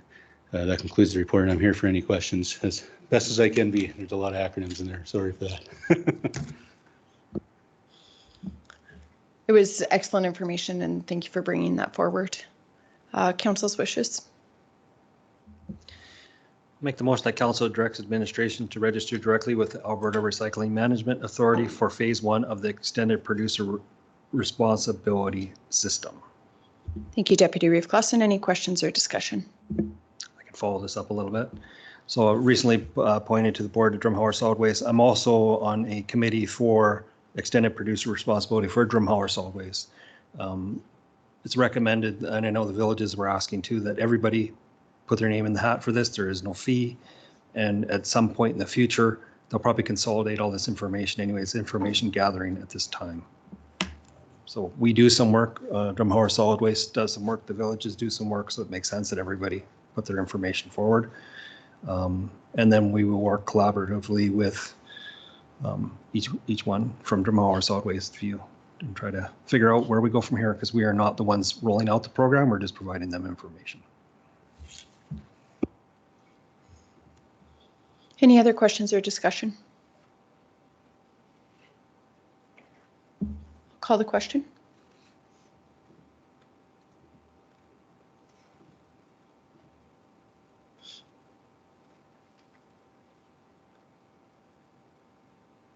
Motion is carried.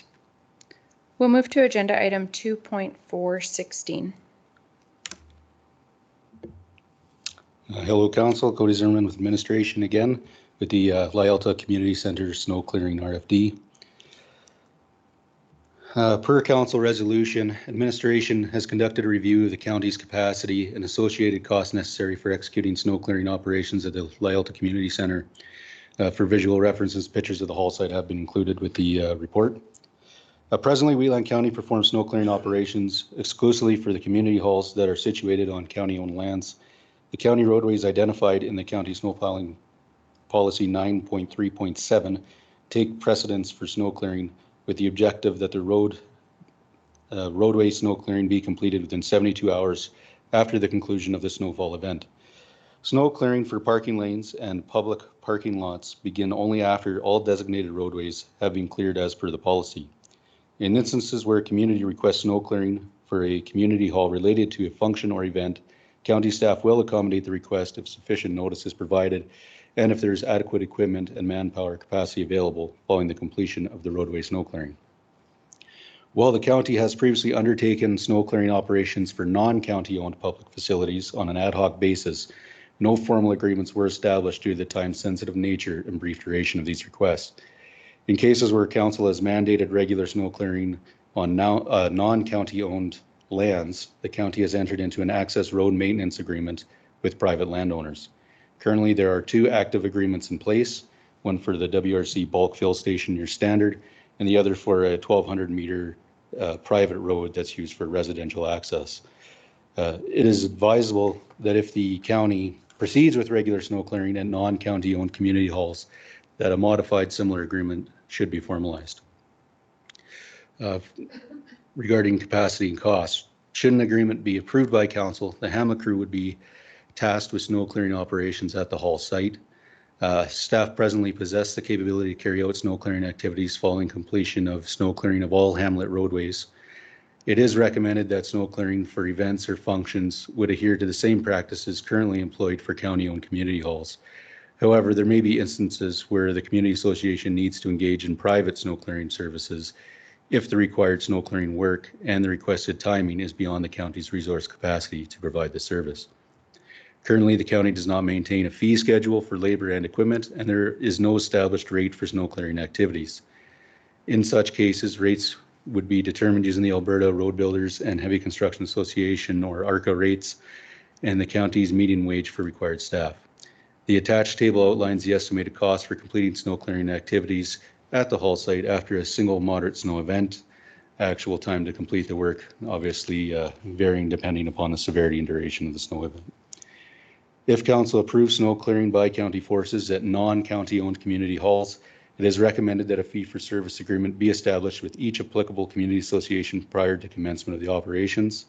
And it should also be noted that if such a program was made available to all community centers across the county, that staff would most likely have to perform a review of capacity at that time, as we may not be able to meet the requirements of that service. And that concludes my report, and I'm here for information or questions. Thank you. Excellent. Thank you. Council's wishes. Thank you for that information. I appreciate it. I was asked this by the community because they are, when they contracted out, those fees are quite a bit higher to have private come out and do it than what we're looking at. So a fee for service to me is acceptable. So I'll make the motion that council direct administration to update the snow plowing policy, incorporating provisions, county supplied fee for service snow clearing at the community centers owned and operated by nonprofit community associations within the county, and present the recommended updates to council at a future council meeting. My reason behind this is these community halls are struggling. It's just another cost that's out there. And I don't have expectation that we meet all their needs. I think there has to be an option that if they need something and we can't get there, they've got to provide it on their own. But I just trying to keep these places afloat. It's getting really expensive for them. So that's my idea behind it. So motion on the floor. Any questions or discussion?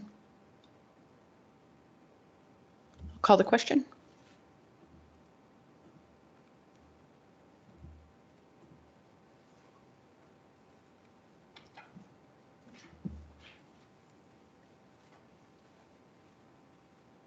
Motion is carried. We'll move to agenda item 2.417.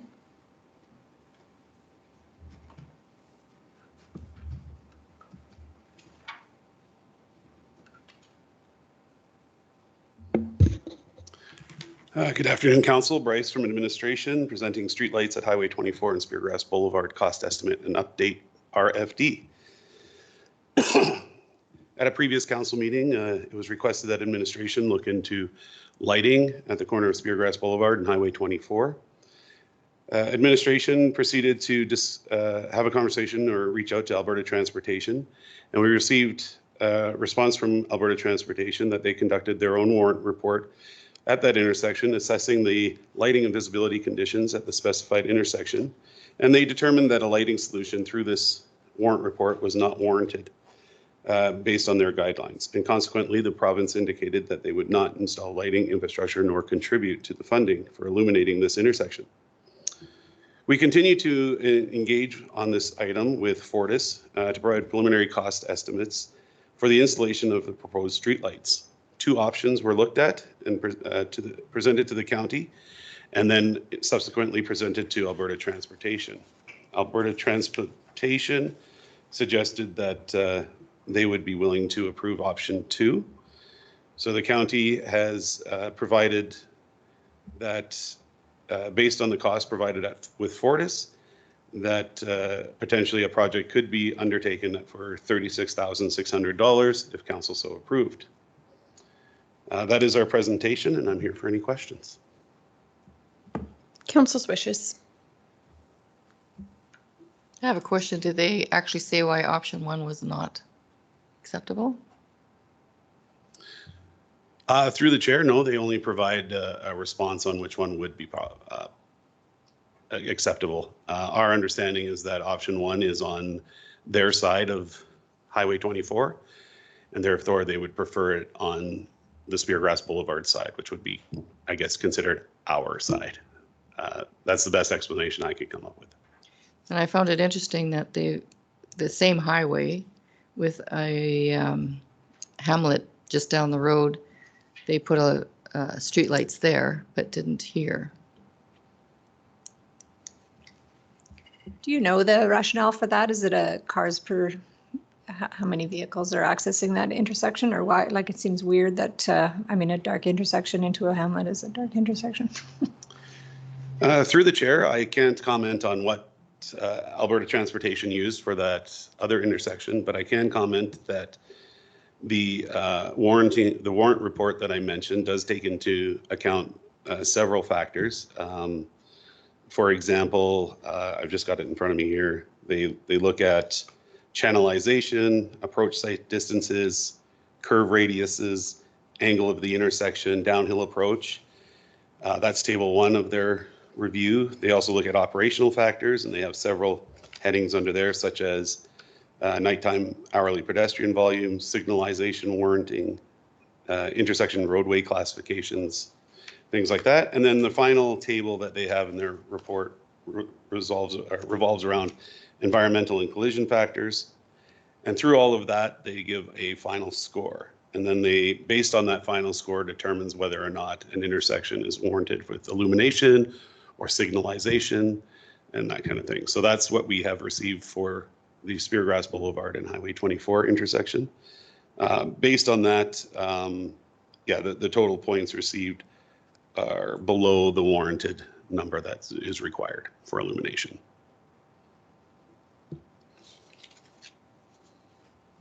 I don't see the difference between the two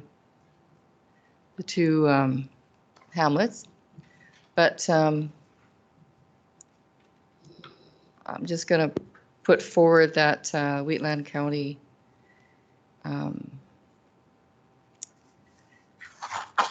proceed with putting lights at the south side of intersection Highway 24 and Speargrass Boulevard. There's a potential motion option 4 on page 229. 29. Yes, thank you. I forgot to point that out. Just so we have a budget allocation as well.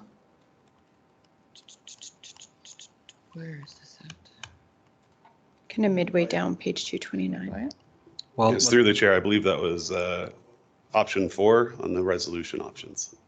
While looking at that, is there, there has to be an ongoing operational cost for this, a fee for streetlights. Don't they have a flat rate or something from Fortis? Yes, through the chair, that that light would be added to our street lighting program. So there is a fee. I can't tell you the fee per light, but it would be added to the program.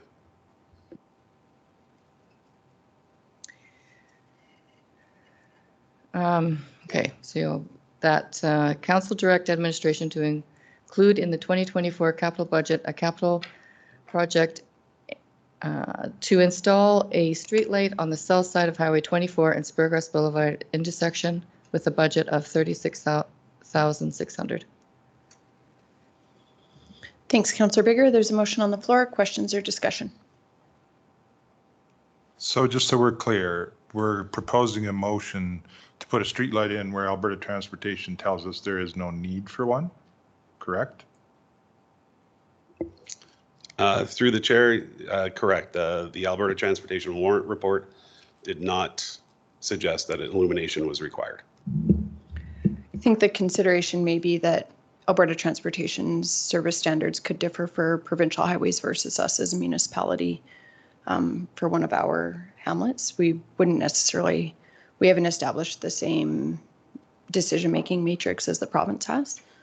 And we do have obviously latitude to have different considerations.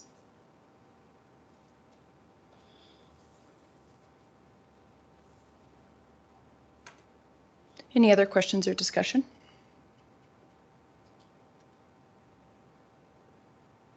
I'll call the question.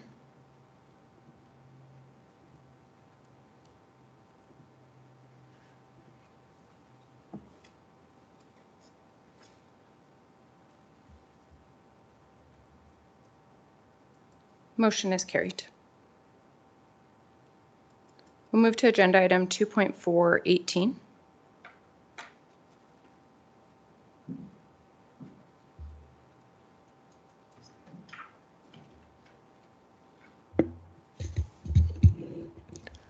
Afternoon again, Council. Joel from Financial Services here to talk through agenda number 18 for the Master Fees and Schedules bylaw amendment.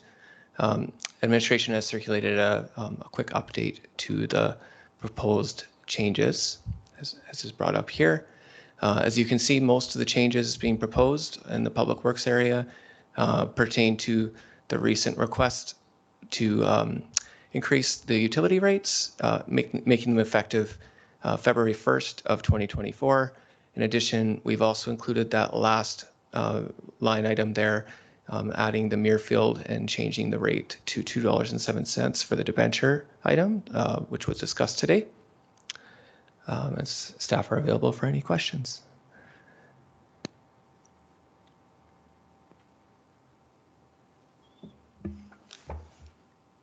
Any questions or discussion? Do we need to delineate the fact that the $3,500 for new dwellings would not apply to Cheadle?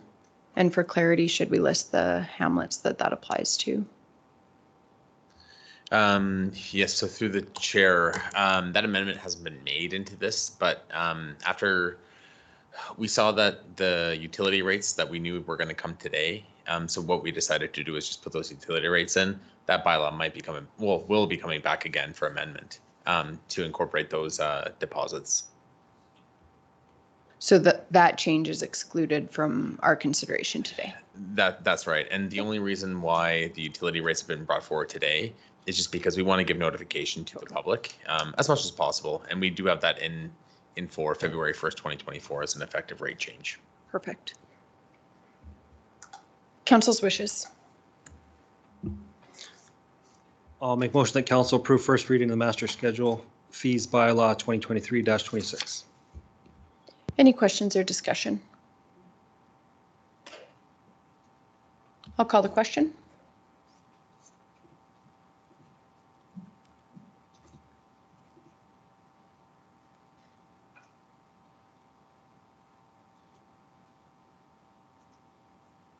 Motion is carried. We'll move to agenda item 2.419. Councillor Kester, you requested. There's additional bylaw. Oh, of course, I'm sorry.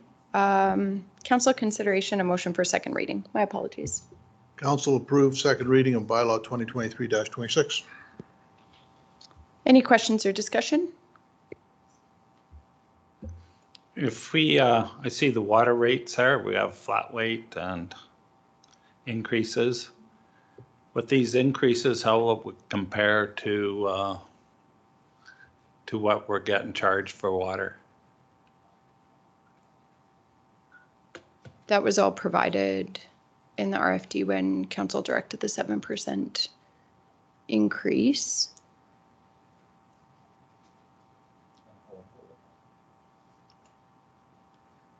I don't know. I'd have to double check the dates, but at a recent council meeting. Is council looking for the date of that resolution of the 7% increase? Yeah. I think I wasn't here.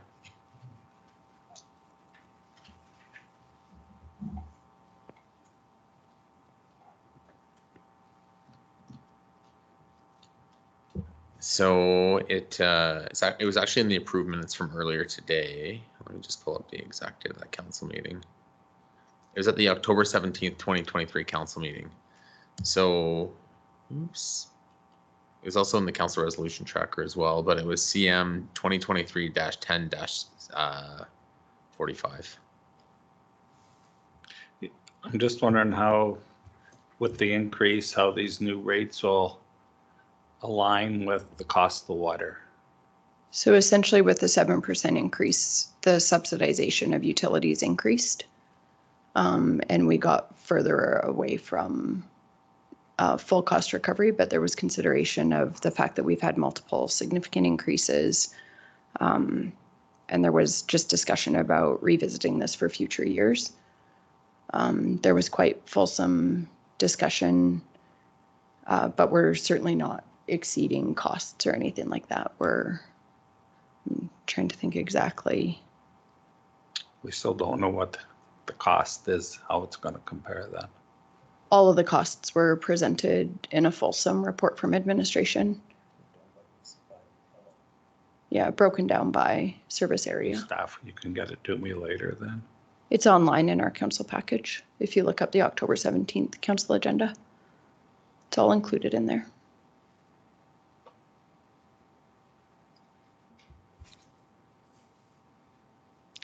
Sorry. Discussion would all be captured on video as well, and any other questions that were answered by administration that arose during that agenda item.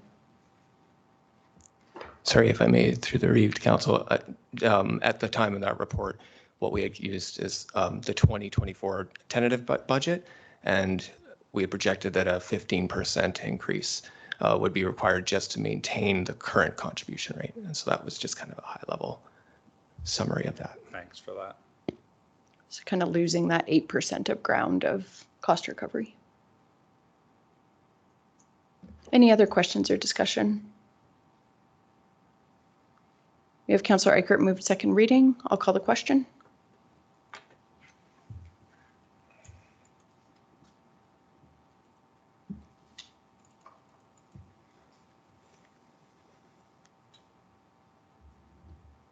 Motion is carried. Motion for permission to hold third reading. I'll move that council grant permission to hold third and final reading of bylaw 2023-26. Any questions or discussion? I'll call the question.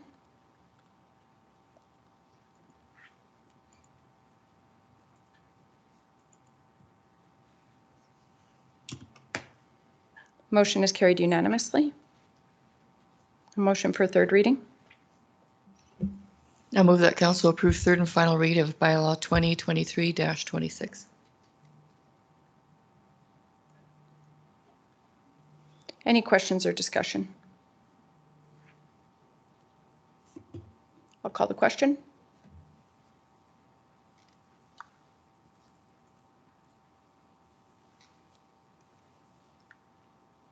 Motion is carried. Now we can move to agenda item 2.419. Councillor Kester, you asked for an addition to the agenda. Yes, I wasn't here at the last council meeting, at the organizational, I should say. And I had a rather sensitive surgeon's appointment that day.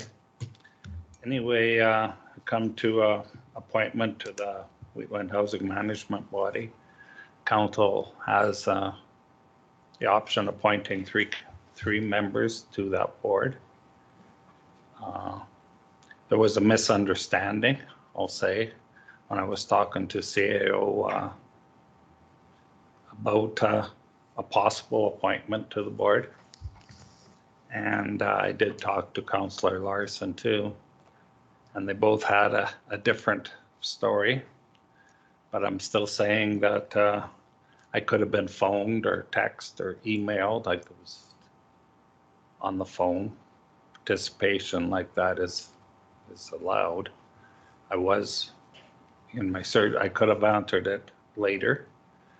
But anyway, I would put my name forward as a councillor that I would be appointed to the Wheatland Housing Management Body. And yeah, I, for 2 years now, haven't got any appointments to any boards outside of ASB and MPC. And yeah, I'll let my name stand. As part of a councillor, you are expected to support council in being on subcommittees and committees and boards.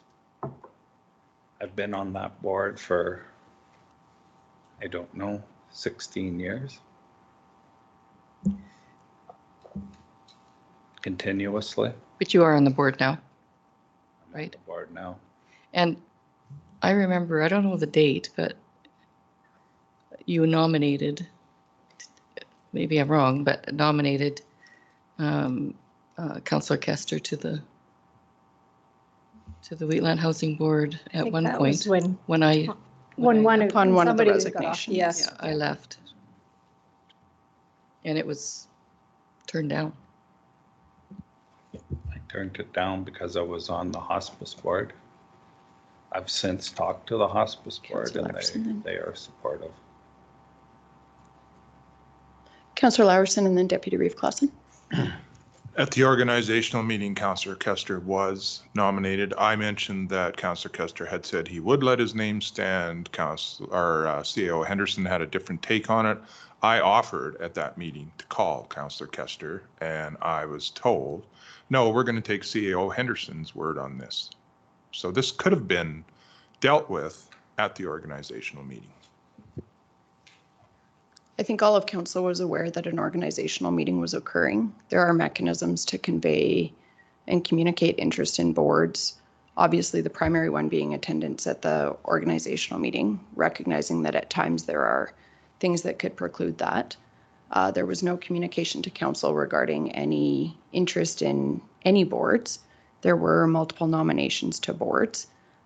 It is challenging when a councillor is not there to accept a nomination. It is a standard part of our process to check in with the individual councillors and see if they would let their name stand. Council was acting based on the only information that we had that had been communicated to CAO Henderson, and as Councillor Bigger indicated, that does align with previous information council had been provided.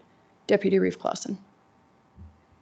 So I'm just thinking process. We're not in an organizational meeting right now. Council has made a motion to do something. We can't deviate from that. We have a process that's gone forward because of that instance. We have could have dialed in, could have come online. I don't like when people parachute in and out of meetings. That's something that drives me crazy. But a person could have come in and listened to that and left if they needed to. I don't know their situation. But we did know there was an organizational meeting coming. It puts us in a real hard spot. There's rules that we follow and reasons and things that we do a certain way. We made motions to do other things with the information we had at hand. I don't like that the staff was drug into this. I think if someone wants to let their name stand, they should let the Reeve know, or the Deputy Reeve, or somebody that's in charge of the meeting. But even that is hard. Like, it's all of council would be an email. An email would have been been appropriate. Something that's chaseable. Having a live thing gone here with someone calling somebody, to me, is inappropriate.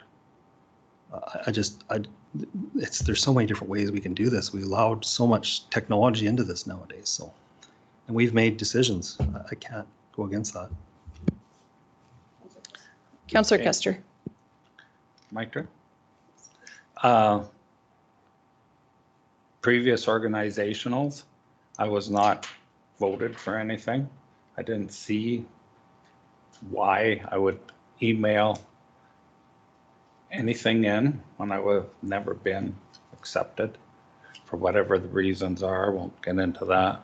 I did communicate with Councillor Larson that I would, and I did talk to CAO.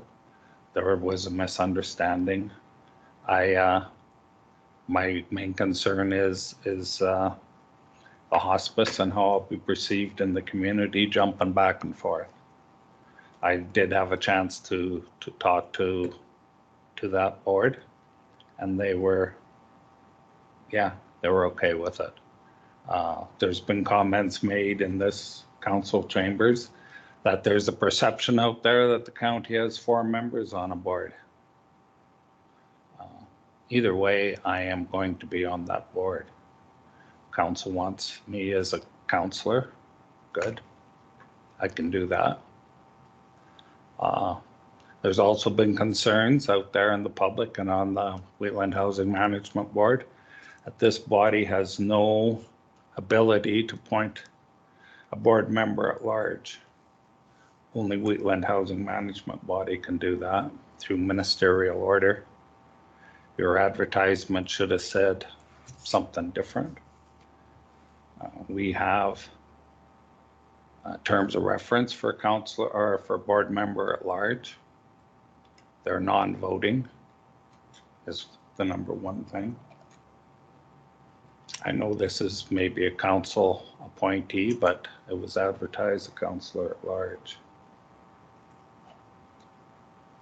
So I'll let my name stand, and I'll make a motion that I be appointed as a representative of Wheatland County. Councillor Kester has made a motion. Questions or discussion? Councillor Bigger. But it is my understanding that the Wheatland Housing Board is looking for members at large. We have one. We have one appointed. We have a member at large. And But I thought they were terms of looking, reference, huh? they were hoping for more No, members no. at large. We can only have one. They have a We have a ministerial. ministerial order for how many board members we can have. And the member at large, the one that the Wheatland Housing Body can appoint, has been appointed and was reaffirmed at the last organizational meeting.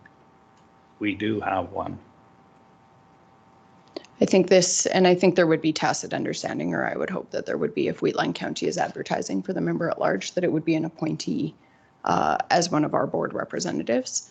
Upon review of the ministerial order, CAO Henderson did indicate during our organizational meeting he had reviewed that, anticipating that we may have had a challenge in filling the board seats based on previous resignations and whatnot by council.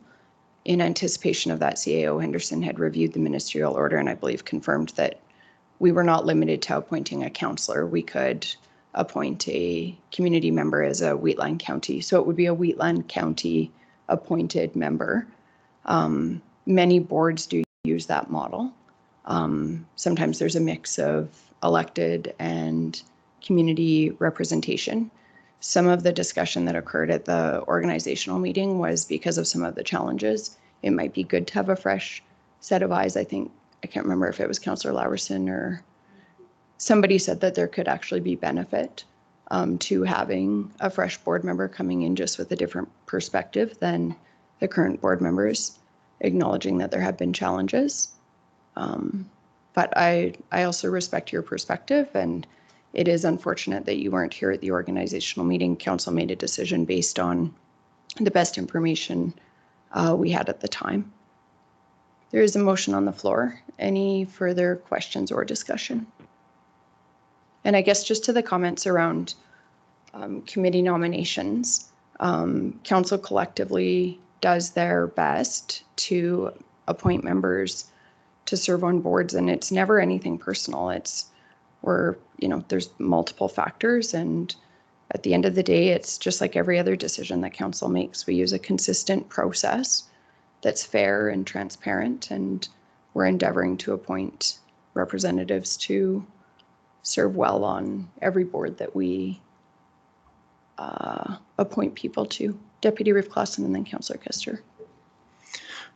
So process, I have a problem with this right now, but there's a motion on the floor to put somebody on. We haven't had an organizational meeting. Nobody here is prepared to, maybe they want to go on. Like it's almost like we're going back to another organizational meeting. It's not the process that's followed for good governance. So I can't support the motion. It's just not the way we were made the best decision we had at the time, so I can't support it. Councillor Kester and then Councillor LaPriest. Your comments about picking board members. I've been here 20 some years, 21 years, organizational meetings. Never has there been no councillor get a board. That's 2 years now for me. Just an observation. Were you at the organizational meeting in 2022? Mm-hmm. Were you at the organizational meeting in 2022? Councillor LaPriest. I was just thinking that I wonder if it's possible, if you'd be interested in tabling this till after our closed session meetings, just because I think we do need to follow we made a resolution to explore members at large. If for some reason we come out of that without a candidate we want to support, perhaps then it would be good to revisit your. I'll table it till we come out of council. Just a suggestion. I don't know how people feel about that. Yeah, so we can table to a specific time until after the closed session. Councillor Laverson. Just to point to Councillor Clausen's thing about the organizational meeting, everybody at this table, with the exception of Glenn, had all the opportunity they needed to put their name forward for Wheatland Housing Management Body at that meeting, and no one did. If we're going to review these other ones, that's fine. I happen to know that one of them is a professional engineer and should be a great candidate. Sorry, that information's confidential. I believe you cannot do that, sir. I believe you're full of it because I don't know that. I haven't seen any resumes yet. Point of order. Council just needs to remain respectful towards each other in council. And it might be advantageous for council just to take a recess at this point. Sure. Yeah, it's good. We haven't taken a break in a while anyways. I will, though, confirm that there was confidential information circulated as supplemental to the package. I've known this for a long time and I can prove it. Okay. Councillor Lowerson, discussing applications that are being addressed in closed session is not appropriate in open session of council. That's why it's placed in a closed session. It's on our agenda as such. Please respect that as per our code of conduct bylaw. And yes, please speak respectfully to fellow councillors. We will break until 3:05. Good afternoon. We will call the meeting back to order and we'll move to agenda item 3.1.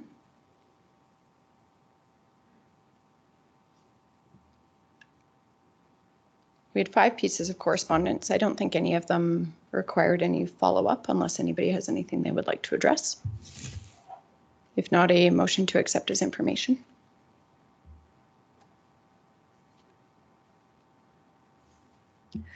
I'll move that council accept the following informations as information as provided in the request for decision. 5 items. Excellent, thank you. And I guess following that motion, just a question to administration. Do you need council direction to follow up with Minister Dreeshen? He did discuss further discussion or indicated further discussions regarding the future of Highway 24 need to take place. Is that something you need council direction on, or? Through the chair, typically we do have just general administrative conversations with Alberta Transportation on these matters. But if council would like council input onto the matters, then council would be required to pass a motion to that effect. Okay, perhaps we can complete the acceptance of information and then just address that one piece of correspondence. Any questions or discussion? I'll call the question.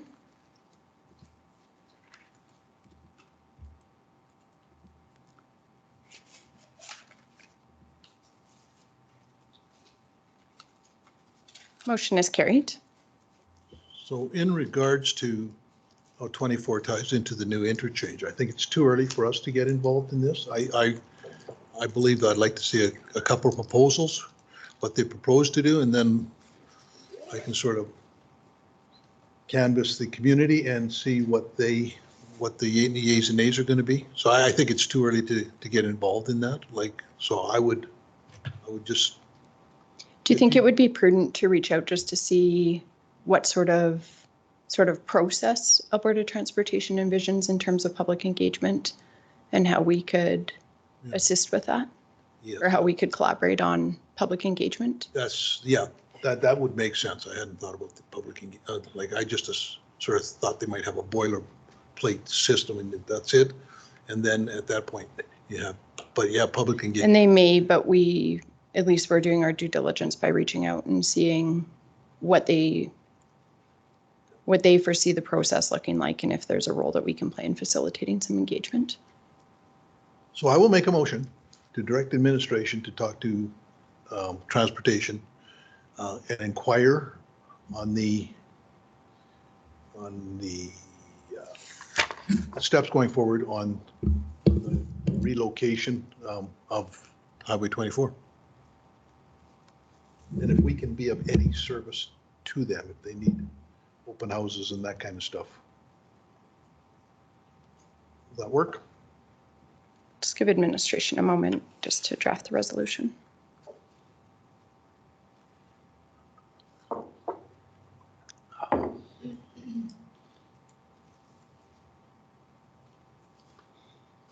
That is perfect.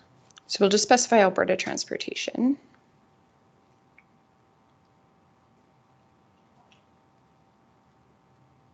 Any questions or discussion on the motion? If not, I'll call the question.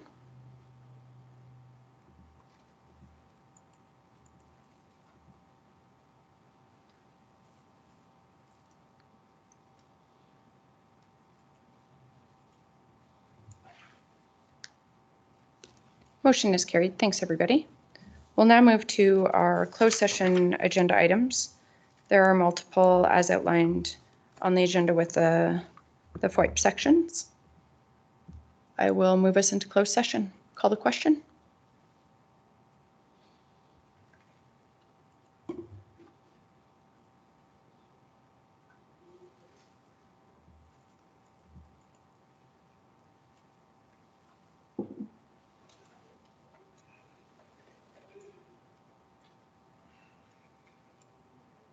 Motion is carried. Good afternoon. I will move us out of closed session and call the question.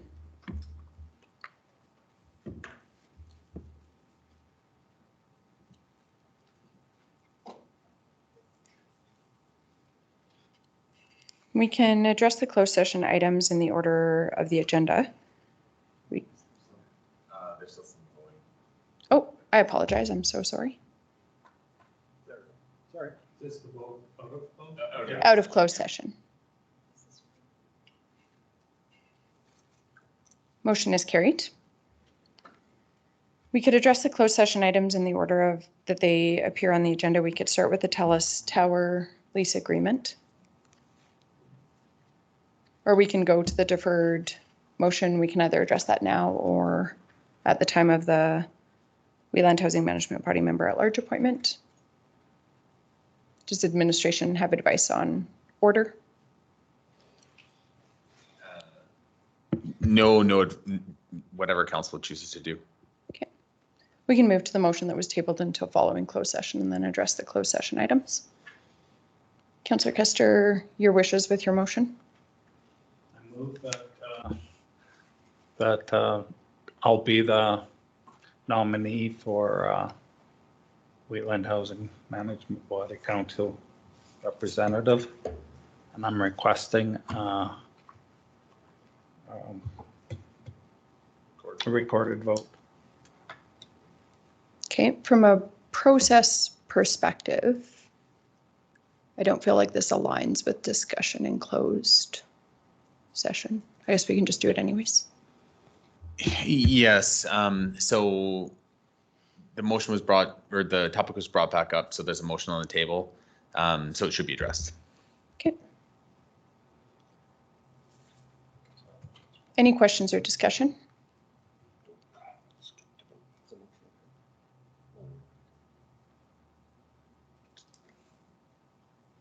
The motion is displayed. Does anyone have any questions? I'll call the question.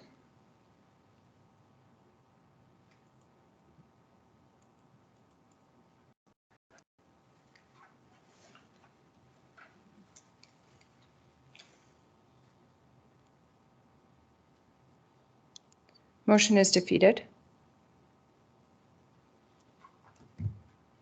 We'll now move to address the closed session items, motions arising.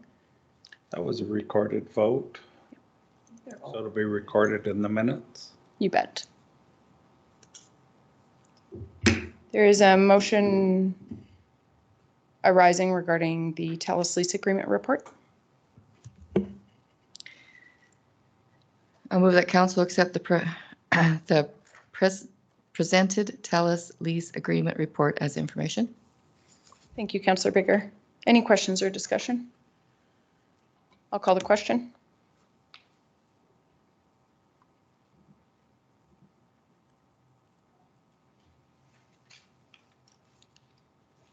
Motion is carried. We'll move to the Wheatland Housing Management Body Member at Large appointment.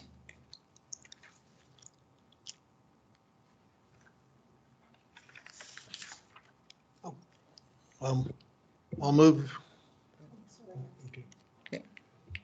that council appoint Jason Wilson as the Wheatland County Member at Large for the Wheatland Housing Management Board, Body Board, for 2023-24 term ending October 15th, 2024. Any questions or discussion? Sorry, any questions or discussion? Councillor Laverson? Ask for a recorded vote. Certainly. Any other questions or discussion? I'll call the question.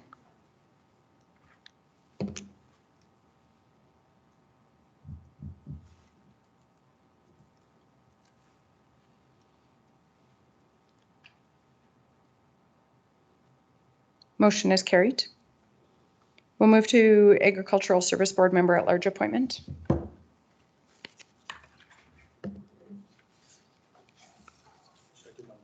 Yeah, that would be good. I'll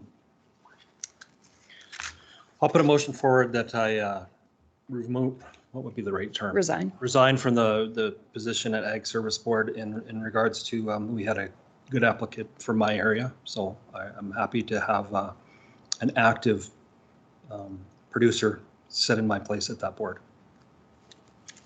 So as per our Agricultural Service Board bylaw, if we reduce the council appointments by one, that opens up the opportunity for council to appoint one additional, but two in total at this appointment, members at large, in addition to ASB member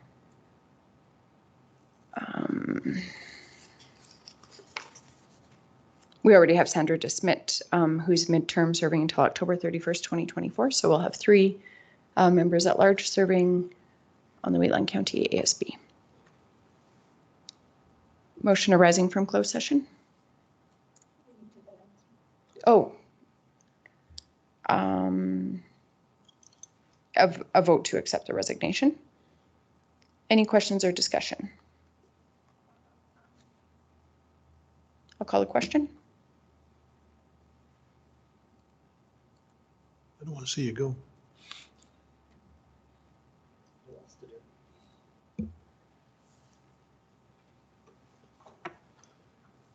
Motion is carried. I'll move that Wheatland County Council appoints Ryan Greer and Jason Wilson as members at large on the Wheatland County Agriculture Service Board for a term expiring October 31st, 2026.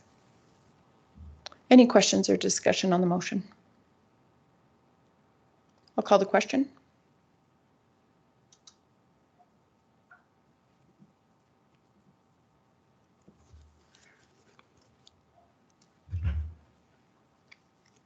Motion is carried. Move to Siksika Nation road access.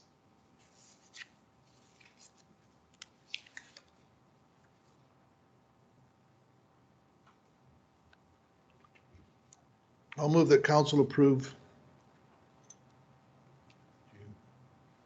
I'll move that council proceed to offer the landowner the compensation of lands at the intersection of Township Road 232 and Range Road 241 as discussed in camera.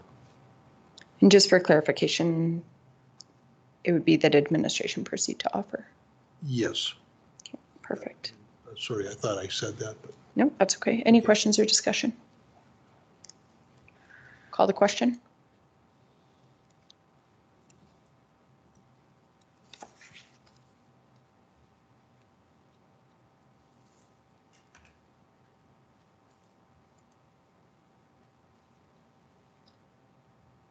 Motion is carried.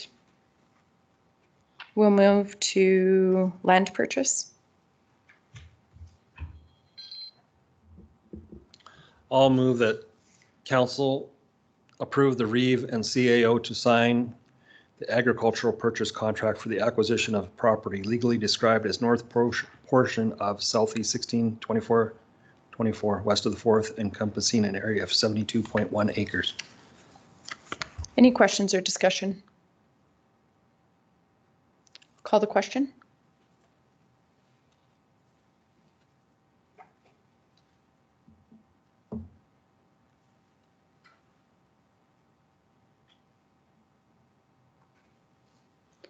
Motion is carried. Move to, I don't think we need a motion, or do you want a motion to accept for information the Goldfinch water update? Move to the addition, cost of living allowance, pay grid, and organizational chart.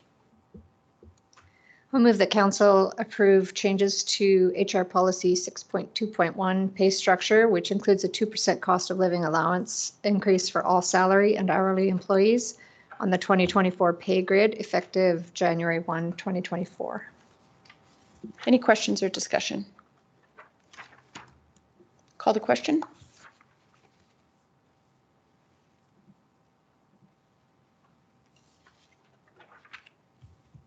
Motion is carried. That finishes. I think there's. Oh. Sorry. Oh, yes, of course. The second motion arising from that RFD. I'll move that council approve changes to HR policy 6.4.1 organizational chart and HR policy 6.2.1 pay structure, pay grid, which includes position title changes and a change of one seasonal position to one full-time position. These changes will be effective January 1st, 2024. There's a motion on the floor. Any questions or discussion? Call the question.